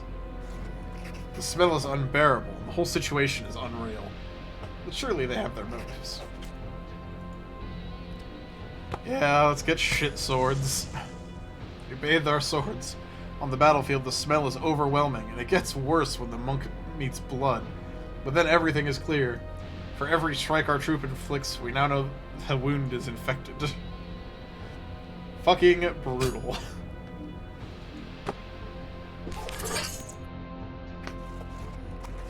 Priestesses from the Order of the Spiritual Enlightenment of Bluden want to be treated as soldiers and sent to the battlefield. They say that they could fight and give spiritual comfort to the souls of the fighters. Do we let the priestesses stay in the army? Fuck yeah. Warrior priestess kick ass. We must respect the decision of our allies. The priestesses' service are given to every soldier in need. And soon some of the volunteers are found dead or gone missing in battle. The priestess's sacrifice and work won't be forgotten. Fuck. Battle is over. We lost. The sun must set before rising again. The king's death was only the first part of the attack. The king's treasury was broken into, split up among the many profiteering rebels, stealing all the gold they could carry with them, and removing the precious stones from what was too heavy to move. All of the libraries of the kingdom were burned, including the royal library. All of Isidora's research notes were lost, as well as the innumerable natural and technological discoveries made by our scholars throughout history.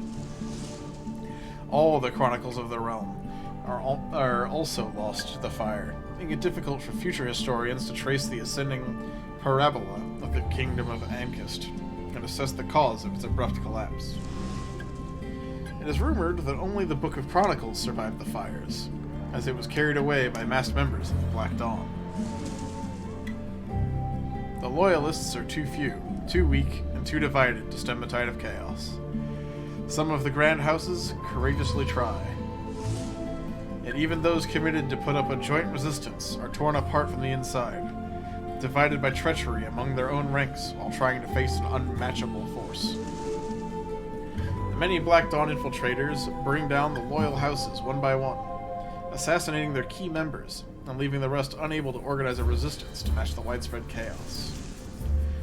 Through the destruction of the political center of Ankist, the kingdom collapses into a vast sea of fragmented territories, vying against each other for political supremacy. The Black Dawn succeeded in its task. A new Dark Age awaits. Most members of the Loyalist houses are executed. Particularly cruel is the fate of those who are denied the mercy of a quick and painless death. As the leader of the Loyalist faction, your descendants are blinded by fire and stripped of their title, all of their possessions, and split somewhat equally by the forces of Dusk. By the title and all their possessions, and split somewhat equally by the forces of Dusk. Every mention of your house is erased from what remains in the chronicles of the kingdom, and its name will be lost in a part of history that is no more. Thanks for playing!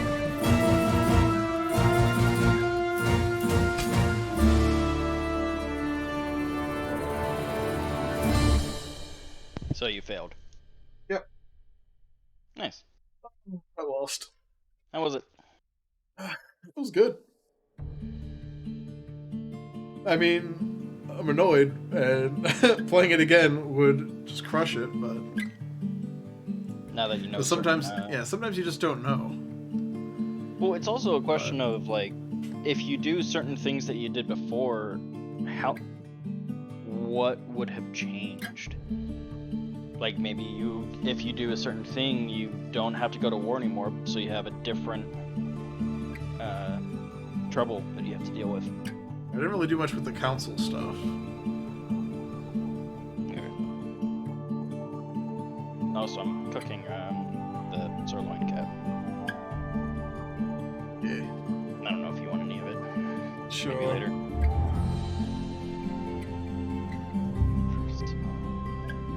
Good game. Fun.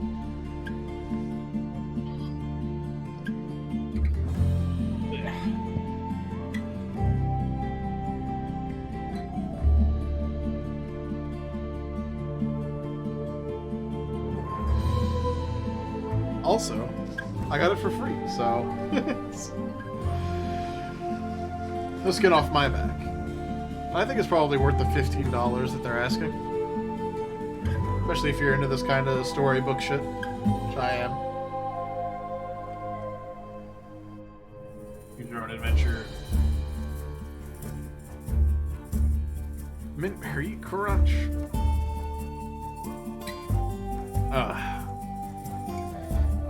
I don't know. Puff and I still have to have our duel. I don't know where he went, but we gotta do some marble snap at each other.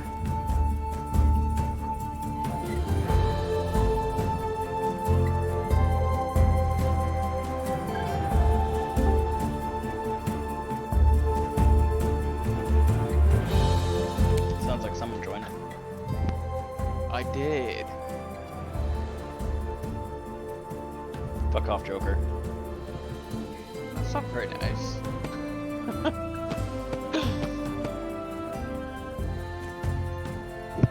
Hey, ho no. Oh, you're on. Oh, wait a minute, Darth. Hex is on his promo. You gotta cue it with him. Not currently. Currently, I'm making food. He's got some